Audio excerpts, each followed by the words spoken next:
Please subscribe and press notification bell. Share and comment what you like the most. Don't forget to check description. You can find their valuable information. Deep Work Rules for Focused Success in a Distracted World. Cal Newport. Introduction. In the Swiss canton of St. Gallen, near the northern banks of Lake Zurich, is a village named Bollingen.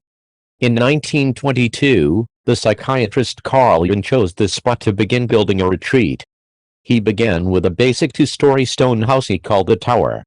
After returning from a trip to India, where he observed the practice of adding meditation rooms to homes, he expanded the complex to include a private office. "In my retiring room I am by myself," Jung said of the space. "I keep the key with me all the time, no one else is allowed in there except with my permission." In his book Daily Rituals, journalist Mason Curry sorted through various sources on Jung to recreate the psychiatrist's work habits at the Tower. Jung would rise at 7 a.m., Curry reports, and after a big breakfast he would spend 2 hours of undistracted writing time in his private office.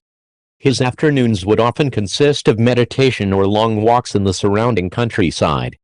There was no electricity at the Tower, so as day gave way to night, light came from oil lamps and heat from the fireplace. Jung would retire to bed by 10 p.m. "The feeling of repose and renewal that I had in this tower was intense from the start," he said. Though it's tempting to think of Bollingen Tower as a vacation home, if we put it into the context of Jung's career at this point it's clear that the lakeside retreat was not built as an escape from work. In 1922, when Jung bought the property, he could not afford to take a vacation. Only 1 year earlier, in 1921, he had published Psychological Types, a seminal book that solidified many differences that had been long developing between Jung's thinking and the ideas of his one-time friend and mentor, Sigmund Freud. To disagree with Freud in the 1920s was a bold move. To back up his book, Jung needed to stay sharp and produce a stream of smart articles and books further supporting and establishing analytical psychology, the eventual name for his new school of thought. Jung's lectures and counseling practice kept him busy in Zurich, this is clear. But he wasn't satisfied with busyness alone. He wanted to change the way we understood the unconscious, and this goal required deeper, more careful thought than he could manage amid his hectic city lifestyle. Jung retreated to Bollingen, not to escape his professional life, but instead to advance it. Carl Jung went on to become one of the most influential thinkers of the 20th century. There are, of course, many reasons for his eventual success. In this book, however, I'm interested in his commitment to the following skill, which almost certainly played a key role in his accomplishments. Deep work, professional activities performed in a state of distraction-free concentration that push your cognitive capabilities to their limit. These efforts create new value, improve your skill, and are hard to replicate. Deep work is necessary to wring every last drop of value out of your current intellectual capacity. We now know from decades of research in both psychology and neuroscience that the state of mental strain that accompanies deep work is also necessary to improve your abilities. Deep work, in other words, was exactly the type of effort needed to stand out in a cognitively demanding field like academic psychiatry in the early 20th century. The term deep work is my own and is not something Carl Jung would have used, but his actions during this period were those of someone who understood the underlying concept. Jung built a tower out of stone in the woods to promote deep work in his professional life, a task that required time, energy, and money. It also took him away from more immediate pursuits. As Mason Curry writes, Jung's regular journeys to Bollingen reduced the time he spent on his clinical work, noting, although he had many patients who relied on him, Jung was not shy about taking time off. Deep work, though a burden to prioritize, was crucial for his goal of changing the world.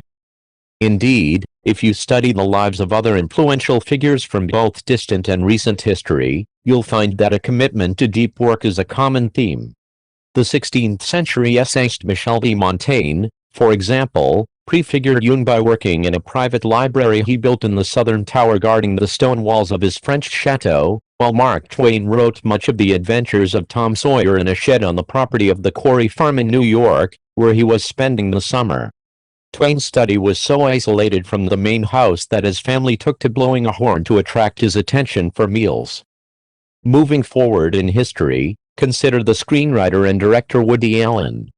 In the 44-year period between 1969 and 2013, Woody Allen wrote and directed 44 films that received 23 Academy Award nominations, an absurd rate of artistic productivity. Throughout this period, Allen never owned a computer, instead completing all his writing, free from electronic distraction, on a German Olympia SM3 manual typewriter. Allen is joined in his rejection of computers by Peter Higgs, a theoretical physicist who performs his work in such disconnected isolation that journalists couldn't find him after it was announced he had won the Nobel Prize. J.K. Rowling, on the other hand, does use a computer, but was famously absent from social media during the writing of her Harry Potter novels, even though this period coincided with the rise of the technology and its popularity among media figures.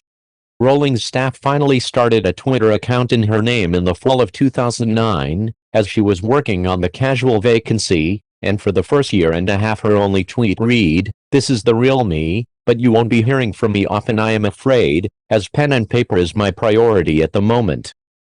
Deep work, of course, is not limited to the historical or technophobic. Microsoft CEO Bill Gates famously conducted Think Weeks twice a year, during which he would isolate himself, often in a lakeside cottage, to do nothing but read and think big thoughts.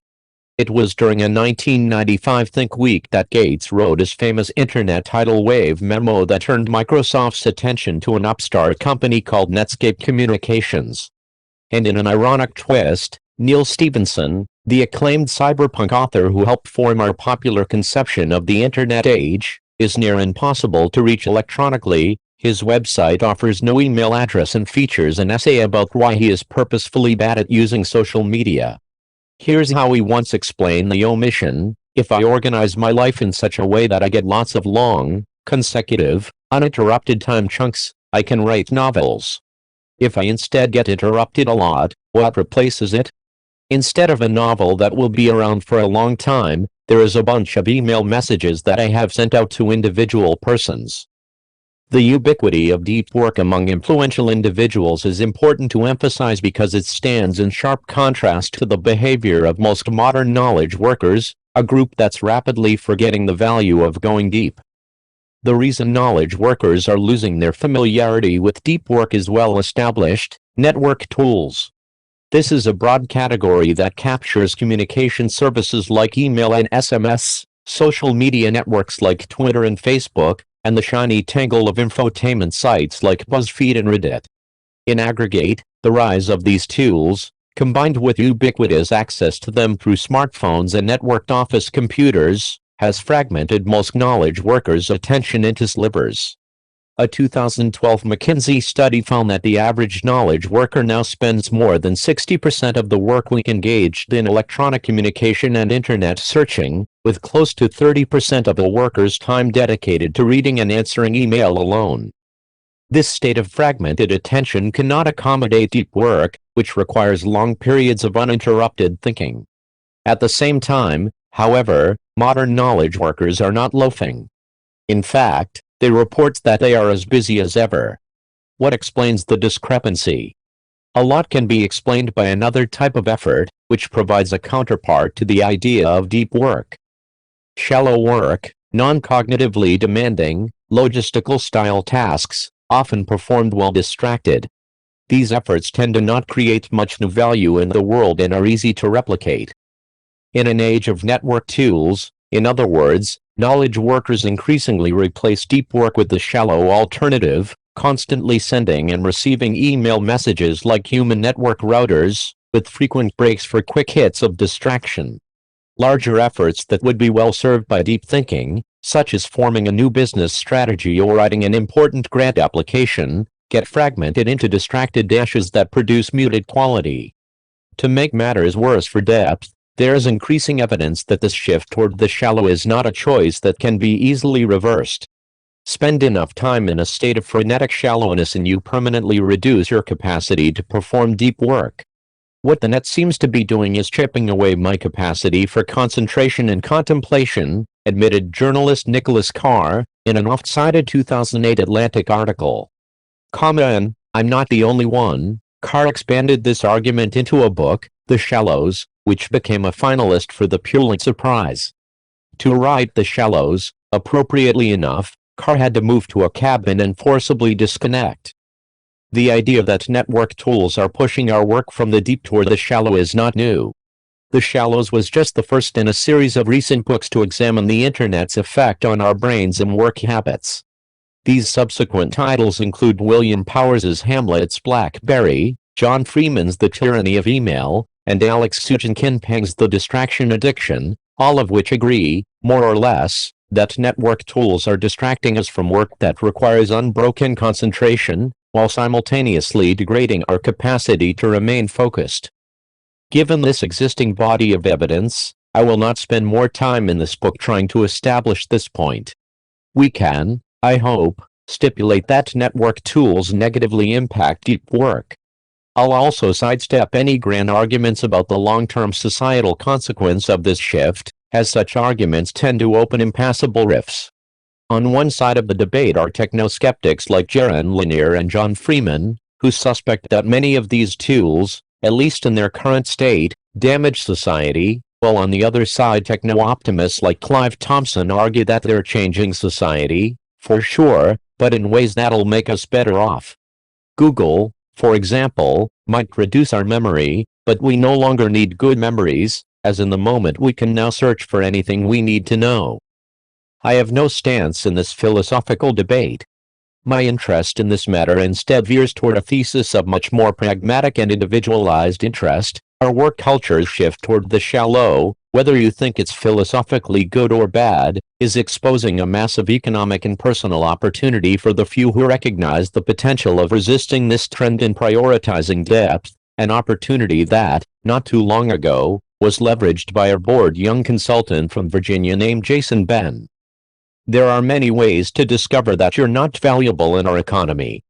For Jason Ben, the lesson was made clear when he realized, not long after taking a job as a financial consultant, that the vast majority of his work responsibilities could be automated by a kludged-together Excel script. The firm that hired Ben produced reports for banks involved in complex deals. It was about as interesting as it sounds, Ben joked in one of our interviews. The report creation process required hours of manual manipulation of data in a series of Excel spreadsheets. When he first arrived, it took Ben up to 6 hours per report to finish this stage. The most efficient veterans at the firm could complete this task in around half the time. This didn't sit well with Ben. The way it was taught to me, the process seemed clunky and manually intensive, Ben recalls. He knew that Excel has a feature called macros that allows users to automate common tasks. Ben read articles on the topic and soon put together a new worksheet, wired up with a series of these macros that could take the 6-hour process of manual data manipulation and replace it, essentially, with a button click. A report writing process that originally took him a full workday could now be reduced to less than an hour. Ben is a smart guy. He graduated from an elite college, the University of Virginia, with a degree in economics, and like many in his situation, he had ambitions for his career. It didn't take him long to realize that these ambitions would be thwarted so long as his main professional skills could be captured in an Excel macro. He decided, therefore, he needed to increase his value to the world. After a period of research, Ben reached a conclusion. He declared to his family, quit his job as a human spreadsheet and become a computer programmer. As is often the case with such grand plans, however, there was a hitch. Jason Ben had no idea how to write code. As a computer scientist, I can confirm an obvious point: programming computers is hard. Most new developers dedicate a 4-year college education to learning the ropes before their first job, and even then, competition for the best spots is fierce. Jason Ben didn't have this time. After his Excel epiphany, he quit his job at the financial firm and moved home to prepare for his next step. His parents were happy he had a plan, but they weren't happy about the idea that this return home might be long-term. Ben needed to learn a hard skill, and needed to do so fast. It's here that Ben ran into the same problem that holds back many knowledge workers from navigating into more explosive career trajectories. Learning something complex like computer programming requires intense uninterrupted concentration on cognitively demanding concepts, the type of concentration that drove Carl Jung to the woods surrounding Lake Zurich. This task, in other words, is an act of deep work.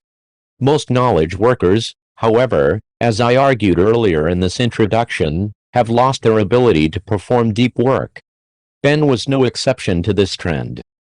I was always getting on the internet and checking my email. I couldn't stop myself. It was a compulsion, Ben said, describing himself during the period leading up to his quitting his finance job. To emphasize his difficulty with depth, Ben told me about a project that a supervisor at the finance firm once brought to him. They wanted me to write a business plan, he explained.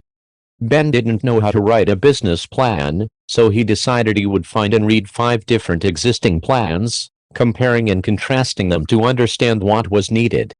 This was a good idea, but Ben had a problem. I couldn't stay focused. There were days during this period, he now admits, when he spent almost every minute, 98% of my time, surfing the web. The business plan project, a chance to distinguish himself early in his career, fell to the wayside. By the time he quit, Ben was well aware of his difficulties with deep work, so when he dedicated himself to learning how to code, he knew he had to simultaneously teach his mind how to go deep. His method was drastic but effective. I locked myself in a room with no computer, just textbooks, note cards, and a highlighter. He would highlight the computer programming textbooks, transfer the ideas to note cards, and then practice them out loud. These periods free from electronic distraction were hard at first, but Ben gave himself no other option. He had to learn this material, and he made sure there was nothing in that room to distract him.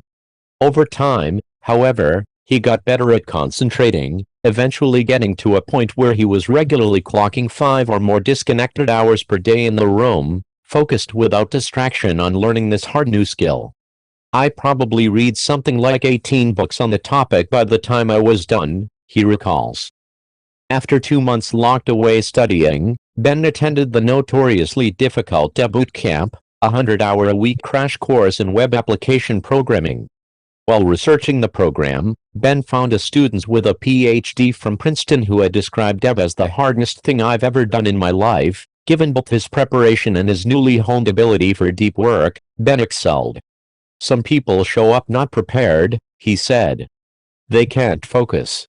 They can't learn quickly. Only half the students who started the program with Ben ended up graduating on time. Ben not only graduated, but was also the top student in his class. The deep work paid off. Ben quickly landed a job as a developer at a San Francisco tech startup with $25 million in venture funding and its pick of employees. When Ben quit his job as a financial consultant, only half a year earlier, he was making $40,000 a year. His new job as a computer developer paid $100,000, an amount that can continue to grow, essentially without limit in the Silicon Valley market, along with his skill level. When I last spoke with Ben, he was thriving in his new position. A newfound devotee of deep work, he rented an apartment across the street from his office, allowing him to show up early in the morning before anyone else arrived and work without distraction. On good days, I can get in 4 hours of focus before the first meeting, he told me. Then maybe another 3 to 4 hours in the afternoon. And I do mean focus, no email, no hacker news, a website popular among tech types, just programming. For someone who admitted to sometimes spending up to 98% of his day in his old job surfing the web, Jason Ben's transformation is nothing short of astonishing. Jason Ben's story highlights a crucial lesson. Deep work is not some nostalgic affectation of writers and early 20th century philosophers. It's instead a skill that has great value today.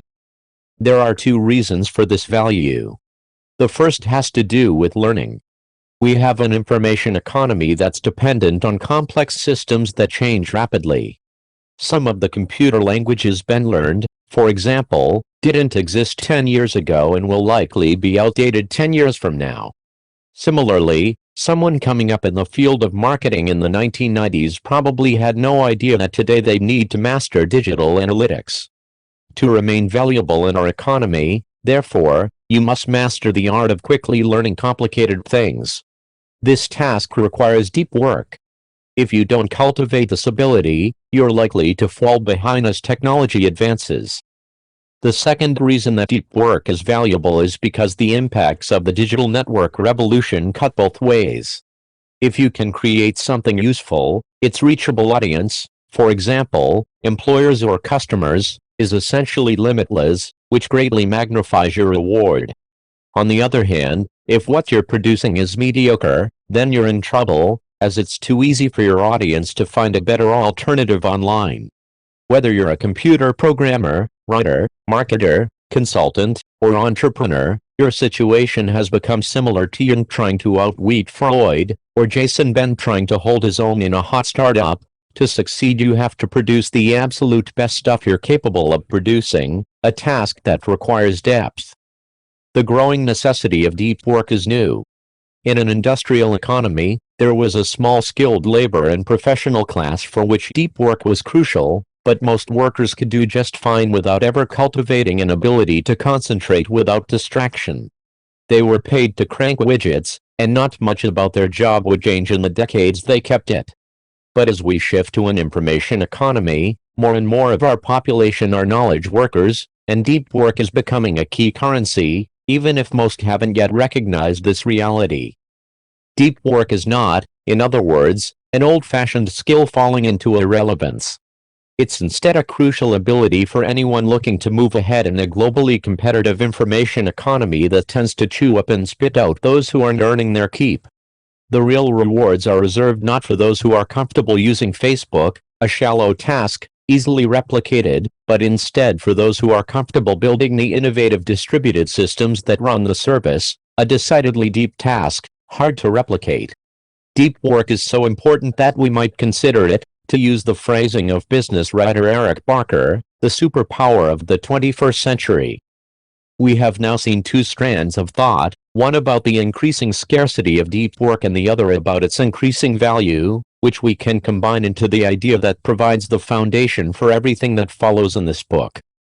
The deep work hypothesis, the ability to perform deep work, is becoming increasingly rare at exactly the same time it is becoming increasingly valuable in our economy.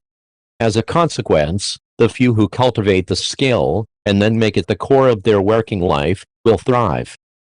This book has two goals, pursued in two parts. The first, tackled in part 1, is to convince you that the deep work hypothesis is true. The second, tackled in part 2, is to teach you how to take advantage of this reality by training your brain and transforming your work habits to place deep work at the core of your professional life. Before diving into these details, however, I'll take a moment to explain how I became such a devotee of depth.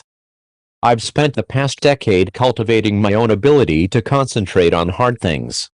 To understand the origins of this interest, it helps to know that I'm a theoretical computer scientist who performed my doctoral training in MIT's famed Theory of Computation group, a professional setting where the ability to focus is considered a crucial occupational skill.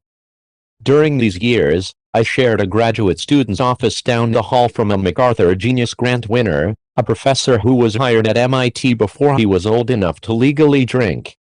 It wasn't uncommon to find this theoretician sitting in the common space, staring at markings on a whiteboard, with a group of visiting scholars arrayed around him, also sitting quietly and staring. This could go on for hours. I'd go to lunch, I'd come back, still staring.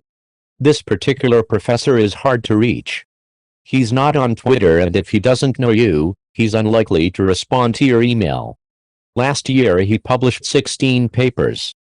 This type of fierce concentration permeated the atmosphere during my student years.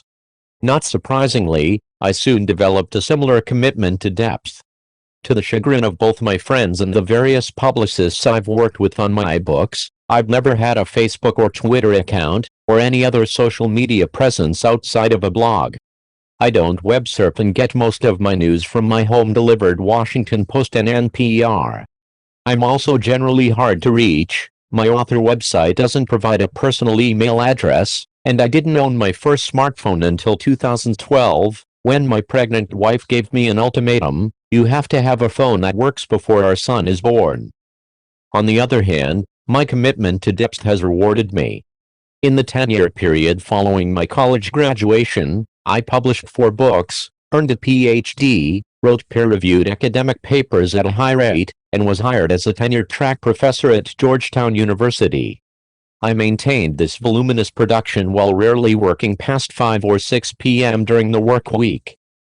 This compressed schedule is possible because I've invested significant effort to minimize the shallow in my life while making sure I get the most out of the time this frees up. I build my days around a core of carefully chosen deep work, with the shallow activities I absolutely cannot avoid batched into smaller bursts at the peripheries of my schedule. 3 to 4 hours a day, 5 days a week, of uninterrupted and carefully directed concentration, it turns out, can produce a lot of valuable output. My commitment to depth has also returned non-professional benefits.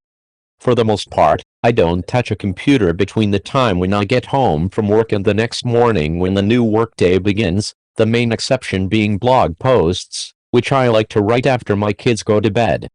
This ability to fully disconnect, as opposed to the more standard practice of sneaking in a few quick work email checks, or giving in to frequent surveys of social media sites, allows me to be present with my wife and 2 sons in the evenings, and read a surprising number of books for a busy father of 2. More generally, the lack of distraction in my life tones down that background hum of nervous mental energy that seems to increasingly pervade people's daily lives. I'm comfortable being bored, and this can be a surprisingly rewarding skill, especially on a lazy DC summer night listening to a Nationals game slowly unfold on the radio. This book is best described as an attempt to formalize and explain my attraction to depth over shallowness, and to detail the types of strategies that have helped me act on this attraction. I've committed this thinking to words, in part, to help you follow my lead in rebuilding your life around deep work, but this isn't the whole story. My other interest in distilling and clarifying these thoughts is to further develop my own practice. My recognition of the deep work hypothesis has helped me thrive, but I'm convinced that I haven't yet reached my full value-producing potential. As you struggle and ultimately triumph with the ideas and rules in the chapters ahead, you can be assured that I'm following suit, ruthlessly culling the shallow and painstakingly cultivating the intensity of my depth. You'll learn how I fare in this book's conclusion. When Carl Jung wanted to revolutionize the field of psychiatry, he built a retreat in the woods. Jung's Bollingen Tower became a place where he could maintain his ability to think deeply and then apply the skill to produce work of such stunning originality that it changed the world. In the pages ahead, I'll try to convince you to join me in the effort to build our own personal Bollingen Towers, to cultivate an ability to produce real value in an increasingly distracted world, and to recognize a truth embraced by the most productive and important personalities of generations past: a deep life is a good life. Part 1. The Idea. Chapter 1. Deep work is valuable. As Election Day loomed in 2012, traffic at the New York Times website spiked, as is normal during moments of national importance. But this time, something was different. A wildly disproportionate fraction of this traffic, more than 70% by some reports, was visiting a single location in the sprawling domain.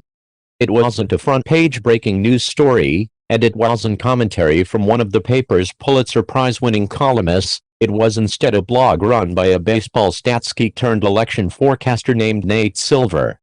Less than a year later, ESPN and ABC News lured Silver away from the Times, which tried to retain him by promising a staff of up to a dozen writers, in a major deal that would give Silver's operation a role in everything from sports to weather to network news segments to, improbably enough, Academy Awards telecasts.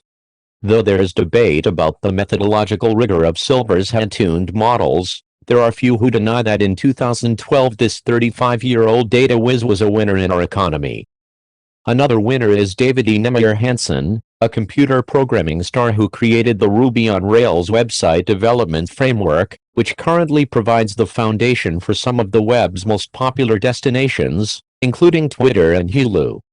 Hansen is a partner in the influential development firm Basecamp, called 37 Signals until 2014.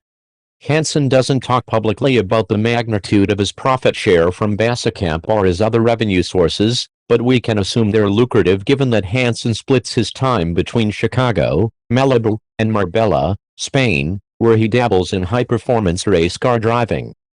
Our third and final example of a clear winner in our economy is John Doerr, a general partner in the famed Silicon Valley venture capital fund Kleiner Perkins Caulfield and Byers. Doerr helped fund many of the key companies fueling the current technological revolution, including Twitter, Google, Amazon, Netscape, and Sun Microsystems. The return on these investments has been astronomical. Doerr's net worth, as of this writing, is more than $3 billion. Why have Silver, Hansen, and Doerr done so well? There are two types of answers to this question. The first are micro in scope and focus on the personality traits and tactics that help drive this trio's rise. The second type of answers are more macro in that they focus less on the individuals and more on the type of work they represent. Though both approaches to this core question are important, the macro answers will prove most relevant to our discussion, as they better illuminate what our current economy rewards. To explore this macro perspective, we turn to a pair of MIT economists, Eric Brynjolfsson and Andrew McAfee, who in their influential 2011 book, Race Against the Machine, provide a compelling case that among various forces at play, it's the rise of digital technology in particular that's transforming our labor markets in unexpected ways. We are in the early throes of a great restructuring, Brynjolfsson and McAfee explain early in their book. Our technologies are racing ahead, but many of our skills and organizations are lagging behind. For many workers, this lag predicts bad news. As intelligent machines improve, and the gap between machine and human abilities shrinks, employers are becoming increasingly likely to hire new machines instead of new people, and when only a human will do, improvements in communications and collaboration technology are making remote work easier than ever before, motivating companies to outsource key roles to stars, leaving the local talent pool underemployed. This reality is not, however, universally grim. As Brynjolfsson and McAfee emphasize, this great restructuring is not driving down all jobs but is instead dividing them. Though an increasing number of people will lose in this new economy as their skill becomes automatable or easily outsourced, there are others who will not only survive, but thrive, becoming more valued, and therefore more rewarded, than before. Brynjolfsson and McAfee aren't alone in proposing this bimodal trajectory for the economy. In 2013, for example, the George Mason economist Tyler Cowen published Average is Over, a book that echoes this thesis of a digital division. But what makes Brynjolfsson and McAfee's analysis particularly useful is that they proceed to identify three specific groups that will fall on the lucrative side of this divide and reap a disproportionate amount of the benefits of the intelligent machine age. Not surprisingly, it's to these three groups that Silver, Hansen, and Doerr happen to belong. Let's touch on each of these groups in turn to better understand why they're suddenly so valuable. The high-skilled workers. Brynjolfsson and McAfee call the group personified by Nate Silver the high-skilled workers. Advances such as robotics and voice recognition are automating many low-skilled positions, but as these economists emphasize, other technologies like data visualization, analytics, high-speed communications, and rapid prototyping have augmented the contributions of more abstract and data-driven reasoning, increasing the values of these jobs. In other words, those with the oracular ability to work with and tease valuable results out of increasingly complex machines will thrive. Tyler Cowen summarizes this reality more bluntly. The key question will be, are you good at working with intelligent machines or not? Nate Silver, of course, with his comfort in feeding data into large databases, then siphoning it out into his mysterious Monte Carlo simulations, is the epitome of the high-skilled worker. Intelligent machines are not an obstacle to Silver's success, but instead provide its precondition. The superstars. The ace programmer David E. Nemir Hansen provides an example of the second group that Brynjolfsson and McAfee predict will thrive in our new economy. Superstars, High-speed data networks and collaboration tools like email and virtual meeting software have destroyed regionalism in many sectors of knowledge work.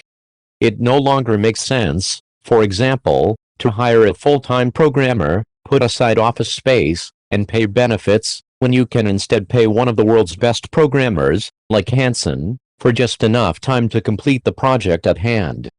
In this scenario, you'll probably get a better result for less money, while Hansen can service many more clients per year, and will therefore also end up better off. The fact that Hansen might be working remotely from Marbella, Spain, while your office is in Des Moines, Iowa, doesn't matter to your company, as advances in communication and collaboration technology make the process near seamless.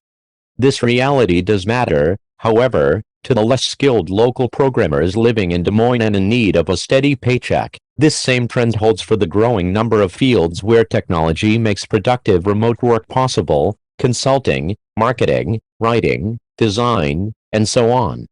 Once the talent market is made universally accessible, those at the peak of the market thrive while the rest suffer. In a seminal 1981 paper, the economist Sherwin Rosen worked out the mathematics behind these winner-take-all markets. One of his key insights was to explicitly model talent, labeled, innocuously, with the variable Q in his formulas, as a factor with imperfect substitution, which Rosen explains as follows: hearing a succession of mediocre singers does not add up to a single outstanding performance. In other words, talent is not a commodity you can buy in bulk and combine to reach the needed levels. There's a premium to being the best. Therefore, if you're in a marketplace where the consumer has access to all performers, and everyone's Q value is clear, the consumer will choose the very best. Even if the talent advantage of the best is small compared to the next rung down on the skill ladder, the superstars still win the bulk of the market. In the 1980s, when Rosen studied this effect, he focused on examples like movie stars and musicians, where there existed clear markets, such as music stores and movie theaters, where an audience has access to different performers and can accurately approximate their talent before making a purchasing decision.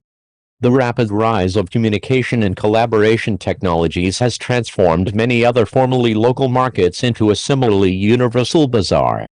The small company looking for a computer programmer or public relations consultant now has access to an international marketplace of talent in the same way that the advent of the record store allowed the small-town music fan to bypass local musicians to buy albums from the world's best bands. The superstar effect, in other words, has a broader application today than Rosen could have predicted 30 years ago. An increasing number of individuals in our economy are now competing with the rock stars of their sectors. The owners. The final group that will thrive in our new economy, the group epitomized by John Doerr, consists of those with capital to invest in the new technologies that are driving the great restructuring. As we've understood since Marx, access to capital provides massive advantages. It's also true, however, that some periods offer more advantages than others. As Brian Jolfson and McAfee point out, post-war Europe was an example of a bad time to be sitting on a pile of cash, as the combination of rapid inflation and aggressive taxation wiped out old fortunes with surprising speed, what we might call the Downton Abbey effect. The Great Restructuring, unlike the post-war period, is a particularly good time to have access to capital. To understand why, first recall that bargaining theory, a key component in standard economic thinking, argues that when money is made through the combination of capital investment and labor, the rewards are returned, roughly speaking, proportional to the input. As digital technology reduces the need for labor in many industries, the proportion of the rewards returned to those who own the intelligent machines is growing. A venture capitalist in today's economy can fund a company like Instagram, which was eventually sold for $1 billion, while employing only 13 people. When else in history could such a small amount of labor be involved in such a large amount of value? With so little input from labor, the proportion of this wealth that flows back to the machine owners, in this case, the venture investors, is without precedent. It's no wonder that a venture capitalist I interviewed for my last book admitted to me with some concern, "Everyone wants my job." Let's pull together the threads spun so far. Current economic thinking, as I've surveyed, argues that the unprecedented growth and impact of technology are creating a massive restructuring of our economy. In this new economy, three groups will have a particular advantage: those who can work well and creatively with intelligent machines, those who are the best at what they do, and those with access to capital.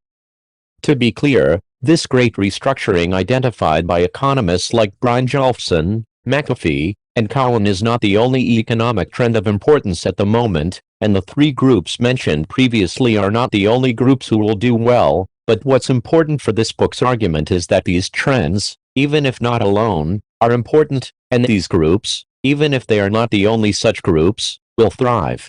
If you can join any of these groups, therefore, you'll do well. If you cannot, you might still do well, but your position is more precarious. The question we must now face is the obvious one: how does one join these winners? At the risk of quelling your rising enthusiasm, I should first confess that I have no secret for quickly amassing capital and becoming the next John Doerr. If I had such secrets, it's unlikely I'd share them in a book. The other two winning groups, however, are accessible. How to access them is the goal we tackle next. How to become a winner in the new economy. I just identified two groups that are poised to thrive and that I claim are accessible: those who can work creatively with intelligent machines and those who are stars in their field. What's the secret to landing in these lucrative sectors of the widening digital divide? I argue that the following two core abilities are crucial. Two core abilities for thriving in the new economy. 1. The ability to quickly master hard things. 2. The ability to produce at an elite level, in terms of both quality and speed. Let's begin with the first ability. To start, we must remember that we've been spoiled by the intuitive and drop-dead simple user experience of many consumer-facing technologies, like Twitter and the iPhone. These examples, however, are consumer products, not serious tools. Most of the intelligent machines driving the great restructuring are significantly more complex to understand and master. Consider Nate Silver, our earlier example of someone who thrives by working well with complicated technology. If we dive deeper into his methodology, we discover that generating data-driven election forecasts is not as easy as typing "who will win more votes" into a search box. He instead maintains a large database of poll results, thousands of polls from more than 250 pollsters, that he feeds into Stata, a popular statistical analysis system produced by a company called Stata Corp. These are not easy tools to master. Here, for example, is the type of command you need to understand to work with a modern database like Silver uses. Create view cities as select name, population, altitude from capitals union select name, population, altitude from non-capitals. Databases of this type are interrogated in a language called SQL. You send them commands like the one shown here to interact with their stored information. Understanding how to manipulate these databases is subtle. The example command, for example, creates a view, a virtual database table that pulls together data from multiple existing tables, and that can then be addressed by the SQL commands like a standard table. When to create views and how to do so well is a tricky question, one of many that you must understand and master to tease reasonable results out of real-world databases. Sticking with our Nate Silver case study, consider the other technology he relies on, Stata. This is a powerful tool, and definitely not something you can learn intuitively after some modest tinkering. Here, for example, is a description of the features added to the most recent version of this software. Stata 13 adds many new features such as treatment effects, multi-level GLM, power and sample size, generalized SEM, forecasting, effect sizes, project manager, long strings and blobs, and much more. Silver uses this complex software, with its generalized SEM and blobs, to build intricate models with interlocking parts, multiple regressions, conducted on custom parameters, which are then referenced as custom weights used in probabilistic expressions, and so on. The point of providing these details is to emphasize that intelligent machines are complicated and hard to master. To join the group of those who can work well with these machines, therefore, requires that you hone your ability to master hard things. And because these technologies change rapidly, this process of mastering hard things never ends. You must be able to do it quickly, again and again. This ability to learn hard things quickly, of course, isn't just necessary for working well with intelligent machines. It also plays a key role in the attempt to become a superstar in just about any field, even those that have little to do with technology. To become a world-class yoga instructor, for example, requires that you master an increasingly complex set of physical skills. To excel in a particular area of medicine, to give another example, requires that you be able to quickly master the latest research on relevant procedures. To summarize these observations more succinctly, if you can't learn, you can't thrive. Now consider the second core ability from the list shown earlier, producing at an elite level. If you want to become a superstar, mastering the relevant skills is necessary, but not sufficient. You must then transform that latent potential into tangible results that people value. Many developers, for example, can program computers well, but David Hanson, our example superstar from earlier, leveraged this ability to produce Ruby on Rails, the project that made his reputation. Ruby on Rails required Hanson to push his current skills to their limit and produce unambiguously valuable and concrete results. This ability to produce also applies to those looking to master intelligent machines. It wasn't enough for Nate Silver to learn how to manipulate large data sets and run statistical analyses. He needed to then show that he could use this skill to tease information from these machines that a large audience cared about. Silver worked with many stats geeks during his days at Baseball Prospectus, but it was Silver alone who put in the effort to adapt these skills to the new and more lucrative territory of election forecasting. This provides another general observation for joining the ranks of winners in our economy. If you don't produce, you won't thrive, no matter how skilled or talented you are. Having established two abilities that are fundamental to getting ahead in our new, technology-disrupted world, we can now ask the obvious follow-up question: how does one cultivate these core abilities? It's here that we arrive at a central thesis of this book. The two core abilities just described depend on your ability to perform deep work. If you haven't mastered this foundational skill, you'll struggle to learn hard things or produce at an elite level. The dependence of these abilities on deep work isn't immediately obvious. It requires a closer look at the science of learning, concentration, and productivity. The sections ahead provide this closer look, and by doing so will help this connection between deep work and economic success shift for you from unexpected to unimpeachable. Deep work helps you quickly learn hard things. Let your mind become a lens. Thanks to the converging rays of attention, let your soul be all intent on whatever it is that is established in your mind as a dominant, wholly absorbing idea. This advice comes from Antonin Sertilanges, a Dominican friar and professor of moral philosophy, who during the early part of the 20th century penned a slim but influential volume titled The Intellectual Life. Sertilanges wrote the book as a guide to the development and deepening of the mind for those called to make a living in the world of ideas. Throughout The Intellectual Life, Sertilanges recognizes the necessity of mastering complicated material and helps prepare the reader for this challenge. For this reason, his book proves useful in our quest to better understand how people quickly master hard, cognitive skills.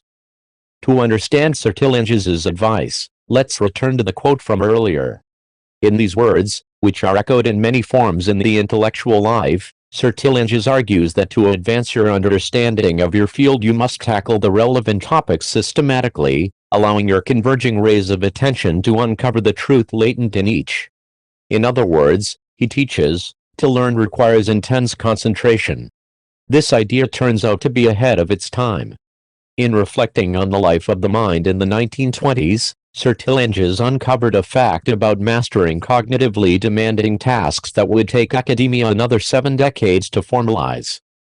This task of formalization began in earnest in the 1970s, when a branch of psychology, sometimes called performance psychology, began to systematically explore what separates experts, in many different fields, from everyone else. In the early 1990s, K. Anders Ericsson, a professor at Florida State University, pulled together these strands into a single coherent answer: consistent with the growing research literature that he gave a punchy name, deliberate practice. Erikson opens his seminal paper on the topic with a powerful claim: we deny that these differences between expert performers and normal adults are immutable. Instead, we argue that the differences between expert performers and normal adults reflect a lifelong period of deliberate effort to improve performance in a specific domain. American culture, in particular, loves the storyline of the prodigy. "Do you know how easy this is for me?" Matt Damon's character famously cries in the movie Good Will Hunting as he makes quick work of proofs that stymie the world's top mathematicians. The line of research promoted by Erikson, and now widely accepted, with caveats, destabilizes these myths. To master a cognitively demanding task requires this specific form of practice. There are few exceptions made for natural talent.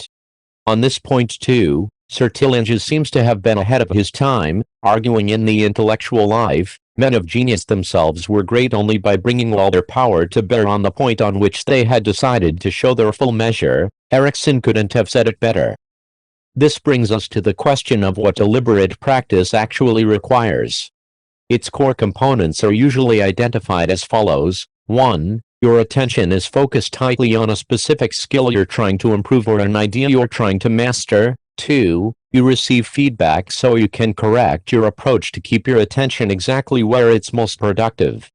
The first component is of particular importance to our discussion, as it emphasizes that deliberate practice cannot exist alongside distraction, and that it instead requires uninterrupted concentration.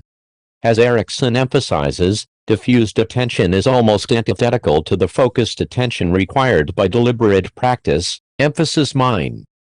As psychologists, Erikson and the other researchers in his field are not interested in why deliberate practice works, they're just identifying it as an effective behavior.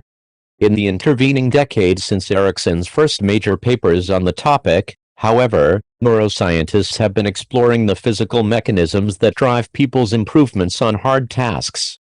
As the journalist Daniel Coyle surveys in his 2009 book, The Talent Code, these scientists increasingly believe the answer includes myelin, a layer of fatty tissue that grows around neurons, acting like an insulator that allows the cells to fire faster and cleaner. To understand the role of myelin in improvement, keep in mind that skills, be they intellectual or physical, eventually reduce down to brain circuits. This new science of performance argues that you get better at a skill as you develop more myelin around the relevant neurons, allowing the corresponding circuit to fire more effortlessly and effectively. To be great at something is to be well myelinated.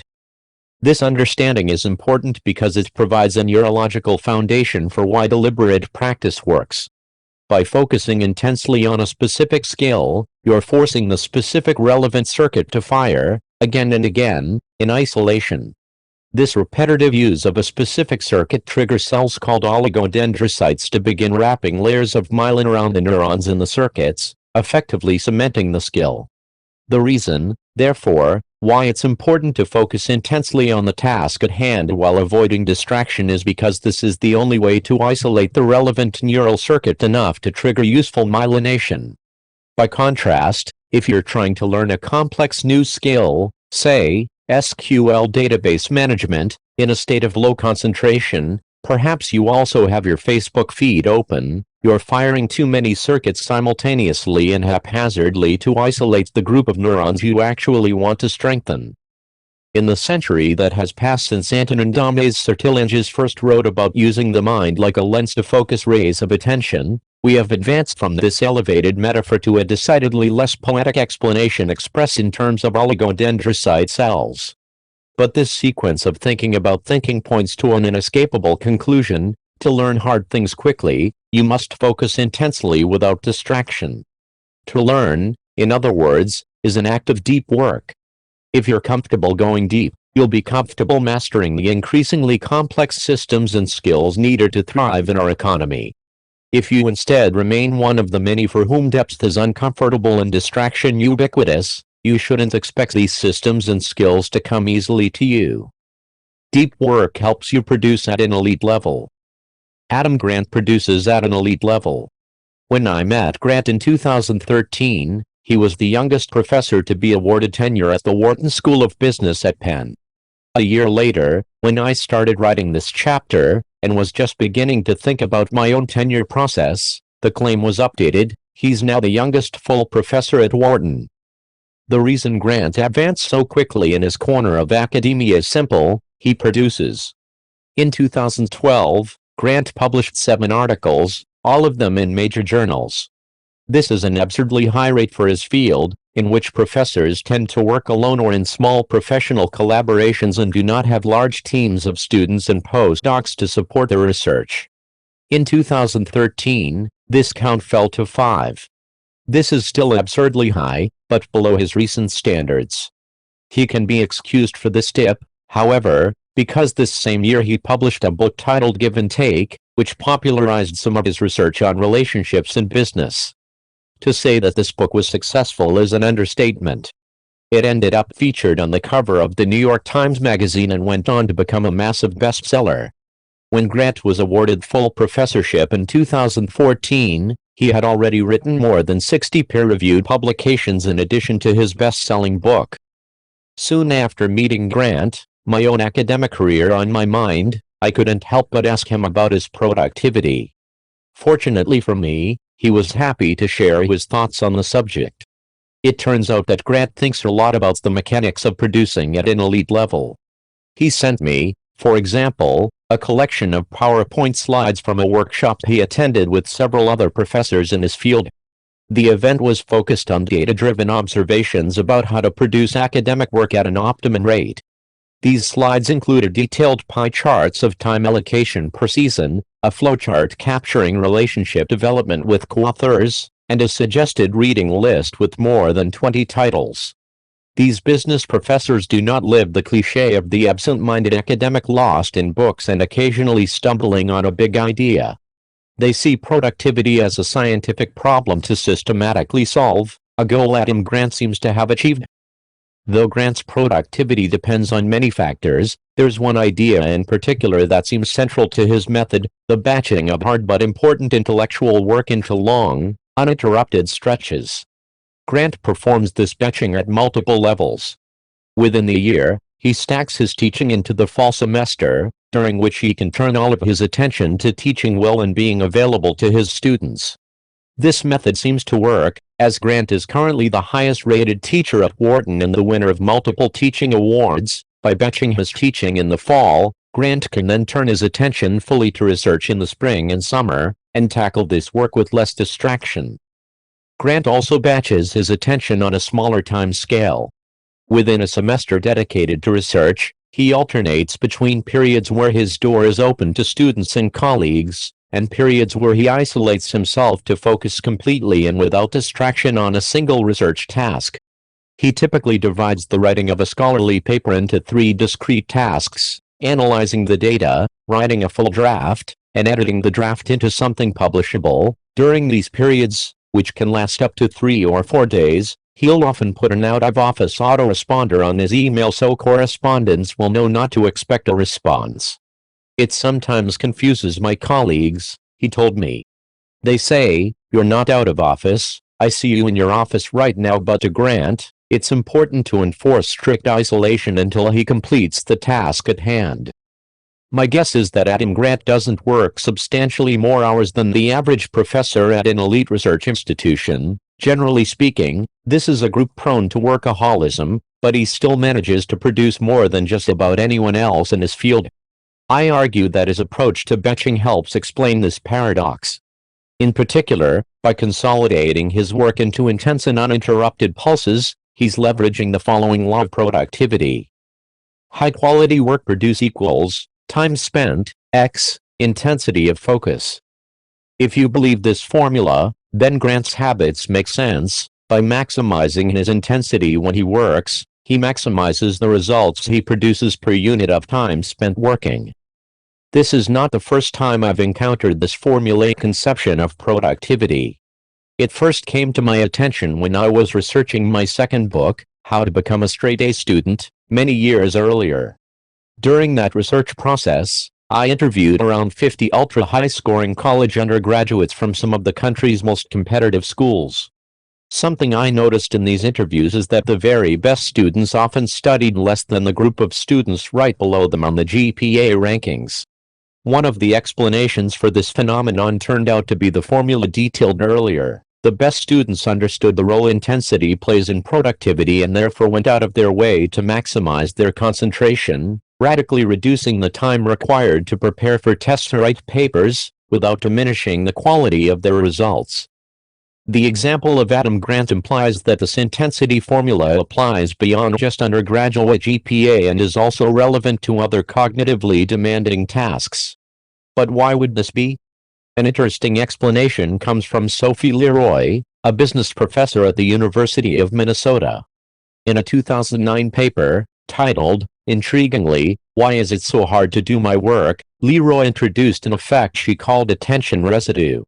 In the introduction to this paper, she noted that other researchers have studied the effect of multitasking, trying to accomplish multiple tasks simultaneously, on performance, but that in the modern knowledge work office, once you got to a high enough level, it was more common to find people working on multiple projects sequentially, going from one meeting to the next, starting to work on one project and soon after having to transition to another is just part of life in organizations, Leroy explains.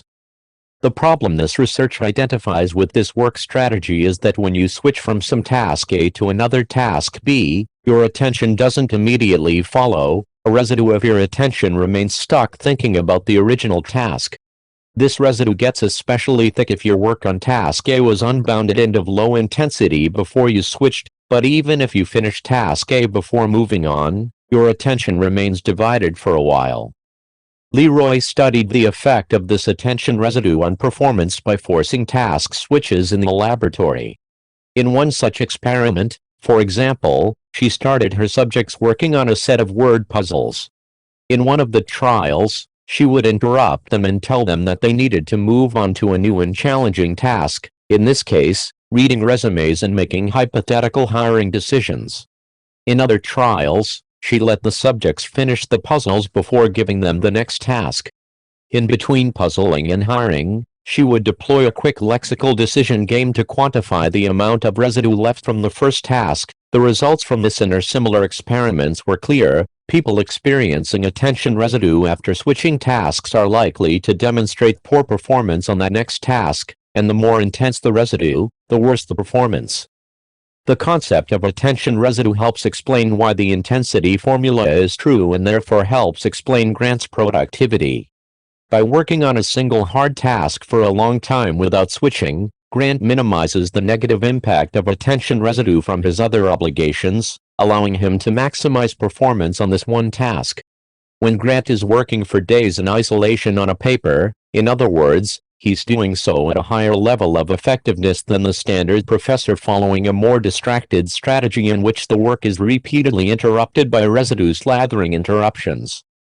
Even if you're unable to fully replicate Grant's extreme isolation, we'll tackle different strategies for scheduling depth in Part 2. The attention residue concept is still telling because it implies that the common habit of working in a state of semi-distraction is potentially devastating to your performance. It might seem harmless to take a quick glance at your inbox every 10 minutes or so. Indeed, many justify this behavior as better than the old practice of leaving an inbox open on the screen at all times, a straw man habit that few follow anymore. But Leroy teaches us that this is not in fact much of an improvement. That quick check introduces a new target for your attention. Even worse, by seeing messages that you cannot deal with at the moment, which is almost always the case, you'll be forced to turn back to the primary task with a secondary task left unfinished. The attention residue left by such unresolved switches dampens your performance. When we step back from these individual observations, we see a clear argument form. To produce at your peak level, you need to work for extended periods with full concentration on a single task free from distraction. Put another way, the type of work that it optimizes your performance is deep work. If you're not comfortable going deep for extended periods of time, it'll be difficult to get your performance to the peak levels of quality and quantity increasingly necessary to thrive professionally. Unless your talent and skills absolutely dwarf those of your competition, the deep workers among them will outproduce you. What about Jack Dorsey? I've now made my argument for why deep work supports abilities that are becoming increasingly important in our economy. Before we accept this conclusion, however, we must face a type of question that often arises when I discuss this topic: what about Jack Dorsey? Jack Dorsey helped found Twitter. After stepping down as CEO, he then launched the payments processing company Square. To quote a Forbes profile, he is a disruptor on a massive scale and a repeat offender. He is also someone who does not spend a lot of time in a state of deep work. Dorsey doesn't have the luxury of long periods of uninterrupted thinking because, at the time when the Forbes profile was written, he maintained management duties at both Twitter, where he remained chairman, and Square, leading to a tightly calibrated schedule that ensures that the companies have a predictable weekly cadence, and that also ensures that Dorsey's time and attention are severely fractured. Dorsey reports, for example, that he ends the average day with 30 to 40 sets of meeting notes that he reviews and filters at night. In the small spaces between all these meetings, he believes in serendipitous availability. I do a lot of my work at stand-up tables, which anyone can come up to, Dorsey said. I get to hear all these conversations around the company. This style of work is not deep. To use a term from our previous section, Dorsey's attention residue is likely slathered on thick as he darts from one meeting to another, letting people interrupt him freely in the brief interludes in between. And yet, we cannot say that Dorsey's work is shallow, because shallow work, as defined in the introduction, is low value and easily replicable, while what Jack Dorsey does is incredibly valuable and highly rewarded in our economy. As of this writing, he was among the top 1,000 richest people in the world, with a net worth over $1.1 billion. Jack Dorsey is important to our discussion because he's an exemplar of a group we cannot ignore: individuals who thrive without depth. When I titled the motivating question of this section "What about Jack Dorsey?", I was providing a specific example of a more general query: if deep work is so important, why are there distracted people who do well? To conclude this chapter, I want to address this question so it doesn't nag at your attention as we dive deeper into the topic of depth in the pages ahead.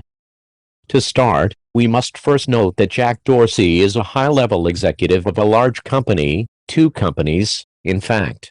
Individuals with such positions play a major role in the category of those who thrive without depth, because the lifestyle of such executives is famously and unavoidably distracted. Here's Carrie Trainer, CEO of Vimeo, trying to answer the question of how long he can go without email. I can go a good solid Saturday without, well, most of the daytime without it. I mean, I'll check it, but I won't necessarily respond. At the same time, of course, these executives are better compensated and more important in the American economy today than in any other time in history. Jack Dorsey's success without depth is common at this elite level of management. Once we've stipulated this reality, we must then step back to remind ourselves that it doesn't undermine the general value of depth. Why? Because the necessity of distraction in these executives' work lives is highly specific to their particular jobs. A good chief executive is essentially a hard-to-automate decision engine, not unlike IBM's Jeopardy playing Watson system. They have built up a hard-won repository of experience and have honed and proved an instinct for their market. They're then presented inputs throughout the day, in the form of emails, meetings, site visits, and the like, that they must process and act on. To ask a CEO to spend 4 hours thinking deeply about a single problem is a waste of what makes him or her valuable. It's better to hire 3 smart subordinates to think deeply about the problem and then bring their solutions to the executive for a final decision. This specificity is important because it tells us that if you're a high-level executive at a major company, you probably don't need the advice in the pages that follow. On the other hand, it also tells us that you cannot extrapolate the approach of these executives to other jobs. The fact that Dorsey encourages interruption or Carrie Trainer checks his email constantly doesn't mean that you'll share their success if you follow suit. Their behaviors are characteristic of their specific roles as corporate officers. This rule of specificity should be applied to similar counterexamples that come to mind while reading the rest of this book. We must continually remember, certain corners of our economy where depth is not valued. In addition to executives, we can also include, for example, certain types of salesmen and lobbyists, for whom constant connection is their most valued currency. There are even those who manage to grind out distracted success in fields where depth would help. But at the same time, don't be too hasty to label your job as necessarily non-deep. Just because your current habits make deep work difficult doesn't mean that this lack of depth is fundamental to doing your job well. In the next chapter, for example, I tell the story of a group of high-powered management consultants who were convinced that constant email connectivity was necessary for them to service their clients. When a Harvard professor forced them to disconnect more regularly, as part of a research study, they found, to their surprise, that this connectivity didn't matter nearly as much as they had assumed. The clients didn't really need to reach them at all times, and their performance as consultants improved once their attention became less fractured. Similarly, several managers I know tried to convince me that they're most valuable when they're able to respond quickly to their team's problems, preventing project logjams. They see their role as enabling others' productivity, not necessarily protecting their own. Follow-up discussions, however, soon uncovered that this goal didn't really require attention-fracturing connectivity. Indeed, many software companies now deploy the Scrum project management methodology, which replaces a lot of this ad hoc messaging with regular, highly structured, and ruthlessly efficient status meetings, often held standing up to minimize the urge to bloviate. This approach frees up more managerial time for thinking deeply about the problems their teams are tackling, often improving the overall value of what they produce. Put another way, deep work is not the only skill valuable in our economy, and it's possible to do well without fostering this ability, but the niches where this is advisable are increasingly rare. Unless you have strong evidence that distraction is important for your specific profession, you're best served, for the reasons argued earlier in this chapter, by giving serious consideration to depth. Chapter 2. Deep work is rare.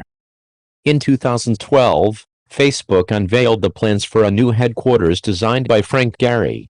At the center of this new building is what CEO Mark Zuckerberg called the largest open floor plan in the world. More than 3,000 employees will work on movable furniture spread over a 10-acre expanse. Facebook, of course, is not the only Silicon Valley heavyweight to embrace the open office concept. When Jack Dorsey, whom we met at the end of the last chapter, bought the old San Francisco Chronicle building to house Square, he configured the space so that his developers work in common spaces on long shared desks. We encourage people to stay out in the open because we believe in serendipity, and people walking by each other teaching new things, Dorsey explained. Another big business trend in recent years is the rise of instant messaging. A Times article notes that this technology is no longer the province of chatty teenagers and is now helping companies benefit from new productivity gains and improvements in customer response time. A senior product manager at IBM boasts, "We send 2.5 million IMs within IBM each day." One of the more successful recent entrants into the business IM space is Hall, a Silicon Valley startup that helps employees move beyond just chat and engage in real-time collaboration. A San Francisco-based developer I know described to me what it was like to work in a company that uses Hall. The most efficient employees, he explained, set up their text editor to flash an alert on their screen when a new question or comment is posted to the company's Hall account.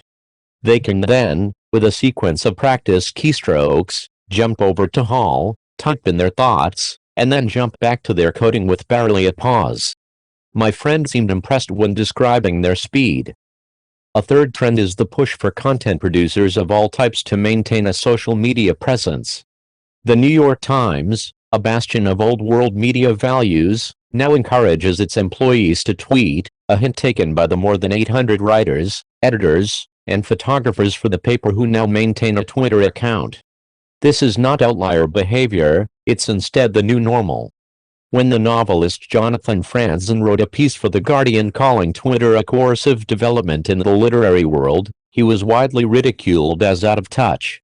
The online magazine Slate called Franzen's complaints a lonely war on the internet, and fellow novelist Jennifer Weiner wrote a response in the New Republic in which she argued, Franzen's a category of one, a lonely voice issuing ex cathedra edicts that can only apply to himself. The sarcastic hashtag Jonathan Franzen hit soon became a fad. I mention these three business trends because they highlight a paradox. In the last chapter, I argue that deep work is more valuable than ever before in our shifting economy. If this is true, however, you would expect to see this skill promoted not just by ambitious individuals but also by organizations hoping to get the most out of their employees.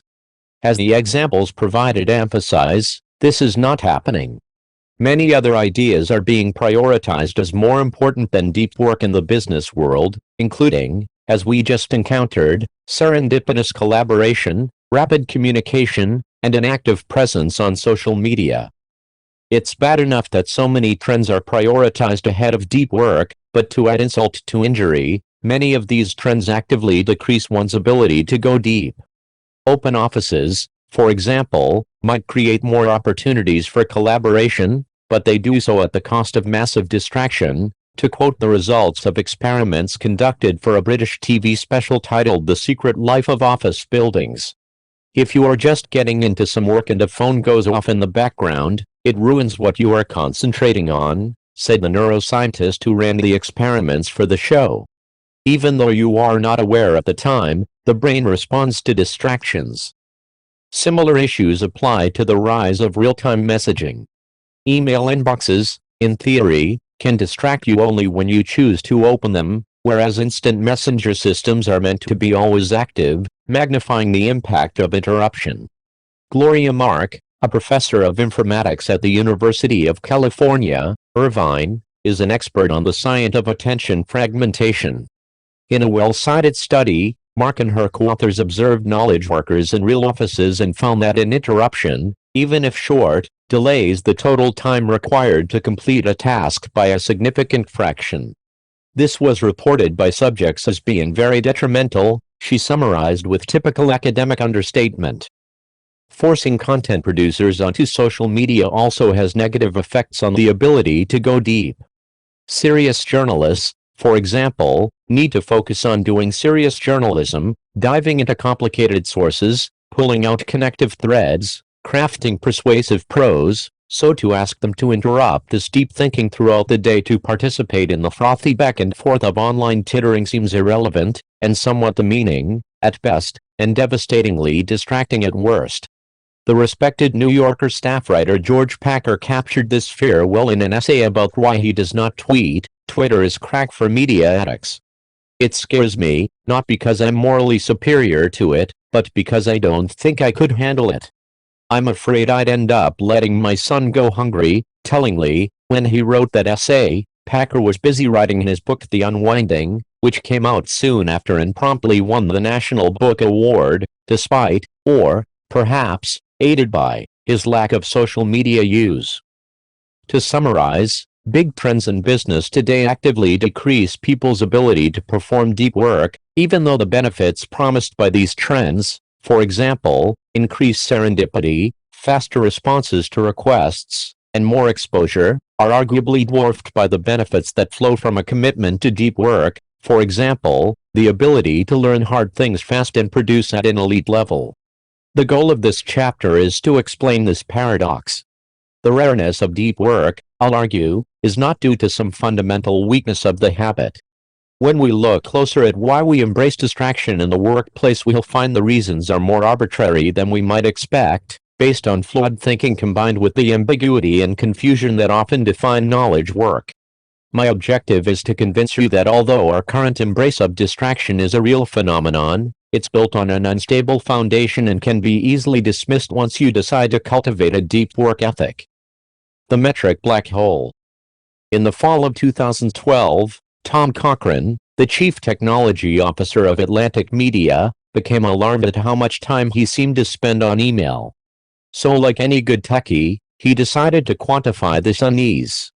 Observing his own behavior, he measured that in a single week he received 511 email messages and sent 284. This averaged to around 160 emails per day over a 5-day work week. Calculating further, Cochrane noted that even if he managed to spend only 30 seconds per message on average, this still added up to almost an hour and a half per day dedicated to moving information around like a human network router. This seemed like a lot of time spent on something that wasn't a primary piece of his job description. As Cochrane recalls in a blog post he wrote about his experiment for the Harvard Business Review, these simple statistics got him thinking about the rest of his company. Just how much time were employees of Atlantic Media spending moving around information instead of focusing on the specialized tasks they were hired to perform? Determined to answer this question, Cochrane gathered company-wide statistics on emails sent per day and the average number of words per email. He then combined these numbers with the employee's average typing speed, reading speed, and salary. The result, he discovered that Atlantic Media was spending well over $1 million a year to pay people to process emails, with every message sent or received tapping the company for around 95 cents of labor costs. A free and frictionless method of communication, Cochrane summarized, had soft costs equivalent to procuring a small company Learjet. Tom Cochrane's experiment yielded an interesting result about the literal cost of a seemingly harmless behavior. But the real importance of this story is the experiment itself, and in particular, its complexity. It turns out to be really difficult to answer a simple question such as, what's the impact of our current email habits on the bottom line?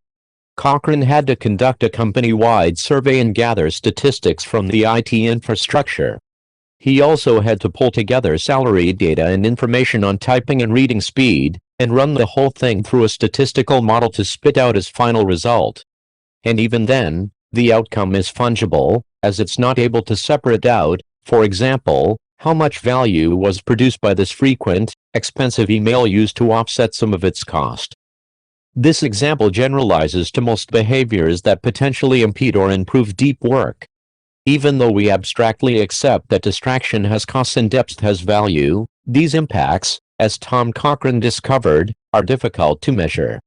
This isn't a trait unique to habits related to distraction and depth. Generally speaking, as knowledge work makes more complex demands of the labor force, it becomes harder to measure the value of an individual's efforts. The French economist Thomas Piketty made this point explicit in his study of the extreme growth of executive salaries. The enabling assumption driving his argument is that it is objectively difficult to measure individual contributions to a firm's output. In the absence of such measures, irrational outcomes, such as executive salaries way out of proportion to the executive's marginal productivity, can occur. Even though some details of Piketty's theory are controversial, the underlying assumption that it's increasingly difficult to measure individuals' contributions is generally considered, to quote one of his critics, undoubtedly true. We should not, therefore, expect the bottom-line impact of depth-destroying behaviors to be easily detected. As Tom Cochrane discovered, such metrics fall into an opaque region resistant to easy measurement, a region I call the metric black hole. Of course, just because it's hard to measure metrics related to deep work doesn't automatically lead to the conclusion that businesses will dismiss it.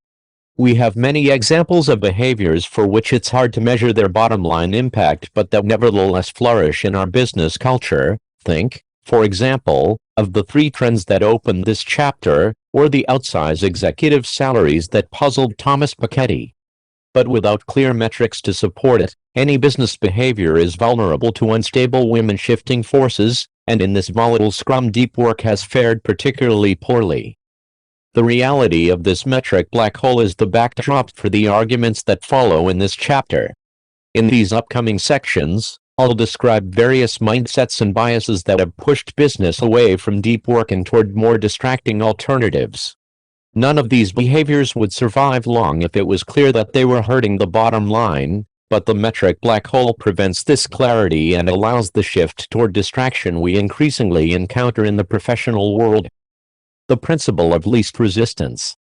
When it comes to distracting behaviors embraced in the workplace, we must give a position of dominance to the now ubiquitous culture of connectivity, where one is expected to read and respond to emails and related communication quickly. In researching this topic, Harvard Business School professor Leslie Perlow found that the professionals she surveyed spent around 20 to 25 hours a week outside the office monitoring email, believing it important to answer any email, internal or external, within an hour of its arrival. You might argue, as many do, that this behavior is necessary in many fast-paced businesses. But here's where things get interesting. Perlow tested this claim. In more detail, she convinced executives at the Boston Consulting Group, a high-pressure management consulting firm with an ingrained culture of connectivity, to let her fiddle with the work habits of one of their teams. She wanted to test a simple question: does it really help your work to be constantly connected? To do so, she did something extreme. She forced each member of the team to take one day out of the work week completely off, no connectivity to anyone inside or outside the company. At first, the team resisted the experiment. She recalled about one of the trials. The partner in charge, who had been very supportive of the basic idea, was suddenly nervous about having to tell her client that each member of her team would be off one day a week. The consultants were equally nervous and worried that they were putting their careers in jeopardy, but the team didn't lose their clients and its members did not lose their jobs. Instead, the consultants found more enjoyment in their work, better communication among themselves, more learning, as we might have predicted, given the connection between depth and skill development highlighted in the last chapter, and perhaps most important, a better product delivered to the client. This motivates an interesting question: why do so many follow the lead of the Boston Consulting Group and foster a culture of connectivity even though it's likely, as Perlow found in her study, that it hurts employees' well-being and productivity, and probably doesn't help the bottom line? I think the answer can be found in the following reality of workplace behavior. The principle of least resistance. In a business setting, without clear feedback on the impact of various behaviors to the bottom line, we will tend toward behaviors that are easiest in the moment. To return to our question about why cultures of connectivity persist, the answer, according to our principle, is because it's easier. There are at least two big reasons why this is true. The first concerns responsiveness to your needs. If you work in an environment where you can get an answer to a question or a specific piece of information immediately when the need arises, this makes your life easier, at least, in the moment. If you couldn't count on this quick response time, you'd instead have to do more advanced planning for your work, be more organized, and be prepared to put things aside for a while and turn your attention elsewhere while waiting for what you requested. All of this would make the day-to-day of your working life harder, even if it produced more satisfaction and a better outcome in the long term. The rise of professional instant messaging, mentioned earlier in this chapter, can be seen as this mindset pushed toward an extreme. If receiving an email reply within an hour makes your day easier, then getting an answer via instant message in under a minute would improve this gain by an order of magnitude. The second reason that a culture of connectivity makes life easier is that it creates an environment where it becomes acceptable to run your day out of your inbox, responding to the latest missive with alacrity while others pile up behind it, all the while feeling satisfyingly productive. More on this soon. If email were to move to the periphery of your workday, you'd be required to deploy a more thoughtful approach to figuring out what you should be working on and for how long. This type of planning is hard. Consider, for example, David Allen's Getting Things Done task management methodology, which is a well-respected system for intelligently managing competing workplace obligations. This system proposes a 15-element flowchart for making a decision on what to do next. It's significantly easier to simply chime in on the latest CC'd email thread. I'm picking on constant connectivity as a case study in this discussion, but it's just one of many examples of business behaviors that are antithetical to depth, and likely reducing the bottom line value produced by the company, that nonetheless thrive because, in the absence of metrics, most people fall back on what's easiest. To name another example, consider the common practice of setting up regularly occurring meetings for projects.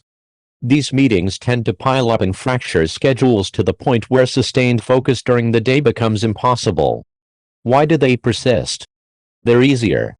For many, these standing meetings become a simple, but blunt, form of personal organization. Instead of trying to manage their time and obligations themselves, They let the impending meeting each week force them to take some action on a given project and more generally provide a highly visible simulacrum of progress.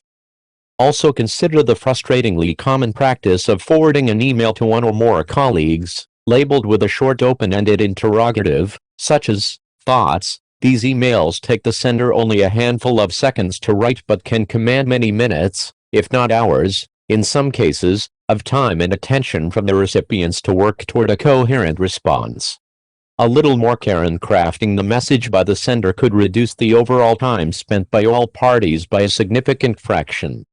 So why are these easily avoidable and time-sucking emails so common? From the sender's perspective, they're easier.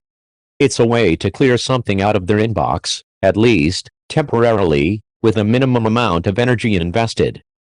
The principle of least resistance, protected from scrutiny by the metric black hole, supports work cultures that save us from the short-term discomfort of concentration and planning, at the expense of long-term satisfaction and the production of real value. By doing so, this principle drives us toward shallow work and an economy that increasingly rewards depth. It's not, however, the only trend that leverages the metric black hole to reduce depth. We must also consider the always present and always vexing demand toward productivity, the topic we'll turn our attention to next. Busyness as a proxy for productivity. There are a lot of things difficult about being a professor at a research-oriented university. But one benefit that this profession enjoys is clarity. How well or how poorly you're doing as an academic researcher can be boiled down to a simple question: are you publishing important papers? The answer to this question can even be quantified as a single number, such as the H-index, a formula, named for its inventor, Jorge Hirsch, that processes your publication and citation counts into a single value that approximates your impact on your field. In computer science, for example, an H-index score above 40 is difficult to achieve and once reached is considered the mark of a strong long-term career. On the other hand, if your H-index is in single digits when your case goes up for tenure review, you're probably in trouble. Google Scholar, a tool popular among academics for finding research papers, even calculates your H-index automatically so you can be reminded, multiple times per week, precisely where you stand. In case you're wondering, as of the morning when I'm writing this chapter, I'm at 21. This clarity simplifies decisions about what work habits a professor adopts or abandons. Here, for example, is the late Nobel Prize-winning physicist Richard Feynman explaining in an interview one of his less orthodox productivity strategies. To do real good physics work, you do need absolute solid lengths of time. It needs a lot of concentration. If you have a job administrating anything, you don't have the time. So I have invented another myth for myself, that I'm irresponsible. I'm actively irresponsible. I tell everyone I don't do anything. If anyone asks me to be on a committee for admissions, no, I tell them, I'm irresponsible. Feynman was adamant in avoiding administrative duties because he knew they would only decrease his ability to do the one thing that mattered most in his professional life, to do real good physics work. Feynman, we can assume, was probably bad at responding to emails and would likely switch universities if you had tried to move him into an open office or demand that he tweet. Clarity about what matters provides clarity about what does not. I mention the example of professors because they're somewhat exceptional among knowledge workers, most of whom don't share this transparency regarding how well they're doing their job. Here's the social critic Matthew Crawford's description of this uncertainty: managers themselves inhabit a bewildering psychic landscape, and are made anxious by the vague imperatives they must answer to. Though Crawford was speaking specifically to the plight of the knowledge work middle manager, the bewildering psychic landscape he references applies to many positions in this sector. As Crawford describes in his 2009 Ode to the Trades, shop class as soulcraft, he quit his job as a Washington, D.C., think tank director to open a motorcycle repair shop exactly to escape this bewilderment. The feeling of taking a broken machine, struggling with it, then eventually enjoying a tangible indication that he had succeeded, the bike driving out of the shop under its own power, provides a concrete sense of accomplishment he struggled to replicate when his day revolved vaguely around reports and communications strategies. A similar reality creates problems for many knowledge workers. They want to prove that they're productive members of the team and are earning their keep, but they're not entirely clear what this goal constitutes. They have no rising H-index or active repaired motorcycles to point to as evidence of their worth. To overcome this gap, many seem to be turning back to the last time when productivity was more universally observable, the industrial age. To understand this claim, recall that with the rise of assembly lines came the rise of the efficiency movement, identified with its founder, Frederick Taylor, who would famously stand with a stopwatch monitoring the efficiency of worker movements, looking for ways to increase the speed at which they accomplish their tasks.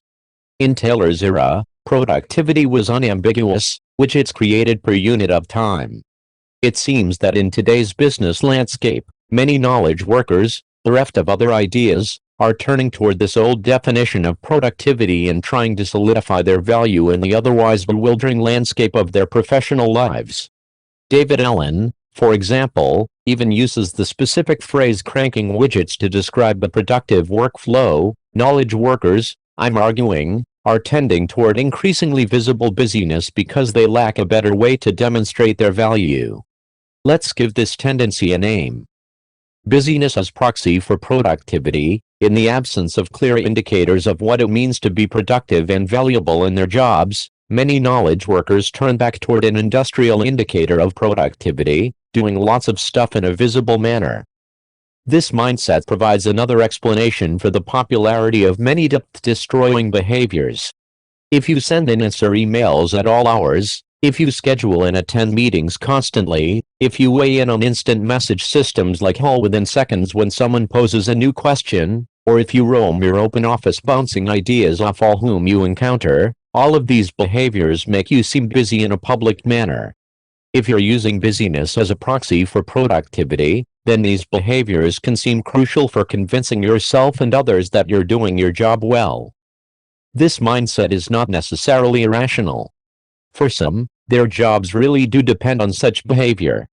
In 2013, for example, Yahoo's new CEO Marissa Mayer banned employees from working at home. She made this decision after checking the server logs for the virtual private network that Yahoo employees use to remotely log into company servers. Mayer was upset because the employees working from home didn't sign in enough throughout the day. She was, in some sense, punishing her employees for not spending more time checking email, one of the primary reasons to log into the servers. If you're not visibly busy, she signaled, I'll assume you're not productive. Viewed objectively, however, this concept is anachronistic. Knowledge work is not an assembly line, and extracting value from information is an activity that's often at odds with busyness, not supported by it. Remember, for example, Adam Grant, the academic from our last chapter who became the youngest full professor at Wharton by repeatedly shutting himself off from the outside world to concentrate on writing. Such behavior is the opposite of being publicly busy. If Grant worked for Yahoo, Marissa Mayer might have fired him. But this deep strategy turned out to produce a massive amount of value. We could, of course, eliminate this anachronistic commitment to busyness if we could easily demonstrate its negative impact on the bottom line, but the metric black hole enters the scene at this point and prevents such clarity. This potent mixture of job ambiguity and lack of metrics to measure the effectiveness of different strategies allows behavior that can seem ridiculous when viewed objectively to thrive in the increasingly bewildering psychic landscape of our daily work. As we'll see next, however, even those who have a clear understanding of what it means to succeed in their knowledge work job can still be lured away from depth. All it takes is an ideology seductive enough to convince you to discard common sense. The cult of the internet. Consider Alyssa Rubin. She's the New York Times bureau chief in Paris. Before that she was the bureau chief in Kabul, Afghanistan, where she reported from the front lines on the post-war reconstruction. Around the time I was writing this chapter, she was publishing a series of hard-hitting articles that looked at the French government's complicity in the Rwandan genocide.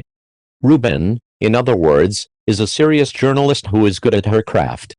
She also, at what I can only assume is the persistent urging of her employer, tweets.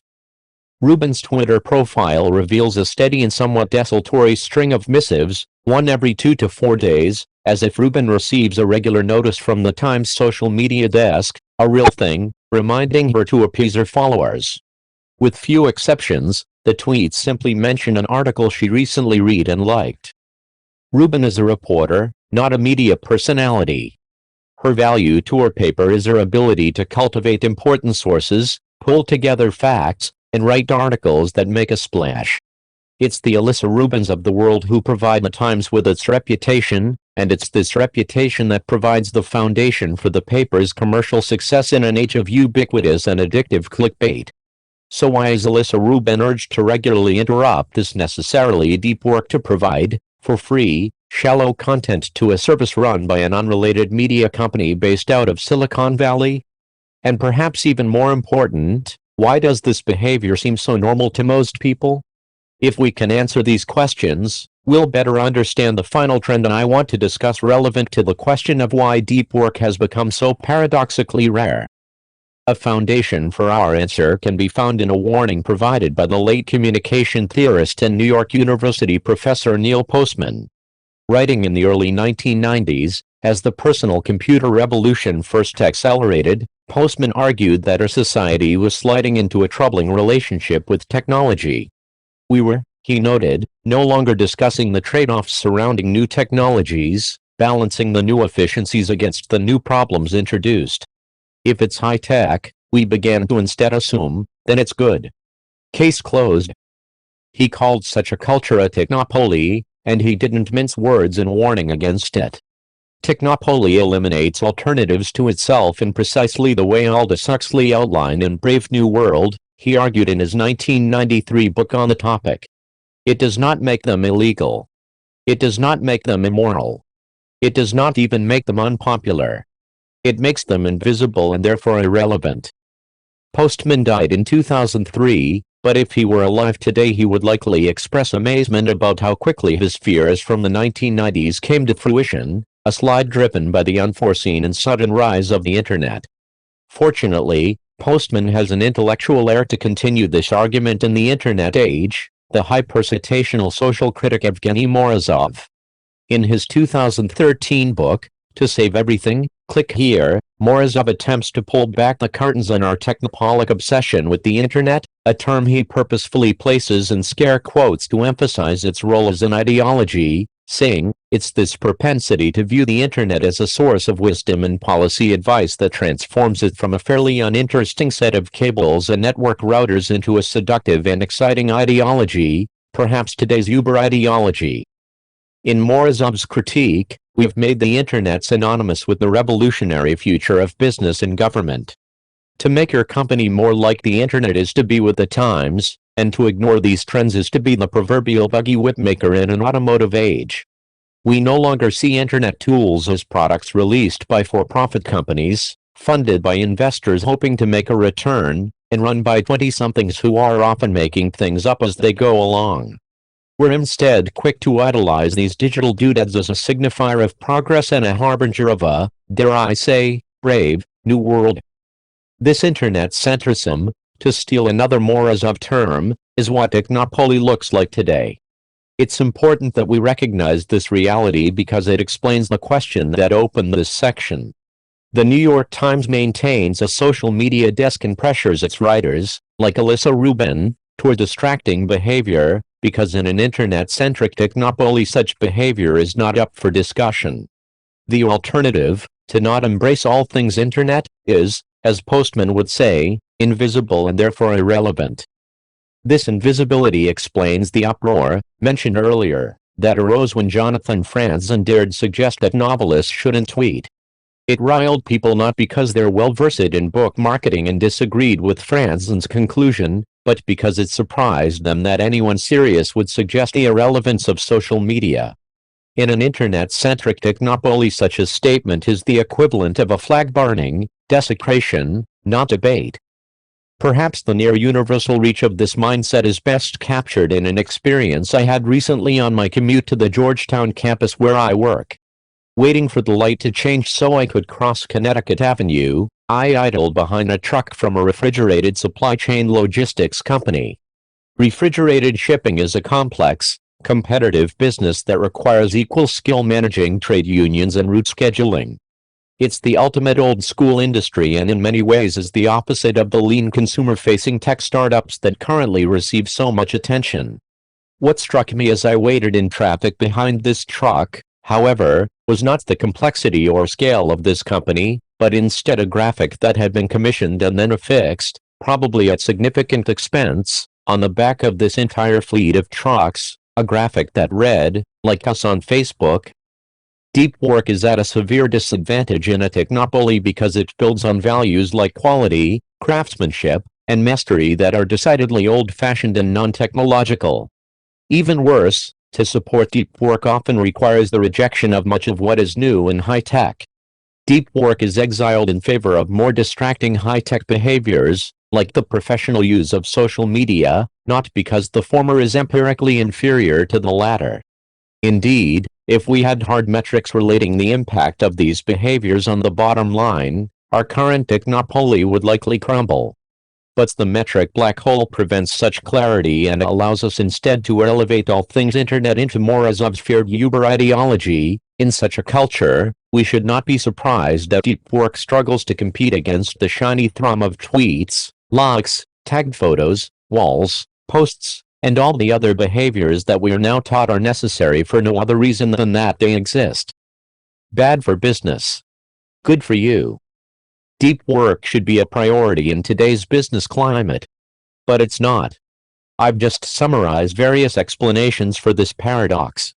Among them are the realities that deep work is hard and shallow work is easier, that in the absence of clear goals for your job, the visible busyness that surrounds shallow work becomes self-preserving, and that our culture has developed a belief that if a behavior relates to the internet, then it's good, regardless of its impact on our ability to produce valuable things. All of these trends are enabled by the difficulty of directly measuring the value of depth or the cost of ignoring it. If you believe in the value of depth, this reality spells bad news for businesses in general, as it's leading them to miss out on potentially massive increases in their value production. But for you, as an individual, good news lurks. The myopia of your payers and employers uncovers a great personal advantage. Assuming the trends outlined here continue, depth will become increasingly rare and therefore increasingly valuable. Having just established that there is nothing fundamentally flawed about deep work and nothing fundamentally necessary about the distracting behaviors that displace it, you can therefore continue with confidence with the ultimate goal of this book, to systematically develop your personal ability to go deep, and by doing so, reap great rewards. Chapter 3. Deep work is meaningful. Rick Furrer is a blacksmith.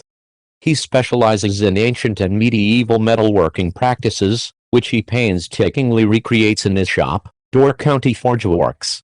I do all my work by hand and use tools that multiply my force without limiting my creativity or interaction with the material, he explains in his artist statement. What may take me 100 blows by hand can be accomplished in one by a large swaging machine. This is the antithesis of my goal, and to that end all my work shows evidence of the two hands that made it. A 2012 PBS documentary provides a glimpse into Furrer's world. We learn that he works in a converted barn in Wisconsin farm country, not far inland from the scenic Sturgeon Bay of Lake Michigan. Furrer often leaves the barn doors open, to vent the heat of the forges. One suspects his efforts framed by farm fields stretching to the horizon. The setting is idyllic, but the work can seem, at first encounter, brutish. In the documentary, Furrer is trying to recreate a Viking-era sword. He begins by using a 1500-year-old technique to smelt crucible steel, an unusually pure, for the period, form of the metal. The result is an ingot, not much bigger than 3 or 4 stacked smartphones. This dense ingot must then be shaped and polished into a long and elegant sword blade. This part, the initial breakdown, is terrible, Furrer says to the camera as he methodically heats the ingot, hits it with a hammer, turns it, hits it, then puts it back in the flames to start over.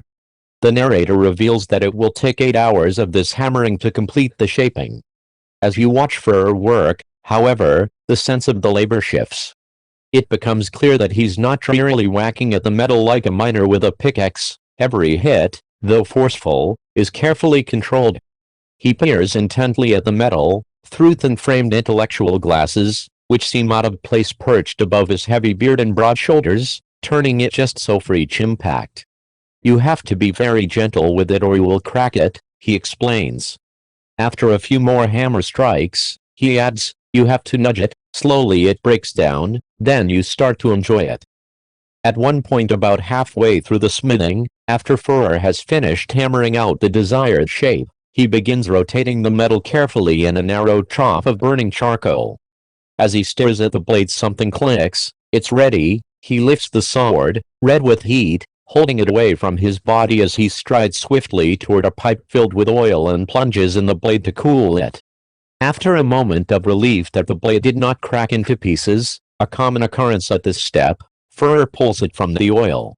The residual heat of the metal lights the fuel, engulfing the sword's full length in yellow flames. Furrer holds the burning sword up above his head with a single powerful arm and stares at it a moment before blowing out the fire. During this brief pause, the flames illuminate his face, and his admiration is palpable. To do it right, it is the most complicated thing I know how to make, Furrer explains. And it's the challenge that drives me. I don't need a sword. But I have to make them. Rick Furrer is a master craftsman whose work requires him to spend most of his day in a state of depth. Even a small slip in concentration can ruin dozens of hours of effort. He's also someone who clearly finds great meaning in his profession. This connection between deep work and a good life is familiar and widely accepted when considering the world of craftsmen. The satisfactions of manifesting oneself concretely in the world through manual competence have been known to make a man quiet and easy, explains Matthew Crawford. And we believe him. But when we shift our attention to knowledge work, this connection is muddied. Part of the issue is clarity. Craftsmen like Furrer tackle professional challenges that are simple to define but difficult to execute, a useful imbalance when seeking purpose. Knowledge work exchanges this clarity for ambiguity. It can be hard to define exactly what a given knowledge worker does and how it differs from another. On our worst days, it can seem that all knowledge work boils down to the same exhausting roil of emails and PowerPoint, with only the charts used in the slides differentiating one career from another. Furrer himself identifies this blandness when he writes, "The world of information superhighways and cyberspace has left me rather cold and disenchanted." Another issue muddying the connection between depth and meaning in knowledge work is the cacophony of voices attempting to convince knowledge workers to spend more time engaged in shallow activities. As elaborated in the last chapter, we live in an era where anything internet-related is understood by default to be innovative and necessary. Depth-destroying behaviors such as immediate email responses and an active social media presence are lauded, while avoidance of these trends generates suspicion. No one would fault Rick Furrer for not using Facebook, but if the knowledge worker makes the same decision, then he's labeled an eccentric, as I've learned from personal experience. Just because this connection between depth and meaning is less clear in knowledge work, however, doesn't mean that it's non-existent. The goal of this chapter is to convince you that deep work can generate as much satisfaction in an information economy as it so clearly does in a craft economy. In the sections ahead, I'll make 3 arguments to support this claim. These arguments roughly follow a trajectory from the conceptually narrow to broad, starting with a neurological perspective, moving to the psychological, and ending with the philosophical. I'll show that regardless of the angle for which you attack the issue of depth and knowledge work, it's clear that by embracing depth over shallowness you can tap the same veins of meaning that drive craftsmen like Rick Furrer. The thesis of this final chapter in Part 1, therefore, is that a deep life is not just economically lucrative, but also a life well lived. A neurological argument for depth. The science writer Winifred Gallagher stumbled onto a connection between attention and happiness after an unexpected and terrifying event, a cancer diagnosis, not just cancer, she clarifies, but a particularly nasty, fairly advanced kind, as Gallagher recalls in her 2009 book Wrapped. As she walked away from the hospital after the diagnosis, she formed a sudden and strong intuition: this disease wanted to monopolize my attention, but as much as possible, I would focus on my life instead. The cancer treatment that followed was exhausting and terrible, but Gallagher couldn't help noticing, in that corner of her brain honed by a career in nonfiction writing, that her commitment to focus on what was good in her life, movies, walks, and a 6:30 martini, worked surprisingly well. Her life during this period should have been mired in fear and pity, but it was instead, she noted, often quite pleasant. Her curiosity piqued, Gallagher set out to better understand the role that attention, that is, what we choose to focus on and what we choose to ignore, plays in defining the quality of our life. After 5 years of science reporting, she came away convinced that she was witness to a grand unified theory of the mind. Like fingers pointing to the moon, other diverse disciplines from anthropology to education, behavioral economics to family counseling, similarly suggest that the skillful management of attention is the sine qua non of the good life and the key to improving virtually every aspect of your experience. This concept upends the way most people think about their subjective experience of life. We tend to place a lot of emphasis on our circumstances, assuming that what happens to us, or fails to happen, determines how we feel. From this perspective, the small-scale details of how you spend your day aren't that important, because what matters are the large-scale outcomes, such as whether or not you get a promotion or move to that nicer apartment. According to Gallagher, decades of research contradict this understanding. Our brains instead construct our worldview based on what we pay attention to. If you focus on a cancer diagnosis, you and your life become unhappy and dark, but if you focus instead on an evening martini, you and your life become more pleasant, even though the circumstances in both scenarios are the same.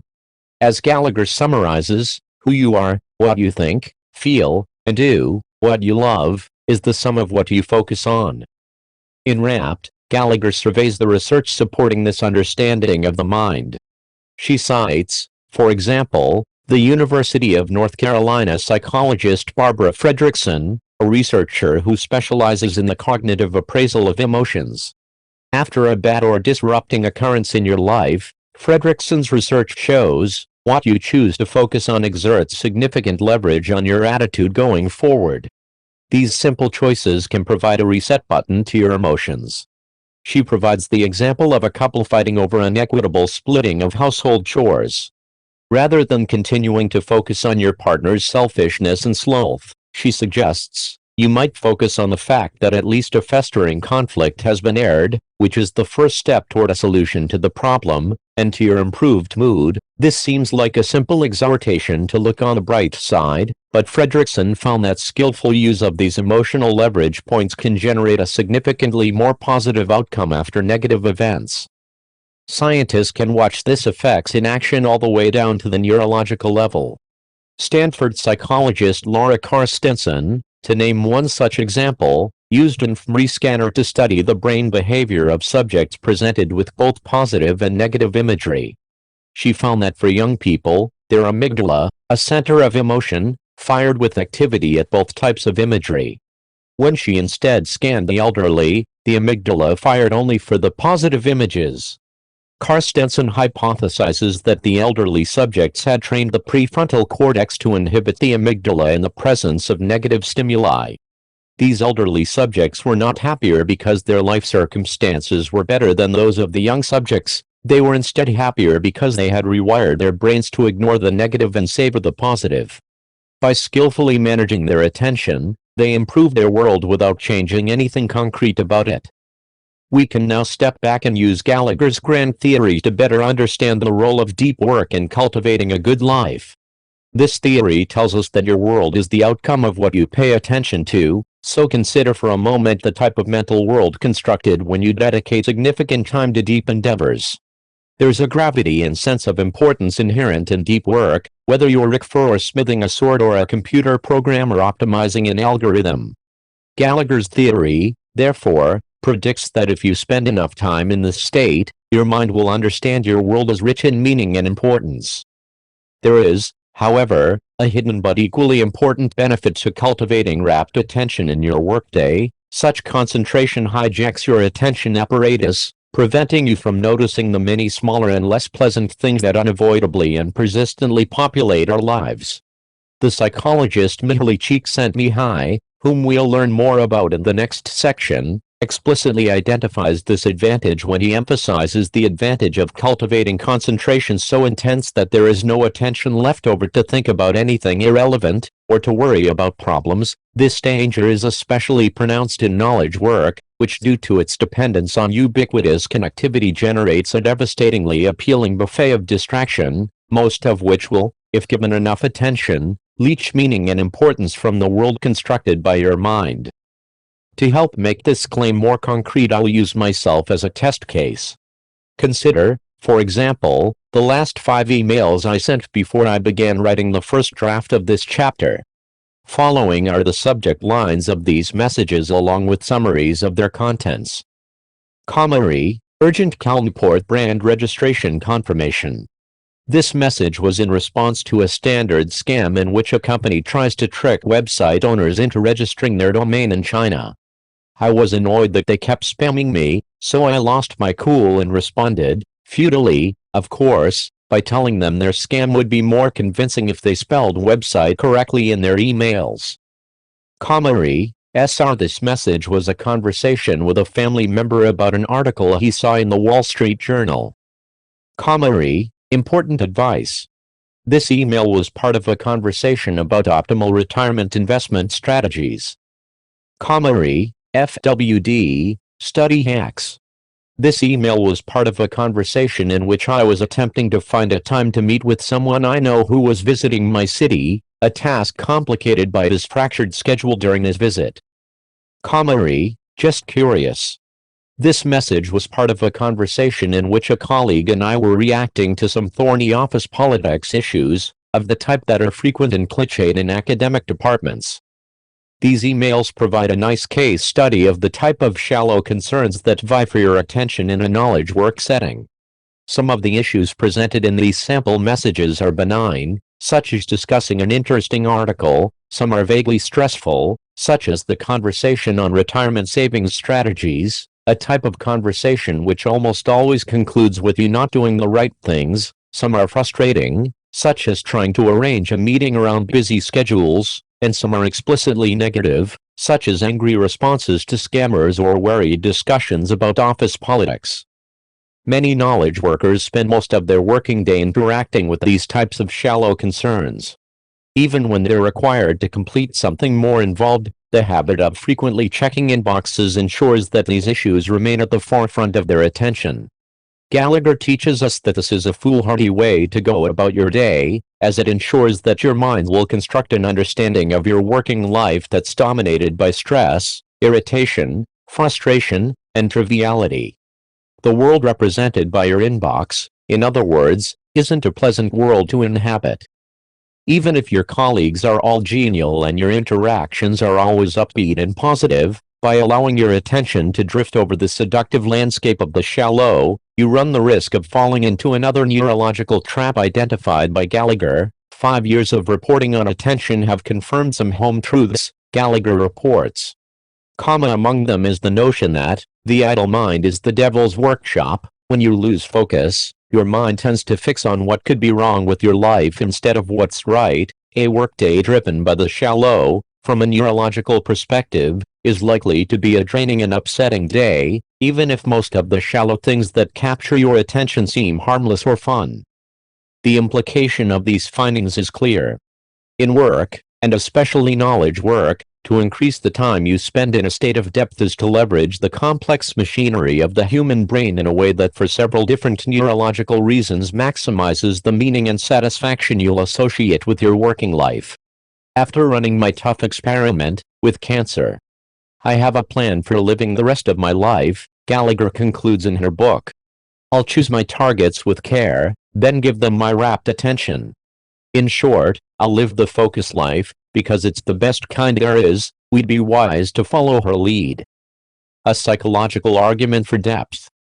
Our second argument for why depth generates meaning comes from the work of one of the world's best known, and most misspelled, psychologists, Mihaly Csikszentmihalyi. In the early 1980s, Csikszentmihalyi, working with Reed Larson, a young colleague at the University of Chicago, invented a new technique for understanding the psychological impact of everyday behaviors. At the time, it was difficult to accurately measure the psychological impact of different activities. If you brought someone into a laboratory and asked her to remember how she felt at a specific point many hours ago, she was unlikely to recall. If you instead gave her a diary and asked her to record how she felt throughout the day, she wouldn't be likely to keep up the entries with diligence. It's simply too much work. Csikszentmihalyi and Larsen's breakthrough was to leverage new technology, for the time, to bring the question to the subject right when it mattered. In more detail, they outfitted experimental subjects with pagers. These pagers would beep at randomly selected intervals. In modern incarnations of this method, smartphone apps play the same role. When the beeper went off, the subjects would record what they were doing at the exact moment and how they felt. In some cases, they would be provided with a journal in which to record this information, while in others they would be given a phone number to call to answer questions posed by a field worker. Because the beeps were only occasional but hard to ignore, the subjects were likely to follow through with the experimental procedure. And because the subjects were recording responses about an activity at the very moment they were engaged in it, the responses were more accurate. Csikszentmihalyi and Larsen called the approach the experience sampling method, ESM, and it provided unprecedented insight into how we actually feel about the beats of our daily lives. Among many breakthroughs, Csikszentmihalyi's work with ESM helped validate a theory he had been developing over the preceding decade. The best moments usually occur when a person's body or mind is stretched to its limits in a voluntary effort to accomplish something difficult and worthwhile. Csikszentmihalyi calls this mental state flow, a term he popularized with a 1990 book of the same title. At the time, this finding pushed back against conventional wisdom. Most people assumed, and still do, that relaxation makes them happy. We want to work less and spend more time in the hammock. But the results from Csikszentmihalyi's ESM studies reveal that most people have this wrong. Ironically, jobs are actually easier to enjoy than free time, because like flow activities they have built-in goals, feedback rules, and challenges, all of which encourage one to become involved in one's work, to concentrate and lose oneself in it. Free time, on the other hand, is unstructured, and requires much greater effort to be shaped into something that can be enjoyed. When measured empirically, people were happier at work and less happy relaxing than they suspected. And as the ESM studies confirmed, the more such flow experiences that occur in a given week, the higher the subject's life satisfaction. Human beings, it seems, are at their best when immersed deeply in something challenging. There is, of course, overlap between the theory of flow and the ideas of Winifred Gallagher highlighted in the last section. Both point toward the importance of depth over shallowness, but they focus on two different explanations for this importance. Gallagher's writing emphasizes that the content of what we focus on matters. If we give rapt attention to important things, and therefore also ignore shallow negative things, we'll experience our working life as more important than positive. Csikszentmihalyi's theory of flow, by contrast, is mostly agnostic to the content of our attention. Though he would likely agree with the research cited by Gallagher, his theory notes that the feeling of going deep is in itself very rewarding. Our minds like this challenge, regardless of the subject. The connection between deep work and flow should be clear. Deep work is an activity well suited to generate a flow state. The phrases used by Csikszentmihalyi to describe what generates flow include notions of stretching your mind to its limits, concentrating, and losing yourself in an activity, all of which also describe deep work. And as we just learned, flow generates happiness. Combining these two ideas, we get a powerful argument from psychology in favor of depth. Decades of research stemming from Csikszentmihalyi's original ESM experiments validate that the act of going deep alters the consciousness in a way that makes life worthwhile. Csikszentmihalyi even goes so far as to argue that modern companies should embrace this reality, suggesting that jobs should be redesigned so that they resemble as closely as possible flow activities, noting, however, that such a redesign would be difficult and disruptive. See, for example, my arguments from the previous chapter. Csikszentmihalyi then explains that it's even more important that the individual learn how to seek out opportunities for flow. This, ultimately, is the lesson to come away with from our brief foray into the world of experimental psychology. To build your working life around the experience of flow produced by deep work is a proven path to deep satisfaction. A philosophical argument for depth. Our final argument for the connection between depth and meaning requires us to step back from the more concrete worlds of neuroscience and psychology and instead adopt a philosophical perspective. I'll turn for help in this discussion to a pair of scholars who know this topic well, Hubert Dreyfus, who taught philosophy at Berkeley for more than 4 decades, and Sean Dorrance Kelly, who at the time of this writing is the chair of Harvard's philosophy department. In 2011, Dreyfus and Kelly published a book, All Things Shining, which explores how notions of sacredness and meaning have evolved throughout the history of human culture. They set out to reconstruct this history because they're worried about its endpoint in our current era. The world used to be, in its various forms, a world of sacred, shining things, Dreyfus and Kelly explain early in the book. The shining things now seem far away. What happened between then and now? The short answer, the authors argue, is Descartes. From Descartes' skepticism came the radical belief that the individual seeking certainty trumped a god or king bestowing truth. The resulting enlightenment, of course, led to the concept of human rights and freed many from oppression. But as Dreyfus and Kelly emphasize, for all its good in the political arena, in the domain of the metaphysical this thinking stripped the world of the order and sacredness essential to creating meaning. In a post-enlightenment world we have tasked ourselves to identify what's meaningful and what's not, an exercise that can seem arbitrary and induce a creeping nihilism. The Enlightenment's metaphysical embrace of the autonomous individual leads not just to a boring life, Dreyfus and Kelly worry, it leads almost inevitably to a nearly unlivable one. This problem might at first seem far removed from our quest to understand the satisfaction of depth, but when we proceed to Dreyfus and Kelly's solution, we will discover rich new insights into the sources of meaning in professional pursuits. This connection should seem less surprising when it's revealed that Dreyfus and Kelly's response to modern nihilism builds on the very subject that opened this chapter, the craftsman. Craftsmanship, Dreyfus and Kelly argue in their book's conclusion, provides a key to reopening a sense of sacredness in a responsible manner. To illustrate this claim, they use as an organizing example an account of a master wheelwright, the now lost profession of shaping wooden wagon wheels. Because each piece of wood is distinct, it has its own personality, they write after a passage describing the details of the wheelwright's craft. The woodworker has an intimate relationship with the wood he works.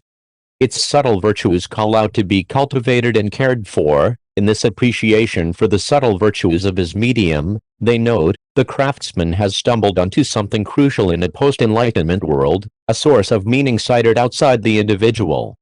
The wheelwright doesn't decide arbitrarily which virtues of the wood he works are valuable and which are not, this value is inherent in the wood and the task it's meant to perform. As Dreyfus and Kelly explain, such sacredness is common to craftsmanship. The task of a craftsman, they conclude, is not to generate meaning, but rather to cultivate in himself the skill of discerning the meanings that are already there. This frees the craftsman of the nihilism of autonomous individualism, providing an ordered world of meaning. At the same time, this meaning seems safer than the sources cited in previous eras. The wheelwright, the authors imply, cannot easily use the inherent quality of a piece of pine to justify a despotic monarchy. Returning to the question of professional satisfaction, Dreyfus and Kelly's interpretation of craftsmanship as a path to meaning provides a nuanced understanding of why the work of those like Rick Furrer resonates with so many of us. The look of satisfaction on Furrer's face as he works to extract artistry from crude metals, these philosophers would argue, is a look expressing appreciation for something elusive and valuable in modernity, a glimpse of the sacred. Once understood, we can connect the sacredness inherent in traditional craftsmanship to the world of knowledge work. To do so, there are 2 key observations we must first make. The first might be obvious but requires emphasis. There's nothing intrinsic about the manual trades when it comes to generating this particular source of meaning. Any pursuit, be it physical or cognitive, that supports high levels of skill can also generate a sense of sacredness.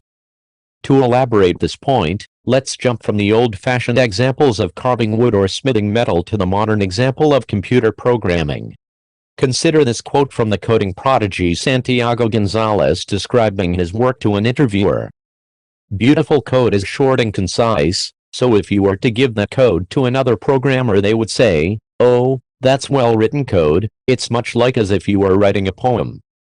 Gonzalez discusses computer programming similarly to the way woodworkers discuss their craft in the passages quoted by Dreyfus and Kelly.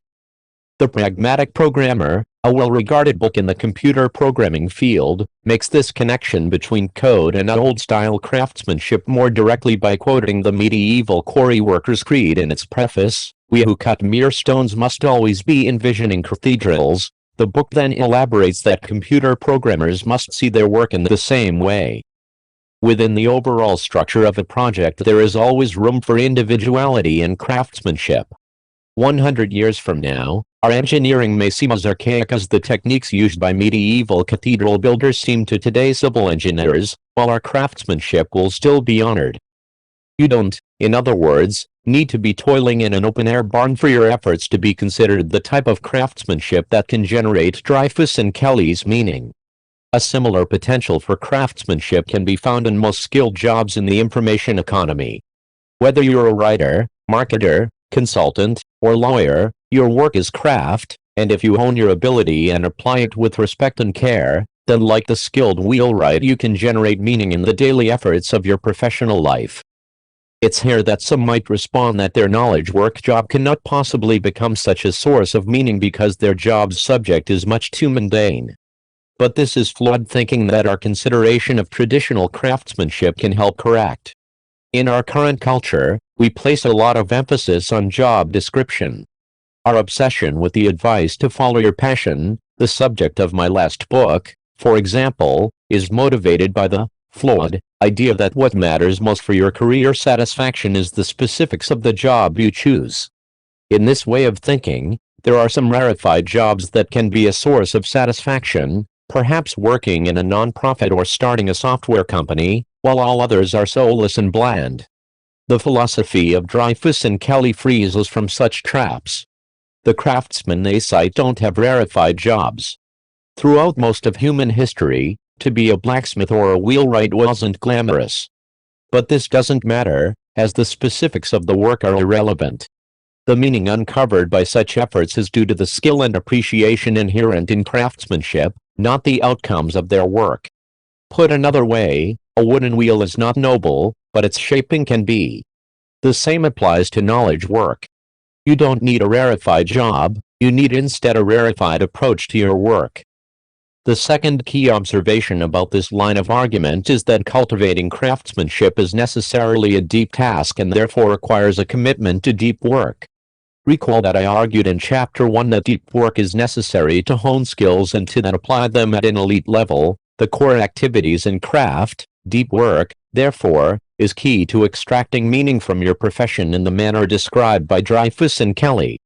It follows that to embrace deep work in your own career, and to direct it toward cultivating your skill, is an effort that can transform a knowledge work job from a distracted, draining obligation into something satisfying, a portal to a world full of shining, wondrous things. Homo sapiens depensis. The first two chapters of Part 1 were pragmatic. They argue that deep work is becoming increasingly valuable in our economy at the same time that it also is becoming increasingly rare, for somewhat arbitrary reasons. This represents a classic market mismatch. If you cultivate the skill, you'll thrive professionally. This final chapter, by contrast, has little to add to this practical discussion of workplace advancement, and yet it's absolutely necessary for these earlier ideas to gain traction. The pages ahead describe a rigorous program for transforming your professional life into one centered on depth. This is a difficult transition, and as with many such efforts, well-reasoned, pragmatic arguments can motivate you only to a certain point. Eventually, the goal you pursue needs to resonate at a more human level. This chapter argues that when it comes to the embrace of depth, such resonance is inevitable. Whether you approach the activity of going deep from the perspective of neuroscience, psychology, or lofty philosophy, these paths all seem to lead back to a connection between depth and meaning. It's as if our species has evolved into one that flourishes in depth and wallows in shallowness, becoming what we might call Homo sapiens depensis. I earlier quoted Winifred Gallagher, the converted disciple of depth, saying, "I'll live the focus life, because it's the best kind there is." This is perhaps the best way to sum up the argument of this chapter and of part 1 more broadly. A deep life is a good life, any way you look at it. Part 2. The rules. Rule number 1. Work deeply. Soon after I met David Duane for a drink at a DuPont Circle bar, he brought up the eudaimonia machine. Duane is an architecture professor, and therefore likes to explore the intersection between the conceptual and the concrete. The eudaimonia machine is a good example of this intersection. The machine, which takes its name from the ancient Greek concept of eudaimonia, a state in which you're achieving your full human potential, turns out to be a building. The goal of the machine, David explained, is to create a setting where the users can get into a state of deep human flourishing, creating work that's at the absolute extent of their personal abilities. It is, in other words, a space designed for the sole purpose of enabling the deepest possible deep work. I was, as you might expect, intrigued. As Duane explained the machine to me, he grabbed a pen to sketch its proposed layout. The structure is a one-story narrow rectangle made up of 5 rooms, placed in a line, one after another. There's no shared hallway, you have to pass through one room to get to the next. As Duane explains, the lack of circulation is critical because it doesn't allow you to bypass any of the spaces as you get deeper into the machine. The first room you enter when coming off the street is called the gallery. In Duane's plan, this room would contain examples of deep work produced in the building. It's meant to inspire users of the machine, creating a culture of healthy stress and peer pressure. As you leave the gallery, you next enter the salon. In here, Duane imagines access to high-quality coffee and perhaps even a full bar. There are also couches and Wi-Fi. The salon is designed to create a mood that hovers between intense curiosity and argumentation. This is a place to debate, brood, and in general work through the ideas that you'll develop deeper in the machine. Beyond the salon you enter the library. This room stores a permanent record of all work produced in the machine, as well as the books and other resources used in this previous work. There will be copiers and scanners for gathering and collecting the information you need for your project. Duane describes the library as the hard drive of the machine. The next room is the office space. It contains a standard conference room with a whiteboard and some cubicles with desks. The office, Duane explains, is for low-intensity activity. To use our terminology, this is the space to complete the shallow efforts required by your project. Duane imagines an administrator with a desk in the office who could help its users improve their work habits to optimize their efficiency. This brings us to the final room of the machine, a collection of what Duane calls deep work chambers. He adopted the term deep work from my articles on the topic. Each chamber is conceived to be 6 by 10 feet and protected by thick soundproof walls. Duane's plans call for 18 inches of insulation. The purpose of the deep work chamber is to allow for total focus and uninterrupted workflow, Duane explains. He imagines a process in which you spend 90 minutes inside, take a 90-minute break, and repeat 2 or 3 times, at which point your brain will have achieved its limit of concentration for the day. For now, the eudaimonia machine exists only as a collection of architectural drawings, but even as a plan, its potential to support impactful work excites Duane. This design remains, in my mind, the most interesting piece of architecture I've ever produced, he told me. In an ideal world, one in which the true value of deep work is accepted and celebrated, we'd all have access to something like the eudaimonia machine. Perhaps not David Duane's exact design, but, more generally speaking, a work environment and culture designed to help us extract as much value as possible from our brains. Unfortunately, this vision is far from our current reality. We instead find ourselves in distracting open offices where inboxes cannot be neglected and meetings are incessant, a setting where colleagues would rather you respond quickly to their latest email than produce the best possible results. As a reader of this book, in other words, you're a disciple of depth in a shallow world. This rule, the first of 4 such rules in part 2 of this book, is designed to reduce this conflict. You might not have access to your own eudaimonia machine, but the strategies that follow will help you simulate its effects in your otherwise distracted professional life. They'll show you how to transform deep work from an aspiration into a regular and significant part of your daily schedule. Rules number 2 through number 4 will then help you get the most out of this deep work habit by presenting, among other things, strategies for training your concentration ability and fighting back encroaching distractions. Before proceeding to these strategies, however, I want to first address a question that might be nagging you: why do we need such involved interventions?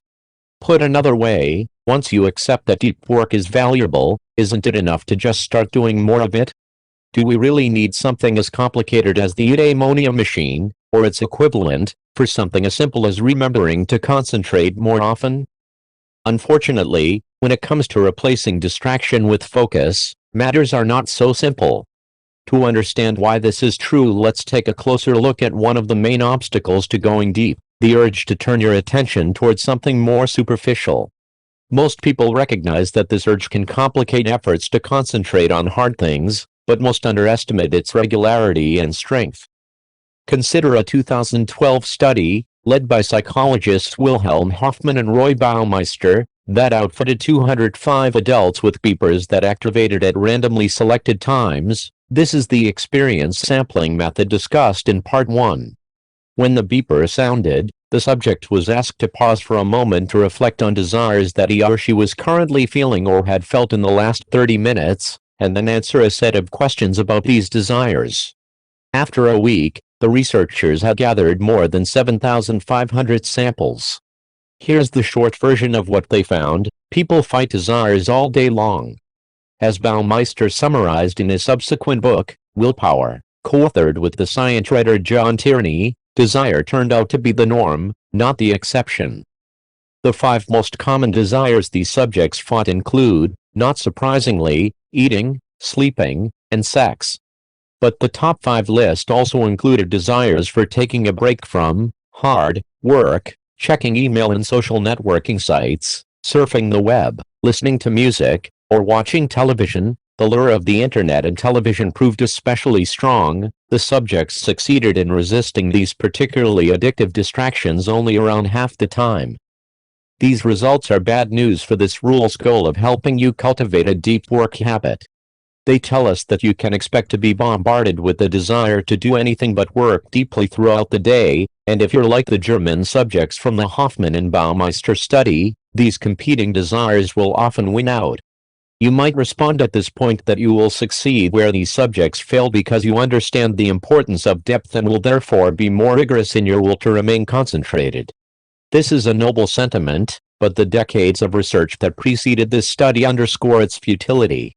A now voluminous line of inquiry, initiated in a series of pioneering papers also written by Roy Baumeister, has established the following important, and at the time, unexpected, truth about willpower: you have a finite amount of willpower that becomes depleted as you use it.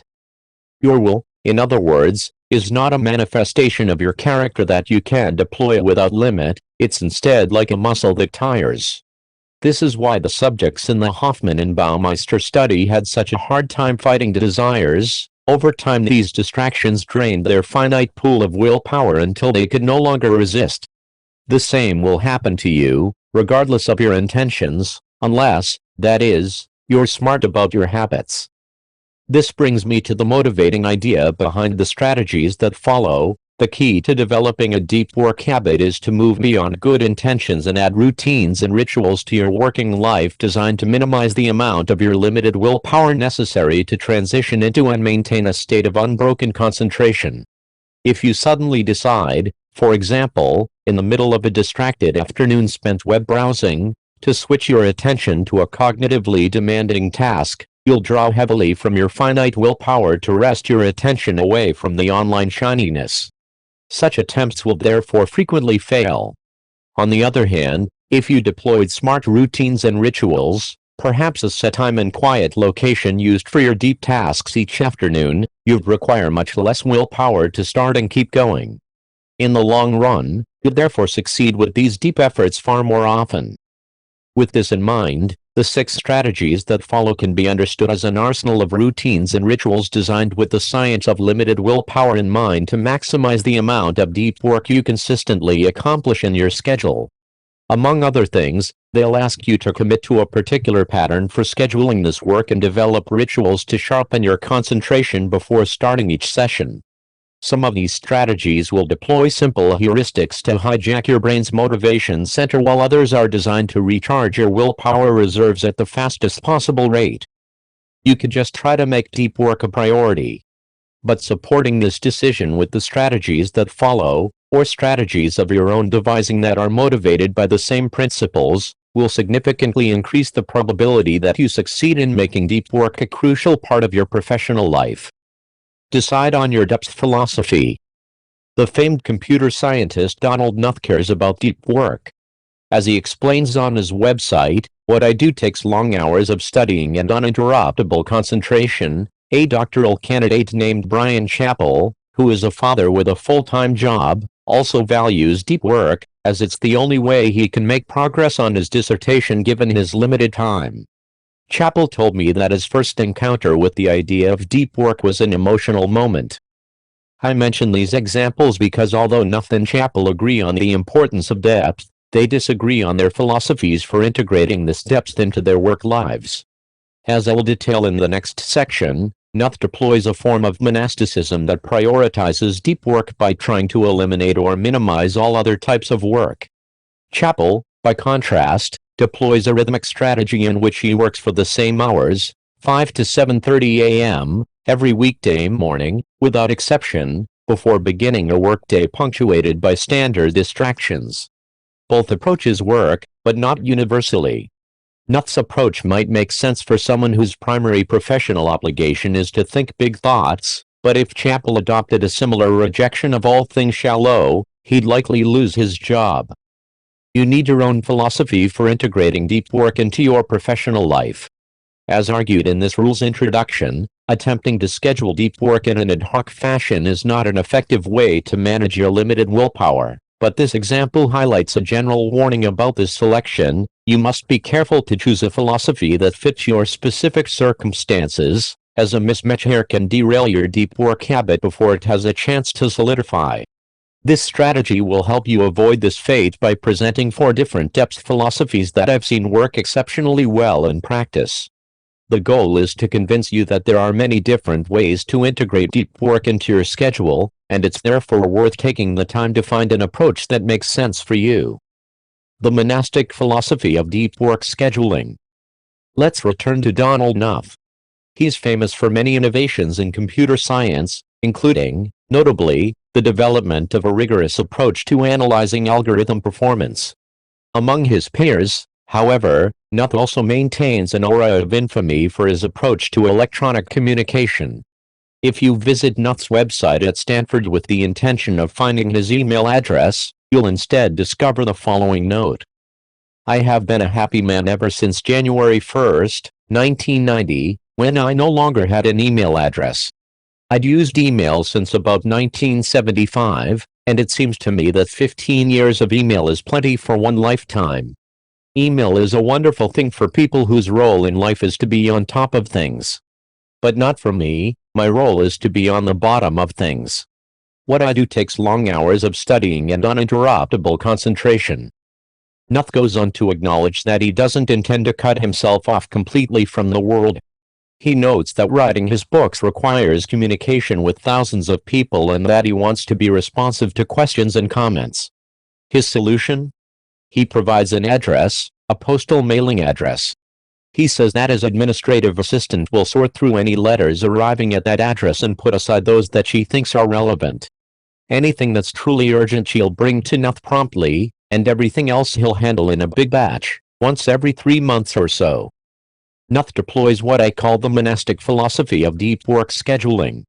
This philosophy attempts to maximize deep efforts by eliminating or radically minimizing shallow obligations. Practitioners of the monastic philosophy tend to have a well-defined and highly valued professional goal that they're pursuing, and the bulk of their professional success comes from doing this one thing exceptionally well. It's this clarity that helps them eliminate the thicket of shallow concerns that tend to trip up those whose value proposition in the working world is more varied.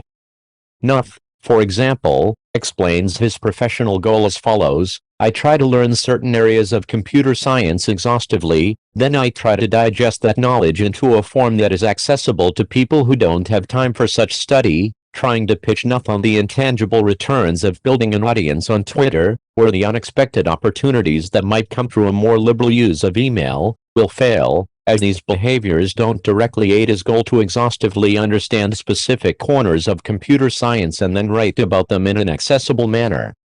Another person committed to monastic deep work is the acclaimed science fiction writer Neal Stephenson. If you visit Stephenson's author website, you'll notice a lack of email or mailing address. We can gain insight into this omission from a pair of essays that Stephenson posted on his early website, hosted on the Well, back in the early 2000s, and which have been preserved by the Internet Archive. In one such essay, archived in 2003, Stephenson summarizes his communication policy as follows. Persons who wish to interfere with my concentration are politely requested not to do so, and warned that I don't answer email, lest my communication policies, key message get lost in the verbiage. I will put it here succinctly, all of my time and attention are spoken for, several times over. Please do not ask for them. To further justify this policy, Stephenson wrote an essay titled Why I Am a Bad Correspondent. At the core of his explanation for his inaccessibility is the following decision. The productivity equation is a nonlinear one, in other words. This accounts for why I am a bad correspondent and why I very rarely accept speaking engagements. If I organize my life in such a way that I get lots of long, consecutive, uninterrupted time chunks, I can write novels. But if those chunks get separated and fragmented, my productivity as a novelist drops spectacularly. Stevenson sees two mutually exclusive options. He can write good novels at a regular rate, or he can answer a lot of individual emails and attend conferences, and as a result produce lower quality novels at a slower rate. He chose the former option, and this choice requires him to avoid as much as possible any source of shallow work in his professional life. This issue is so important to Stephenson that he went on to explore its implications, positive and negative, in his 2008 science fiction epic, Anathem, which considers a world where an intellectual elite live in monastic orders, isolated from the distracted masses and technology, thinking deep thoughts. In my experience, the monastic philosophy makes many knowledge workers defensive. The clarity with which its adherents identify their value to the world, I suspect, touches a raw nerve for those whose contribution to the information economy is more complex. Notice, of course, that more complex does not mean lesser. A high-level manager, for example, might play a vital role in the functioning of a billion-dollar company, even if she cannot point to something discrete, like a completed novel, and say, this is what I produced this year. Therefore, the pool of individuals to whom the monastic philosophy applies is limited, and that's okay. If you're outside this pool, its radical simplicity shouldn't evince too much envy.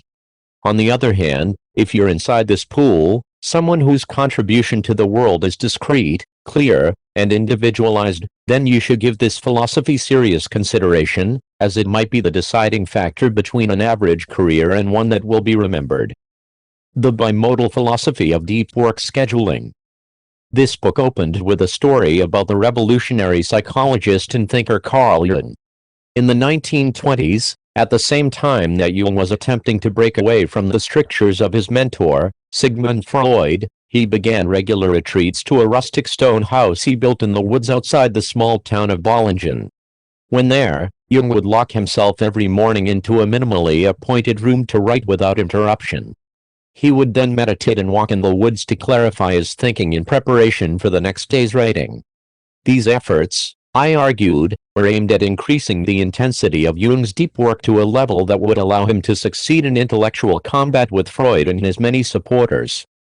In recalling this story, I want to emphasize something important. Jung did not deploy a monastic approach to deep work. Donald Knuth and Neil Stephenson are examples from earlier, attempted to completely eliminate distraction and shallowness from their professional lives. Jung, by contrast, sought this elimination only during the periods he spent at his retreat. The rest of Jung's time was spent in Zurich, where his life was anything but monastic. He ran a busy clinical practice that often had him seeing patients until late at night. He was an active participant in the Zurich coffee house culture, and he gave and attended many lectures in the city's respected universities. Einstein received his doctorate from one university in Zurich and later taught at another. He also, interestingly enough, knew Jung, and the two shared several dinners to discuss the key ideas of Einstein's special relativity. Jung's life in Zurich, in other words, is similar in many ways to the modern archetype of the hyper-connected digital age knowledge worker. Replace Zurich with San Francisco and letter with tweet and we could be discussing some hotshot tech CEO. Jung's approach is what I call the bimodal philosophy of deep work. This philosophy asks that you divide your time, dedicating some clearly defined stretches to deep pursuits and leaving the rest open to everything else. During the deep time, the bimodal worker will act monastically, seeking intense and uninterrupted concentration. During the shallow time, such focus is not prioritized. This division of time between deep and open can happen on multiple scales. For example, on the scale of a week, you might dedicate a 4-day weekend to depth and the rest to open time. Similarly, on the scale of a year, you might dedicate one season to contain most of your deep stretches, as many academics do over the summer or while on sabbatical. The bimodal philosophy believes that deep work can produce extreme productivity, but only if the subject dedicates enough time to such endeavors to reach maximum cognitive intensity, the state in which real breakthroughs occur. This is why the minimum unit of time for deep work in this philosophy tends to be at least one full day. To put aside a few hours in the morning, for example, is too short to count as a deep work stretch for an adherent of this approach. At the same time, the bimodal philosophy is typically deployed by people who cannot succeed in the absence of substantial commitments to non-deep pursuits. Jung, for example, needed his clinical practice to pay the bills and the Zurich coffee house scene to stimulate his thinking. The approach of shifting between two modes provides a way to serve both needs well. To provide a more modern example of the bimodal philosophy in action, we can once again consider Adam Grant, the Wharton Business School professor whose thoughtfulness about work habits was first introduced in Part 1. As you might recall, Grant's schedule during his rapid rise through the professorship ranks at Wharton provides a nice bimodality case study. On the scale of the academic year, he stacked his courses into one semester, so that he could focus the other on deep work. During these deep semesters he then applied the bimodal approach on the weekly scale. He would, perhaps once or twice a month, take a period of 2 to 4 days to become completely monastic. He would shut his door, put an out-of-office autoresponder on his email, and work on his research without interruption. Outside of these deep sessions, Grant remained famously open and accessible. In some sense, he had to be. His 2013 bestseller, Give and Take, promotes the practice of giving of your time and attention, without expectation of something in return, as a key strategy in professional advancement. Those who deploy the bimodal philosophy of deep work admire the productivity of the monastics but also respect the value they receive from the shallow behaviors in their working lives. Perhaps the biggest obstacle to implementing this philosophy is that even short periods of deep work require a flexibility that many fear they lack in their current positions. If even an hour away from your inbox makes you uncomfortable, then certainly the idea of disappearing for a day or more at a time will seem impossible. But I suspect bimodal working is compatible with more types of jobs than you might guess. Earlier, for example, I described a study by Harvard Business School professor Leslie Perlow. In this study, a group of management consultants were asked to disconnect for a full day each work week. The consultants were afraid a client would rebel. It turned out that the client didn't care. As Jung, Grant, and Perlow's subjects discovered, people will usually respect your right to become inaccessible if these periods are well defined and well advertised, and outside these stretches, you're once again easy to find. The Rhythmic Philosophy of Deep Work Scheduling. In the early days of the Seinfeld show, Jerry Seinfeld remained a working comic with a busy tour schedule. It was during this period that a writer and comic named Brad Isaac, who was working open mic nights at the time, ran into Seinfeld at a club waiting to go on stage. As Isaac later explained in a now classic Life Hacker article, "I saw my chance. I had to ask Seinfeld if he had any tips for a young comic. What he told me was something that would benefit me for a lifetime." Seinfeld began his advice to Isaac with some common sense, noting the way to be a better comic was to create better jokes, and then explaining that the way to create better jokes was to write every day. Seinfeld continued by describing a specific technique he used to help maintain this discipline.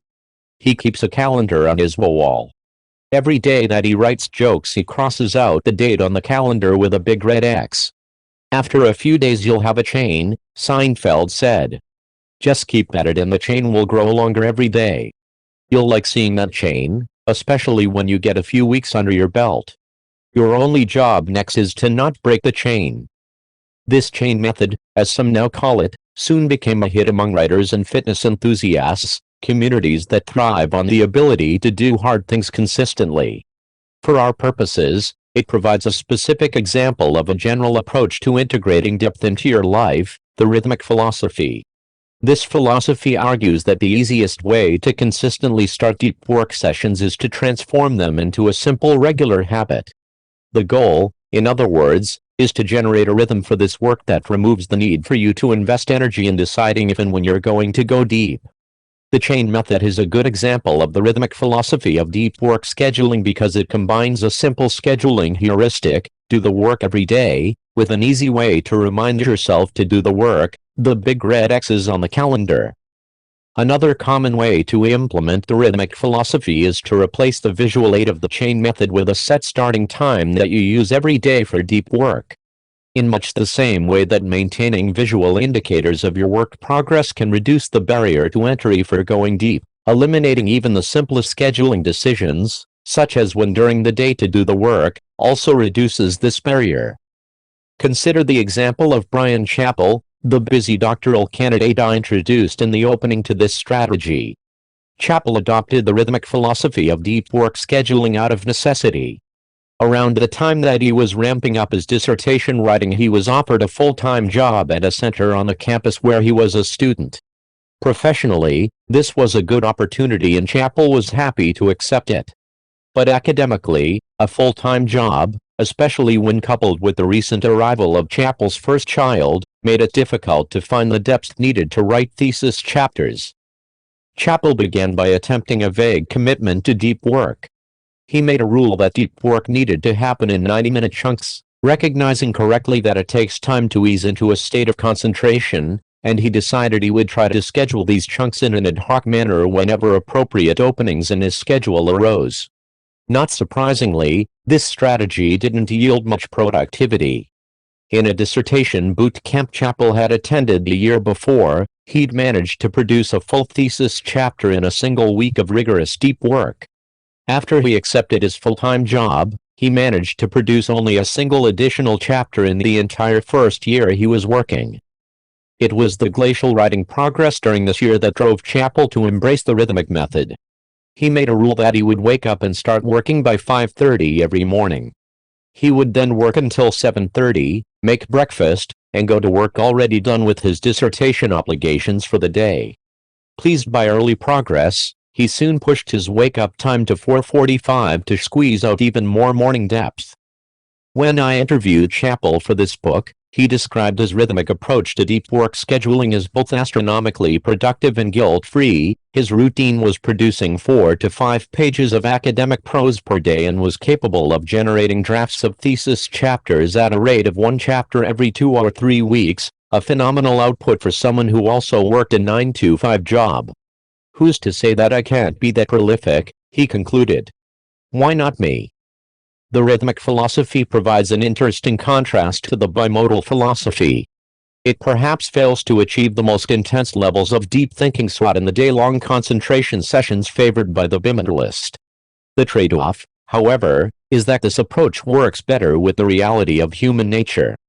By supporting deep work with rock-solid routines that make sure a little bit gets done on a regular basis, the rhythmic scheduler will often log a larger total number of deep hours per year. The decision between rhythmic and bimodal can come down to your self-control in such scheduling matters. If you're Carl Jung and are engaged in an intellectual dogfight with Sigmund Freud supporters, you'll likely have no trouble recognizing the importance of finding time to focus on your ideas. On the other hand, if you're writing a dissertation with no one pressuring you to get it done, the habitual nature of the rhythmic philosophy might be necessary to maintain progress. For many, however, it's not just self-control issues that bias them toward the rhythmic philosophy, but also the reality that some jobs don't allow you to disappear for days at a time when the need to go deep arises. For a lot of bosses, the standard is that you're free to focus as hard as you want, so long as the boss's emails are still answered promptly. This is likely the biggest reason why the rhythmic philosophy is one of the most common among deep workers in standard office jobs. The journalistic philosophy of deep work scheduling. In the 1980s, the journalist Walter Isaacson was in his 30s and well along in his rapid ascent through the ranks of Time magazine. By this point, he was undoubtedly on the radar of the thinking class. Christopher Hitchens, for example, writing in the London Review of Books during this period, called him one of the best magazine journalists in America. The time was right for Isaacson to write a big important book, a necessary step on the ladder of journalistic achievement. So Isaacson chose a complicated topic, an intertwined narrative biography of 6 figures who played an important role in early Cold War policy, and teamed up with a fellow young Time editor, Evan Thomas, to produce an appropriately weighty book, an 864-page epic titled The Wise Men, 6 Friends in the World They Made. This book, which was published in 1986, was well received by the right people. The New York Times called it a richly textured account, while the San Francisco Chronicle exulted that the 2 young writers had fashioned a Cold War Plutarch. Less than a decade later, Isaacson reached the apex of his journalism career when he was appointed editor of Time, which he then followed with a second act as the CEO of a think tank and an incredibly popular biographer of figures including Benjamin Franklin, Albert Einstein, and Steve Jobs. What interests me about Isaacson, however, is not what he accomplished with his first book but how he wrote it. In uncovering this story, I must draw from a fortunate personal connection. As it turns out, in the years leading up to the publication of The Wise Men, my uncle John Paul Newport, who was also a journalist in New York at the time, shared a summer beach rental with Isaacson. To this day, my uncle remembers Isaacson's impressive work habits. It was always amazing. He could retreat up to the bedroom for a while, when the rest of us were chilling on the patio or whatever, to work on his book. He'd go up for 20 minutes or an hour. We'd hear the typewriter pounding, then he'd come down as relaxed as the rest of us. The work never seemed to faze him. He just happily went up to work when he had the spare time. Isaacson was methodic. Anytime he could find some free time, he would switch into a deep work mode and hammer away at his book. This is how, it turns out, one can write a 900-page book on the side while spending the bulk of one's day becoming one of the country's best magazine writers. I call this approach, in which you fit deep work wherever you can into your schedule, the journalist philosophy. This name is a nod to the fact that journalists, like Walter Isaacson, are trained to shift into a writing mode on a moment's notice, as is required by the deadline-driven nature of their profession. This approach is not for the deep work novice. As I established in the opening to this rule, the ability to rapidly switch your mind from shallow to deep mode doesn't come naturally. Without practice, such switches can seriously deplete your finite willpower reserves. This habit also requires a sense of confidence in your abilities, a conviction that what you're doing is important and will succeed. This type of conviction is typically built on a foundation of existing professional accomplishment. Isaacson, for example, likely had an easier time switching to writing mode than, say, a first-time novelist, because Isaacson had worked himself up to become a respected writer by this point. He knew he had the capacity to write an epic biography and understood it to be a key task in his professional advancement. This confidence goes a long way in motivating hard efforts. I'm partial to the journalistic philosophy of deep work because it's my main approach to integrating these efforts into my schedule. In other words, I'm not monastic in my deep work, though I do find myself occasionally jealous of my fellow computer scientist Donald Knuth's unapologetic disconnection. I don't deploy multi-day depth binges like the bimetallists, and though I am intrigued by the rhythmic philosophy, my schedule has a way of thwarting attempts to enforce a daily habit. Instead, in an ode to Isaacson, I face each week as it arrives and do my best to squeeze out as much depth as possible. To write this book, for example, I had to take advantage of free stretches of time wherever they popped up. If my kids were taking a good nap, I'd grab my laptop and lock myself in the home office. If my wife wanted to visit her parents in nearby Annapolis on a weekend day, I'd take advantage of the extra childcare to disappear to a quiet corner of their house to write. If a meeting at work was canceled, or an afternoon left open, I might retreat to one of my favorite libraries on campus to squeeze out a few hundred more words. And so on. I should admit that I'm not pure in my application of the journalist philosophy. I don't, for example, make all my deep work decisions on a moment-to-moment basis. I instead tend to map out when I'll work deeply during each week at the beginning of the week, and then refine these decisions, as needed, at the beginning of each day. See rule number 4 for more details on my scheduling routines. By reducing the need to make decisions about deep work moment by moment, I can preserve more mental energy for the deep thinking itself. In the final accounting, the journalistic philosophy of deep work scheduling remains difficult to pull off. But if you're confident in the value of what you're trying to produce, and practiced in the skill of going deep, a skill we will continue to develop in the strategies that follow, it can be a surprisingly robust way to squeeze out large amounts of depth from an otherwise demanding schedule. Ritualize.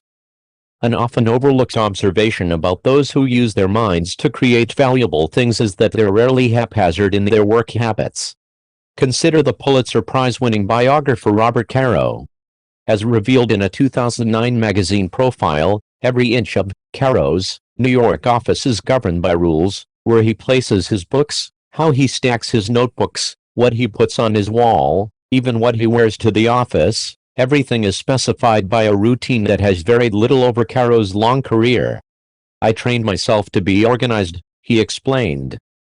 Charles Darwin had a similarly strict structure for his working life during the period when he was perfecting on The Origin of Species. As his son Francis later remembered, he would rise promptly at 7 to take a short walk. He would then eat breakfast alone and retire to his study from 8 to 9:30. The next hour was dedicated to reading his letters from the day before, after which he would return to his study from 10:30 until noon. After this session, he would mull over challenging ideas while walking on a proscribed route that started at his greenhouse and then circled the path on his property. He would walk until satisfied with his thinking, then declare his workday done. The journalist Mason Curry, who spent half a decade cataloging the habits of famous thinkers and writers, and from whom I learned the previous 2 examples, summarized this tendency towards systematization as follows. There is a popular notion that artists work from inspiration, that there is some strike or bolt or bubbling up of creative mojo from who knows where, but I hope my work makes clear that waiting for inspiration to strike is a terrible, terrible plan. In fact, perhaps the single best piece of advice I can offer to anyone trying to do creative work is to ignore inspiration. In a New York Times column on the topic, David Brooks summarizes this reality more bluntly: great creative minds think like artists but work like accountants. This strategy suggests the following: to make the most out of your deep work sessions, build rituals of the same level of strictness and idiosyncrasy as the important thinkers mentioned previously. There's a good reason for this mimicry. Great minds like Caro and Darwin didn't deploy rituals to be weird, they did so because success in their work depended on their ability to go deep, again and again. There's no way to win a Pulitzer Prize or conceive a grand theory without pushing your brain to its limit. Their rituals minimized the friction in this transition to depth, allowing them to go deep more easily and stay in the state longer. If they had instead waited for inspiration to strike before settling into serious work, their accomplishments would likely have been greatly reduced. There's no one correct deep work ritual. The right fit depends on both the person and the type of project pursued. But there are some general questions that any effective ritual must address. Where you'll work and for how long. Your ritual needs to specify a location for your deep work efforts. This location can be as simple as your normal office with the door shut and desk cleaned off. A colleague of mine likes to put a hotel-style do not disturb sign on his office door when he's tackling something difficult. If it's possible to identify a location used only for depth, for instance, a conference room or quiet library, the positive effect can be even greater. If you work in an open office plan, this need to find a deep work retreat becomes particularly important. Regardless of where you work, be sure to also give yourself a specific time frame to keep the session a discrete challenge and not an open-ended slog. How you'll work once you start to work. Your ritual needs rules and processes to keep your efforts structured.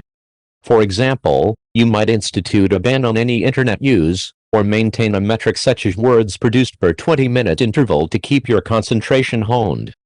Without this structure, you'll have to mentally litigate again and again what you should and should not be doing during these sessions and keep trying to assess whether you're working sufficiently hard. These are unnecessary drains on your willpower reserves. How you'll support your work. Your ritual needs to ensure your brain gets the support it needs to keep operating at a high level of depth. For example, the ritual might specify that you start with a cup of good coffee, or make sure you have access to enough food of the right type to maintain energy, or integrate light exercise such as walking to help keep the mind clear. As Nietzsche said, it is only ideas gained from walking that have any worth. This support might also include environmental factors, such as organizing the raw materials of your work to minimize energy-dissipating friction, as we saw with Caro's example. To maximize your success, you need to support your efforts to go deep. At the same time, this support needs to be systematized so that you don't waste mental energy figuring out what you need in the moment. These questions will help you get started in crafting your deep work ritual.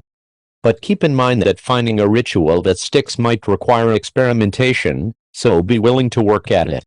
I assure you that the effort's worth it. Once you've evolved something that feels right, the impact can be significant. To work deeply is a big deal and should not be an activity undertaken lightly. Surrounding such efforts with a complicated, and perhaps, to the outside world, quite strange, ritual accepts this reality, providing your mind with the structure and commitment it needs to slip into the state of focus where you can begin to create things that matter. Make grand gestures. In the early winter of 2007, J.K. Rowling was struggling to complete the Deathly Hallows, the final book in her Harry Potter series.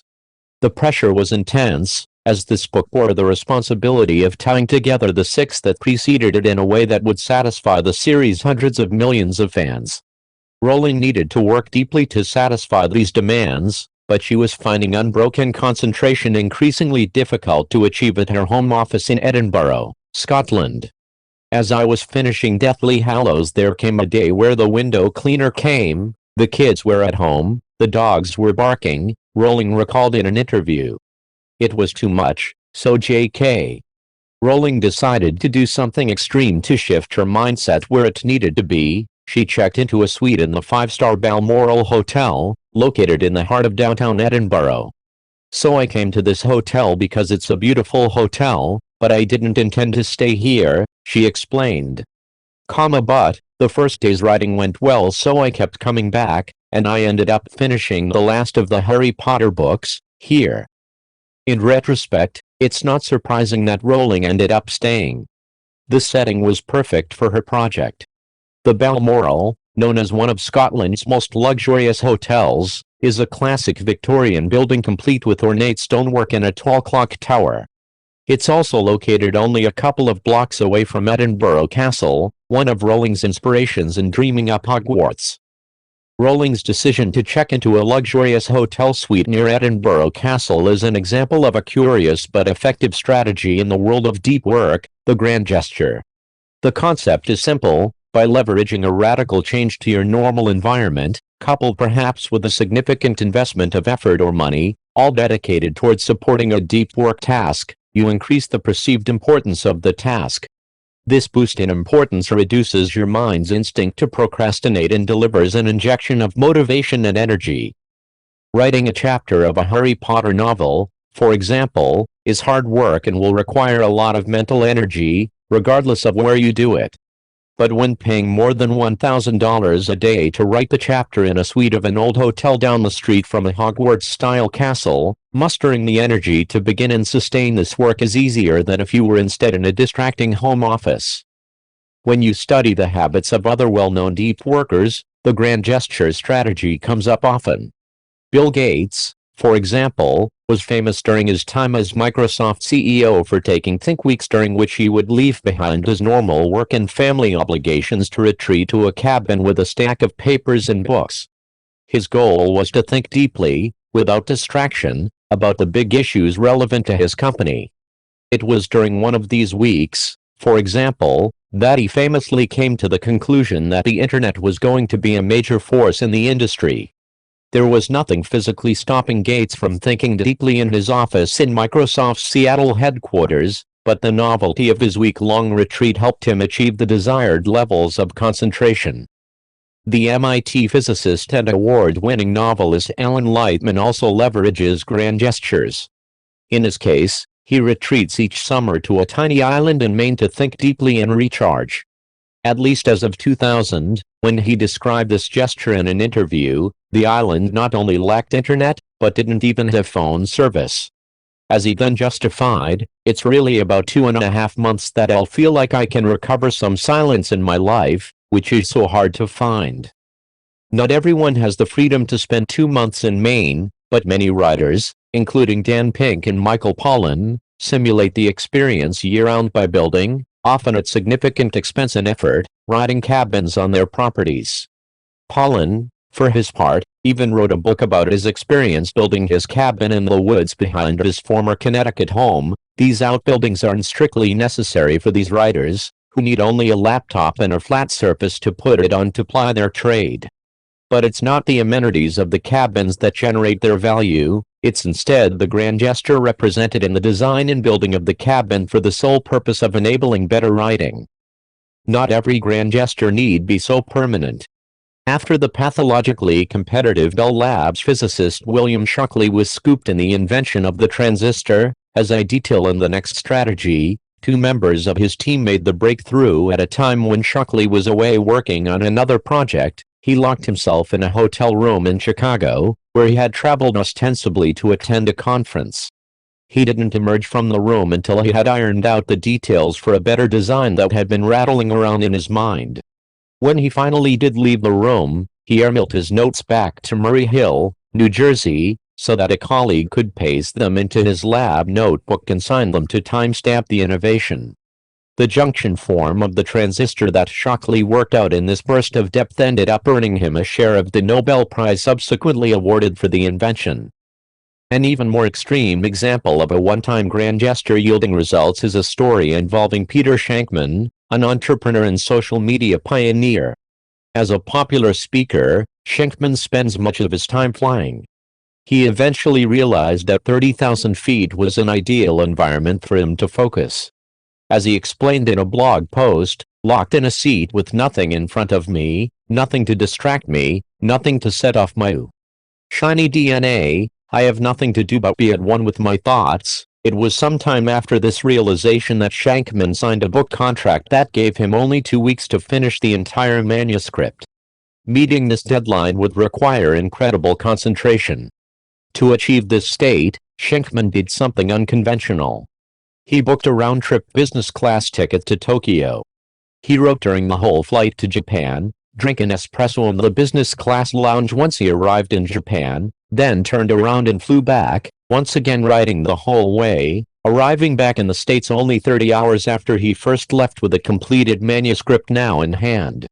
The trip cost $4,000 and was worth every penny, he explained. In all of these examples, it's not just the change of environment or seeking of quiet that enables more depth. The dominant force is the psychology of committing so seriously to the task at hand. To put yourself in an exotic location to focus on a writing project, or to take a week off from work just to think, or to lock yourself in a hotel room until you complete an important invention. These gestures push your deep goal to a level of mental priority that helps unlock the needed mental resources. Sometimes to go deep, you must first go big. Don't work alone. The relationship between deep work and collaboration is tricky. It's worth taking the time to untangle, however, because properly leveraging collaboration can increase the quality of deep work in your professional life. It's helpful to start our discussion of this topic by taking a step back to consider what at first seems to be an unresolvable conflict. In part 1 of this book, I criticized Facebook for the design of its new headquarters.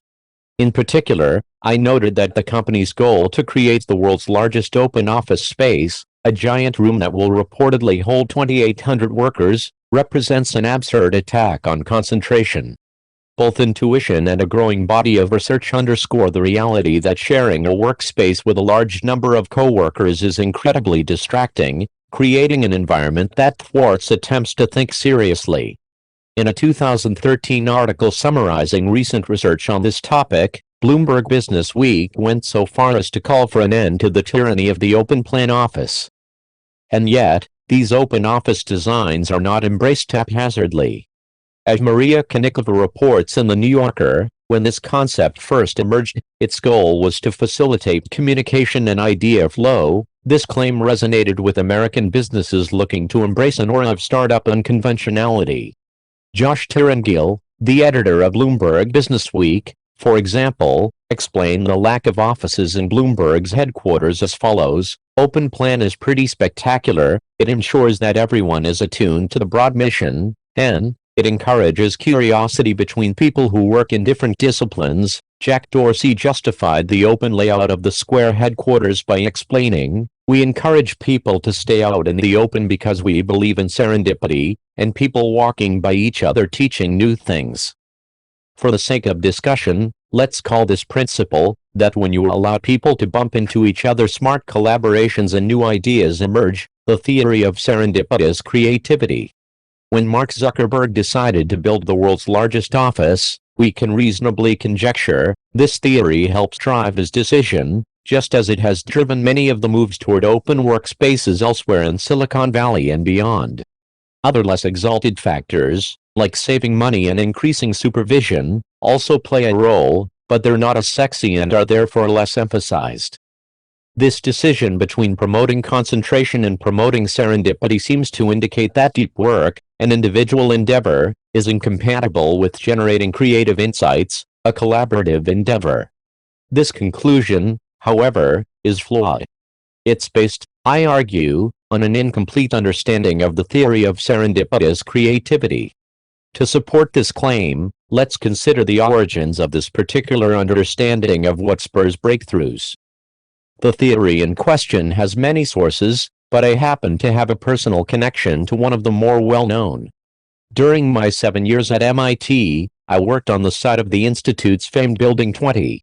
This structure, located at the intersection of Main and Vassar Streets in East Cambridge, and eventually demolished in 1998, was thrown together as a temporary shelter during World War II, meant to house the overflow from the school's bustling radiation laboratory. As noted by a 2012 New Yorker article, the building was initially seen as a failure. Ventilation was poor and hallways were dim. The walls were thin, the roof leaked, and the building was broiling in the summer and freezing in the winter. When the war ended, however, the influx of scientists to Cambridge continued. MIT needed space, so instead of immediately demolishing Building 20 as they had promised local officials, in exchange for lax permitting, they continued using it as overflow space. The result was that a mismatch of different departments, from nuclear science to linguistics to electronics, shared the low-slung building alongside more esoteric tenants such as a machine shop and a piano repair facility. Because the building was cheaply constructed, these groups felt free to rearrange space as needed. Walls and floors could be shifted and equipment bolted to the beams. In recounting the story of Gerald Zacharias's work on the first atomic clock, the above-mentioned New Yorker article points to the importance of his ability to remove 2 floors from his Building 20 lab so he could install the 3-story cylinder needed for his experimental apparatus. In MIT lore, it's generally believed that this haphazard combination of different disciplines, thrown together in a large reconfigurable building, led to chance encounters and a spirit of inventiveness that generated breakthroughs at a fast pace, innovating topics as diverse as Chomsky grammars, low-Ren navigational radars, and video games, all within the same productive post-war decades. When the building was finally demolished to make way for the $300 million Frank Gehry-designed Stata Center, where I spent my time, its loss was mourned. In tribute to the plywood palace it replaced, the interior design of the Stata Center includes boards of unfinished plywood and exposed concrete with construction markings left intact. Around the same time that Building 20 was hastily constructed, a more systematic pursuit of serendipitous creativity was underway 200 miles to the southwest in Murray Hill, New Jersey. It was here that Bell Labs director Mervyn Kelly guided the construction of a new home for the lab that would purposefully encourage interaction between its diverse mix of scientists and engineers. Kelly dismissed the standard university-style approach of housing different departments in different buildings, and instead connected the spaces into one contiguous structure joined by long hallways, some so long that when you stood at one end it would appear to converge to a vanishing point. As Bell Labs chronicler John Gertner notes about this design, traveling the hall's length without encountering a number of acquaintances, problems, diversions and ideas was almost impossible. A physicist on his way to lunch in the cafeteria was like a magnet rolling past iron filings. This strategy, mixed with Kelly's aggressive recruitment of some of the world's best minds, yielded some of the most concentrated innovation in the history of modern civilization. In the decades following the Second World War, the lab produced, among other achievements, the first solar cell, laser, communication satellite, cellular communication system, and fiber optic networking. At the same time, their theorists formulated both information theory and coding theory, their astronomers won the Nobel Prize for empirically validating the Big Bang theory, and perhaps most important of all, their physicists invented the transistor. The theory of serendipitous creativity, in other words, seems well justified by the historical record. The transistor, we can argue with some confidence, probably required Bell Labs and its ability to put solid-state physicists, quantum theorists, and world-class experimentalists in one building where they could serendipitously encounter one another and learn from their varied expertise. This was an invention unlikely to come from a lone scientist thinking deeply in the academic equivalent of Carl Jung's stone tower. But it's here that we must embrace more nuance in understanding what really generated innovation in sites such as Building 20 and Bell Labs. To do so, let's return once again to my own experience at MIT.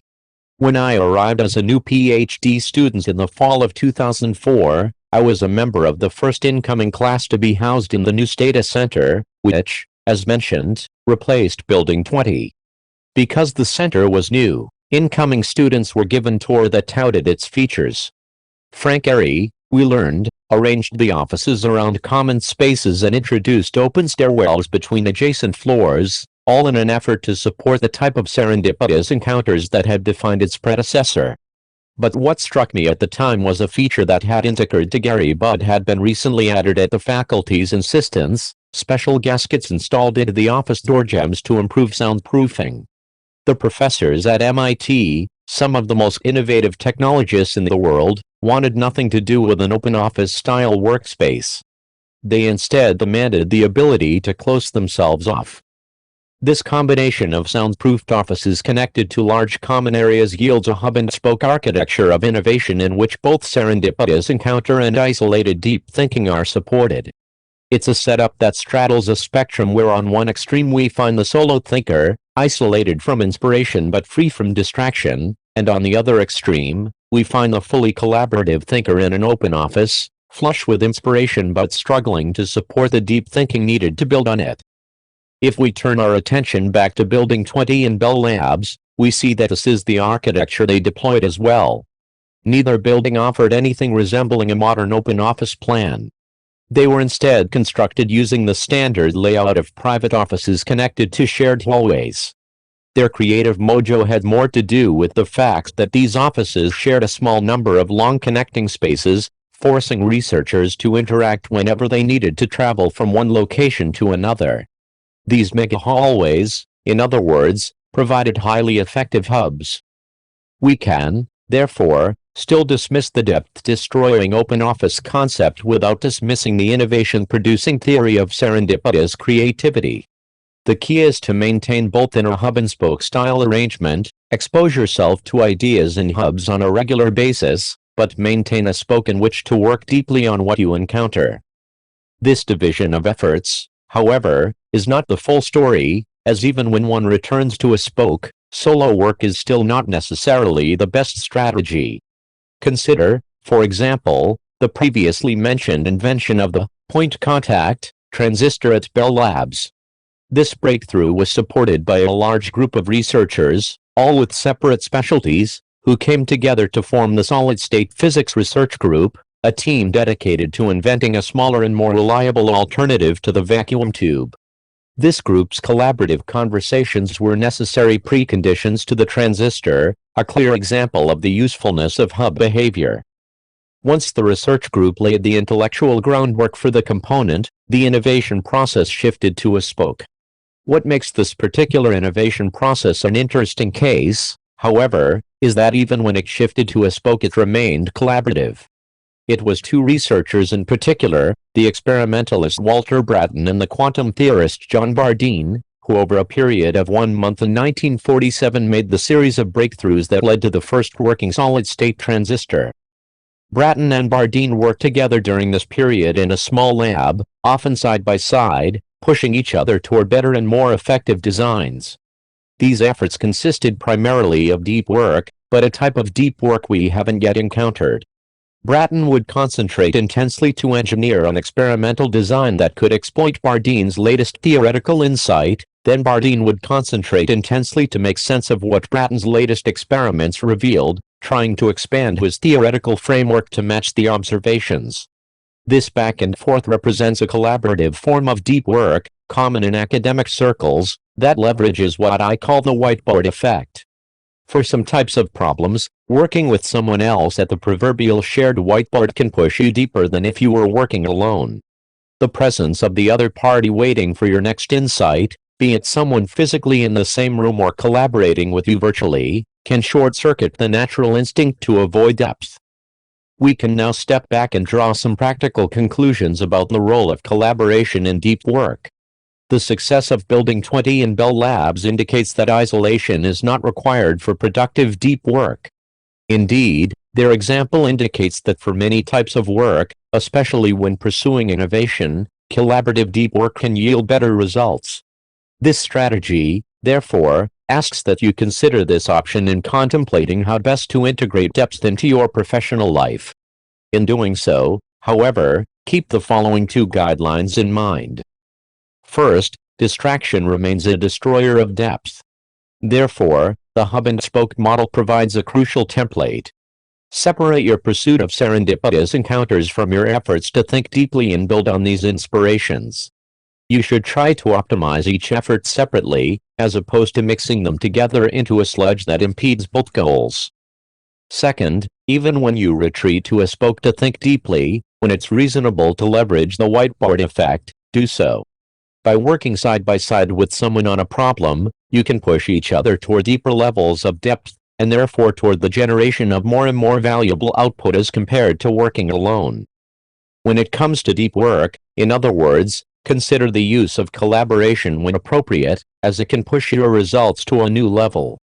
At the same time, don't lionize this quest for interaction and positive randomness to the point where it crowds out the unbroken concentration ultimately required to wring something useful out of the swirl of ideas all around us.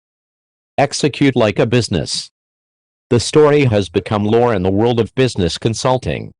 In the mid-1990s, Harvard Business School professor Clayton Christensen received a call from Andy Grove, the CEO and chairman of Intel.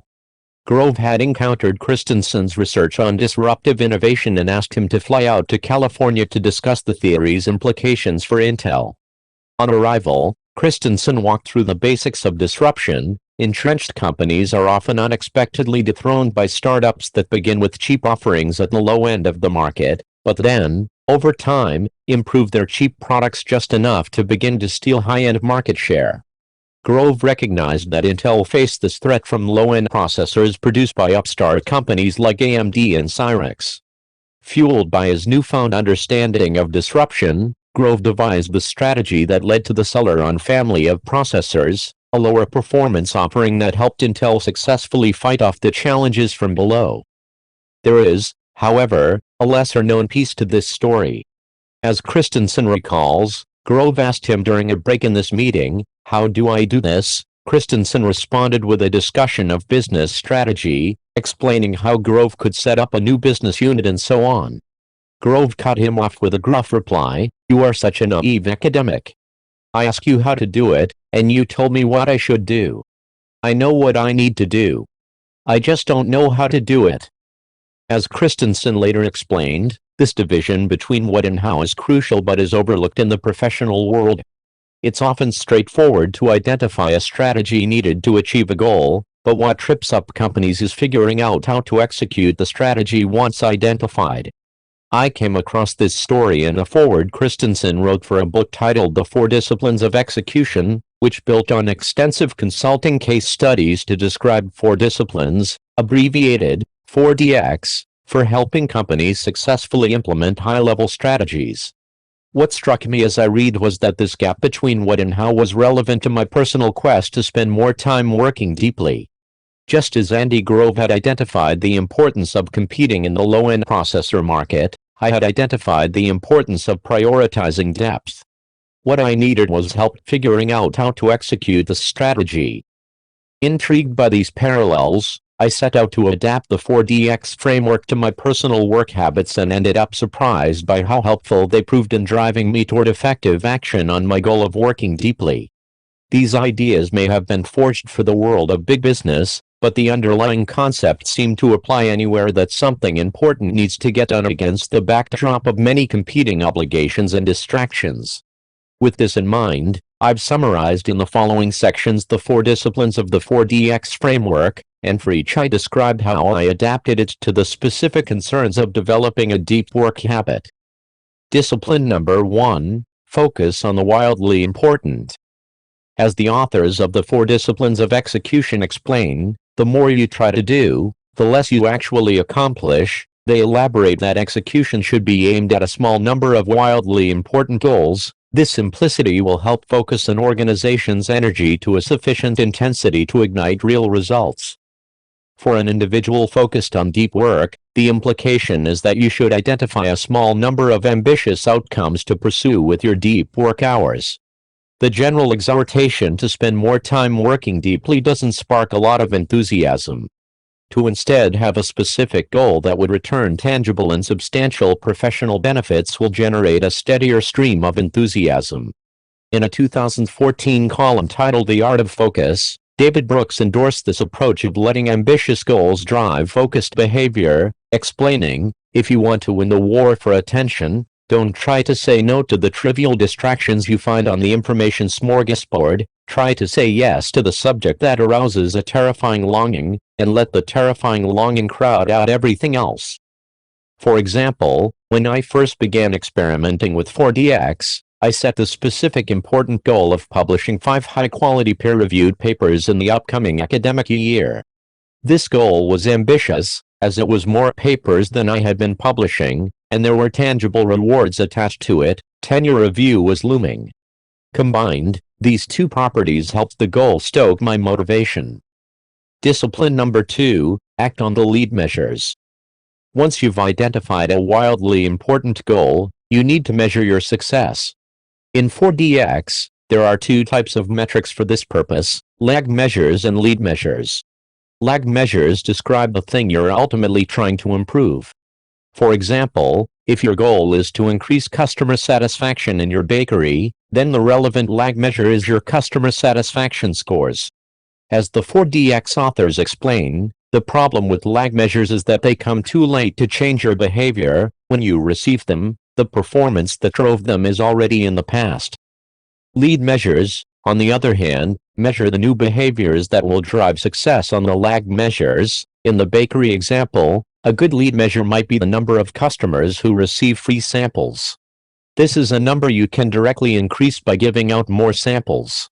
As you increase this number, your lag measures will likely eventually improve as well. In other words, lead measures turn your attention to improving the behaviors you directly control in the near future that will then have a positive impact on your long-term goals. For an individual focused on deep work, it's easy to identify the relevant lead measure, time spent in a state of deep work dedicated toward your wildly important goal. Returning to my example, this insight had an important impact on how I directed my academic research. I used to focus on lag measures, such as papers published per year. These measures, however, lacked influence on my day-to-day behavior because there was nothing I could do in the short term that could immediately generate a noticeable change to this long-term metric. When I shifted to tracking deep work hours, suddenly these measures became relevant to my day-to-day. Every hour extra of deep work was immediately reflected in my tally. Discipline number 3, keep a compelling scoreboard. People play differently when they're keeping score, the 4DX authors explain. They then elaborate that when attempting to drive your team's engagement toward your organization's wildly important goal, it's important that they have a public place to record and track their lead measures. This scoreboard creates a sense of competition that drives them to focus on these measures, even when other demands vie for their attention. It also provides a reinforcing source of motivation. Once the team notices their success with a lead measure, they become invested in perpetuating this performance. In the preceding discipline, I argue that for an individual focused on deep work, hours spent working deeply should be the lead measure. It follows, therefore, that the individual's scoreboard should be a physical artifact in the workspace that displays the individual's current deep work hour count. In my early experiments with 4DX, I settled on a simple but effective solution for implementing this scoreboard. I took a piece of cardstock and divided it into rows, one for each week of the current semester. I then labeled each row with the dates of the week and taped it to the wall next to my computer monitor, where it couldn't be ignored. As each week progressed, I kept track of the hours spent in deep work that week with a simple tally of tick marks in that week's row. To maximize the motivation generated by this scoreboard, whenever I reached an important milestone in an academic paper, for example, solving a key proof, I would circle the tally mark corresponding to the hour where I finished the result. This served two purposes. First, it allowed me to connect, at a visceral level, accumulated deep work hours and tangible results. Second, it helped calibrate my expectations for how many hours of deep work were needed per result. This reality, which was larger than I first assumed, helped spur me to squeeze more such hours into each week. Discipline number 4, create a cadence of accountability.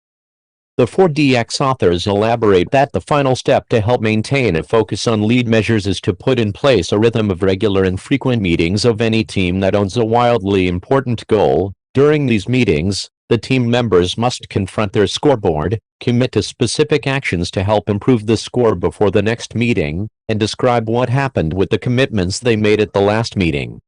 They note that this review can be condensed to only a few minutes, but it must be regular for its effect to be felt. The authors argue that it's this discipline where execution really happens.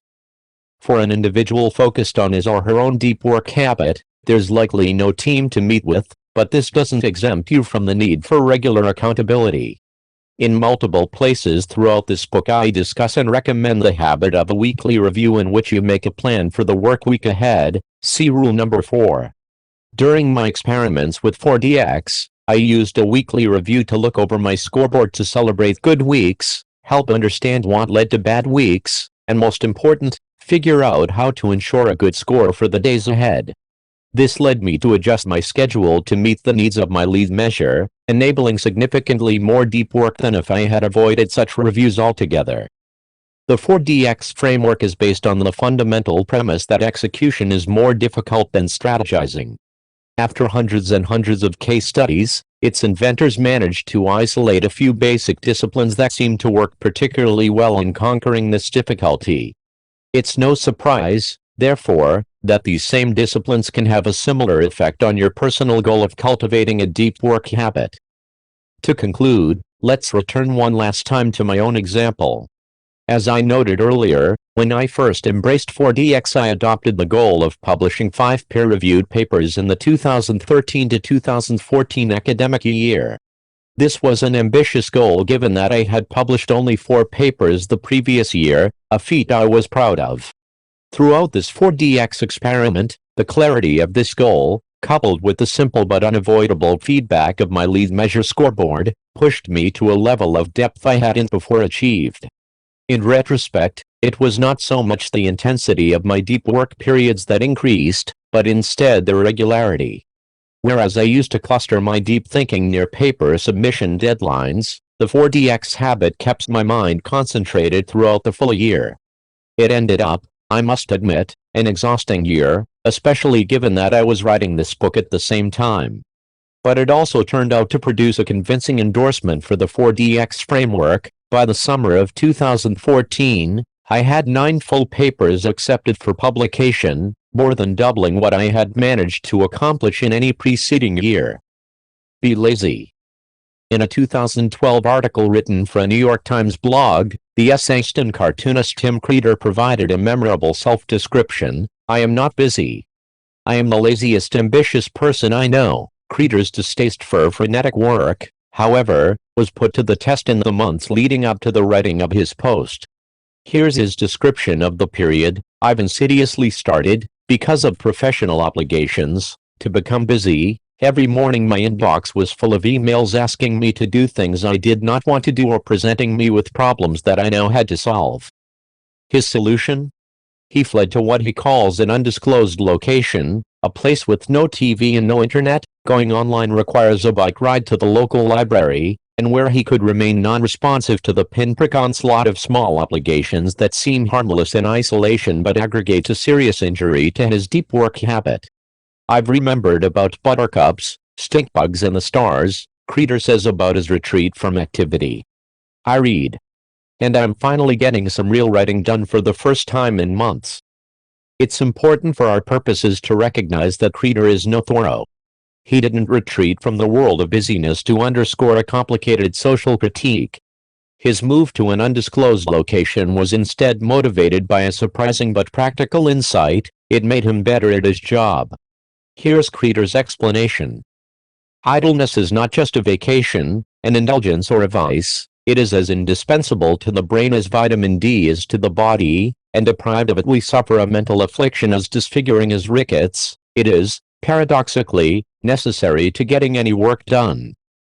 When Creeder talks of getting work done, of course, he's not referencing shallow tasks. For the most part, the more time you can spend immersed in shallow work, the more of it that gets accomplished. As a writer and artist, however, Creeder is instead concerned with deep work, the serious efforts that produce things the world values. These efforts, he's convinced, need the support of a mind regularly released to leisure. This strategy argues that you should follow Creeder's lead by injecting regular and substantial freedom from professional concerns into your day, providing you with the idleness paradoxically required to get deep work done. There are many ways to accomplish this goal. You could, for example, use Creeder's approach of retreating from the world of shallow tasks altogether by hiding out in an undisclosed location, but this isn't practical for most people.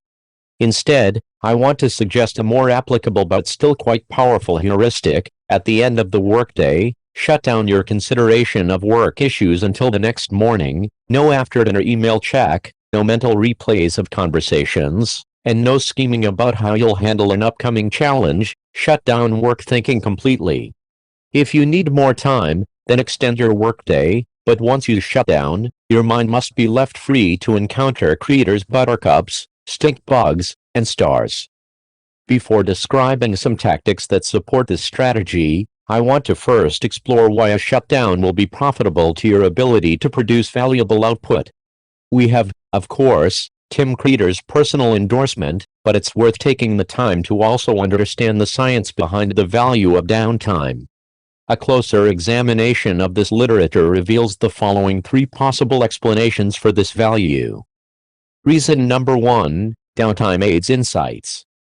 Consider the following excerpts from a 2006 paper that appeared in the journal Science. The scientific literature has emphasized the benefits of conscious deliberation in decision-making for hundreds of years. The question addressed here is whether this view is justified. We hypothesize that it is not. Lurking in this bland statement is a bold claim. The authors of this study, led by the Dutch psychologist Dijksterhuis, set out to prove that some decisions are better left to your unconscious mind to untangle. In other words, to actively try to work through these decisions will lead to a worse outcome than loading up the relevant information and then moving on to something else while letting the subconscious layers of your mind mull things over. Dijksterhuis's team isolated this effect by giving subjects the information needed for a complex decision regarding a car purchase. Half the subjects were told to think through the information and then make the best decision. The other half were distracted by easy puzzles after they read the information, and were then put on the spot to make a decision without having had time to consciously deliberate. The distracted group ended up performing better. Observations from experiments such as this one led Dijksterhuis and his collaborators to introduce unconscious thought theory, UT, an attempt to understand the different roles conscious and unconscious deliberation play in decision-making. At a high level, this theory proposes that for decisions that require the application of strict rules, the conscious mind must be involved. For example, if you need to do a math calculation, only your conscious mind is able to follow the precise arithmetic rules needed for correctness. On the other hand, for decisions that involve large amounts of information and multiple vague, and perhaps even conflicting, constraints, your unconscious mind is well suited to tackle the issue. UT hypothesizes that this is due to the fact that these regions of your brain have more neuronal bandwidth available, allowing them to move around more information and sift through more potential solutions than your conscious centers of thinking. Your conscious mind, according to this theory, is like a home computer on which you can run carefully written programs that return correct answers to limited problems, whereas your unconscious mind is like Google's vast data centers, in which statistical algorithms sift through terabytes of unstructured information, teasing out surprising useful solutions to difficult questions. The implication of this line of research is that providing your conscious brain time to rest enables your unconscious mind to take a shift sorting through your most complex professional challenges. A shutdown habit, therefore, is not necessarily reducing the amount of time you're engaged in productive work, but is instead diversifying the type of work you deploy. Reason number 2, downtime helps recharge the energy needed to work deeply. A frequently cited 2008 paper appearing in the journal Psychological Science describes a simple experiment. Subjects were split into two groups. One group was asked to take a walk on a wooded path in an arboretum near the Ann Arbor, Michigan, campus where the study was conducted. The other group was sent on a walk through the bustling center of the city. Both groups were then given a concentration-sapping task called backward digit span. The core finding of the study is that the nature group performed up to 20% better on the task. The nature advantage still held the next week when the researchers brought back the same subjects and switched the locations. It wasn't the people who determined performance, but whether or not they got a chance to prepare by walking through the woods. This study, it turns out, is one of many that validate attention restoration theory, ART, which claims that spending time in nature can improve your ability to concentrate. This theory, which was first proposed in the 1980s by the University of Michigan psychologists Rachel Kaplan and Stephen Kaplan, the latter of which co-authored the 2008 study discussed here, along with Mark Berman and John Johnides, is based on the concept of attention fatigue. To concentrate requires what ART calls directed attention. This resource is finite. If you exhaust it, you'll struggle to concentrate. For our purposes, we can think of this resource as the same thing as Baumeister's limited willpower reserves we discussed in the introduction to this rule. The 2008 study argues that walking on busy city streets requires you to use directed attention, as you must navigate complicated tasks like figuring out when to cross a street to not get run over, or when to maneuver around the slow group of tourists blocking the sidewalk. After just 50 minutes of this focused navigation, the subject's store of directed attention was low. Walking through nature, By contrast, exposes you to what lead author Mark Berman calls inherently fascinating stimuli, using sunsets as an example. These stimuli invoke attention modestly, allowing focused attention mechanisms a chance to replenish. Put another way, when walking through nature, you're freed from having to direct your attention, as there are few challenges to navigate, like crowded street crossings, and experience enough interesting stimuli to keep your mind sufficiently occupied to avoid the need to actively aim your attention. This state allows your directed attention resources time to replenish. After 50 minutes of such replenishment, the subjects enjoyed a boost in their concentration. You might, of course, argue that perhaps being outside watching a sunset puts people in a good mood, and being in a good mood is what really helps performance on these tasks. But in a sadistic twist, the researchers debunked that hypothesis by repeating the experiment in the harsh Ann Arbor winter. Walking outside in brutal cold conditions didn't put the subjects in a good mood, but they still ended up doing better on concentration tasks. What's important to our purpose is observing that the implications of art expand beyond the benefits of nature. The core mechanism of this theory is the idea that you can restore your ability to direct your attention if you give this activity a rest. Walking in nature provides such a mental respite, but so, too, can any number of relaxing activities so long as they provide similar inherently fascinating stimuli and freedom from directed concentration. Having a casual conversation with a friend, listening to music while making dinner, playing a game with your kids, going for a run, the types of activities that will fill your time in the evening if you enforce a work shutdown, play the same attention-restoring role as walking in nature. On the other hand, if you keep interrupting your evening to check and respond to email, or put aside a few hours after dinner to catch up on an approaching deadline, you're robbing your directed attention centers of the uninterrupted rest they need for restoration. Even if these work dashes consume only a small amount of time, they prevent you from reaching the levels of deeper relaxation in which attention restoration can occur. Only the confidence that you're done with work until the next day can convince your brain to downshift to the level where it can begin to recharge for the next day to follow. Put another way, trying to squeeze a little more work out of your evenings might reduce your effectiveness the next day enough that you end up getting less done than if you had instead respected a shutdown. Reason number 3, the work that evening downtime replaces is usually not that important. The final argument for maintaining a clear endpoint to your workday requires us to return briefly to Anders Ericsson, the inventor of deliberate practice theory. As you might recall from Part 1, deliberate practice is the systematic stretching of your ability for a given skill. It is the activity required to get better at something. Deep work and deliberate practice, as I've argued, overlap substantially.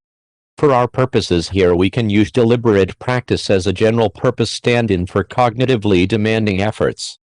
In Ericsson's seminal 1993 paper on the topic, titled The Role of Deliberate Practice in the Acquisition of Expert Performance, he dedicates a section to reviewing what the research literature reveals about an individual's capacity for cognitively demanding work.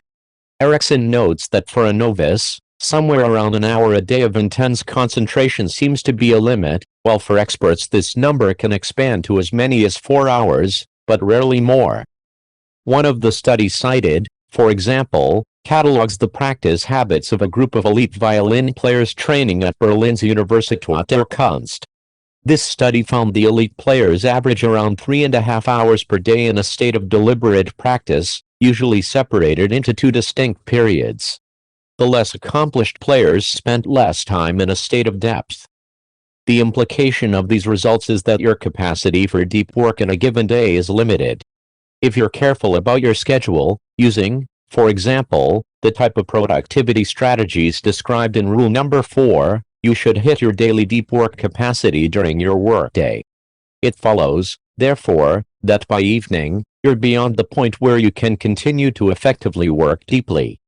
Any work you do fit into the night, therefore, won't be the type of high-value activities that really advance your career. Your efforts will instead likely be confined to low-value shallow tasks, executed at a slow, low-energy pace.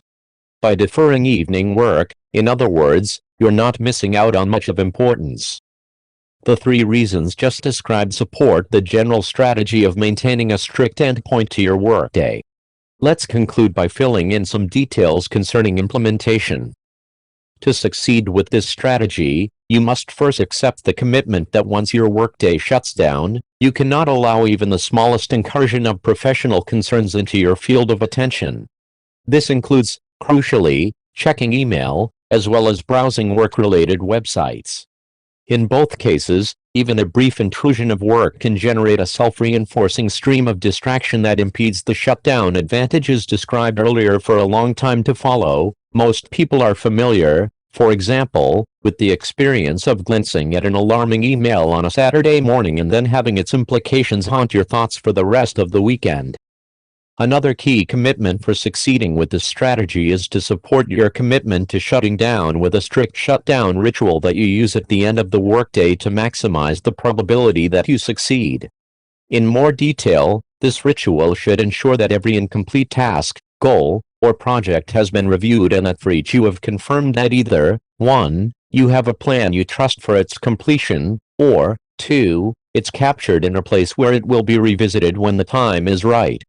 The process should be an algorithm, a series of steps you always conduct, one after another. When you're done, have a set phrase you say that indicates completion. To end my own ritual, I say, "Shut down complete." This final step sounds cheesy, but it provides a simple cue to your mind that it's safe to release work-related thoughts for the rest of the day.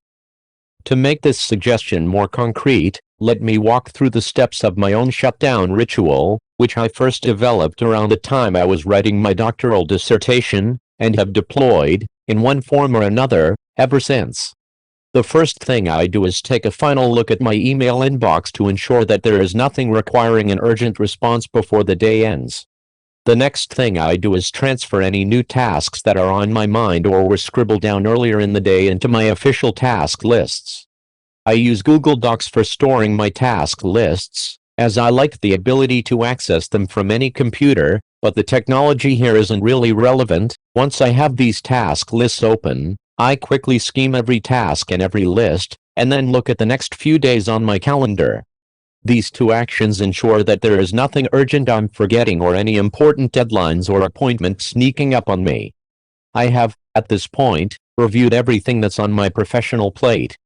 To end the ritual, I use this information to make a rough plan for the next day. Once the plan is created, I say, "Shut down complete," and my work thoughts are done for the day. The concept of a shutdown ritual might at first seem extreme, but there is a good reason for it: the Zeigarnik effect. This effect, which is named for the experimental work of the early 20th century psychologist Bluma Zeigarnik, describes the ability of incomplete tasks to dominate our attention. It tells us that if you simply stop whatever you are doing at 5 p.m. and declare, "I'm done with work until tomorrow," you'll likely struggle to keep your mind clear of professional issues, as the many obligations left unresolved in your mind will, as in Bluma Zeigarnik's experiments, keep battling for your attention throughout the evening, a battle that they'll often win. At first, this challenge might seem unresolvable. As any busy knowledge worker can attest, there are always tasks left incomplete. The idea that you can never reach a point where all your obligations are handled is a fantasy. Fortunately, we don't need to complete a task to get it off our minds. Riding to our rescue in this matter is our friend from earlier in the role, the psychologist Roy Baumeister, who wrote a paper with E.J. Masacampo playfully titled "Consider It Done." In this study, the two researchers began by replicating the Zeigarnik effect in their subjects. In this case, the researchers assigned a task and then cruelly engineered interruptions, but then found that they could significantly reduce the effect's impact by asking the subjects, soon after the interruption, to make a plan for how they would later complete the incomplete task. To quote the paper, "Committing to a specific plan for a goal may therefore not only facilitate attainment of the goal but may also free cognitive resources for other pursuits." The shutdown ritual described earlier leverages this tactic to battle the Zeigarnik effect. While it doesn't force you to explicitly identify a plan for every single task in your task list, a burdensome requirement, it does force you to capture every task in a common list, and then review these tasks before making a plan for the next day. This ritual ensures that no task will be forgotten, each will be reviewed daily and tackled when the time is appropriate. Your mind, in other words, is released from its duty to keep track of these obligations at every moment. Your shutdown ritual has taken over that responsibility. Shutdown rituals can become annoying, as they add an extra 10 to 15 minutes to the end of your workday, and sometimes even more, but they're necessary for reaping the rewards of systematic idleness summarized previously. From my experience, it should take a week or two before the shutdown habit sticks, that is, until your mind trusts your ritual enough to actually begin to release work-related thoughts in the evening. But once it does stick, the ritual will become a permanent fixture in your life, to the point that skipping the routine will fill you with a sense of unease. Decades of work from multiple different subfields within psychology all point toward the conclusion that regularly resting your brain improves the quality of your deep work. When you work, work hard. When you're done, be done. Your average email response time might suffer some, but you'll more than make up for this with the sheer volume of truly important work produced during the day by your refreshed ability to dive deeper than your exhausted peers. Rule number 2. Embrace boredom. To better understand how one masters the art of deep work, I suggest visiting the Nesses Yisrael Synagogue in Spring Valley, New York, at 6 a.m. on a weekday morning. If you do, you'll likely find at least 20 cars in the parking lot. Inside, you'll encounter a couple dozen members of the congregation working over texts. Some might be reading silently, mouthing the words of an ancient language, while others are paired together debating.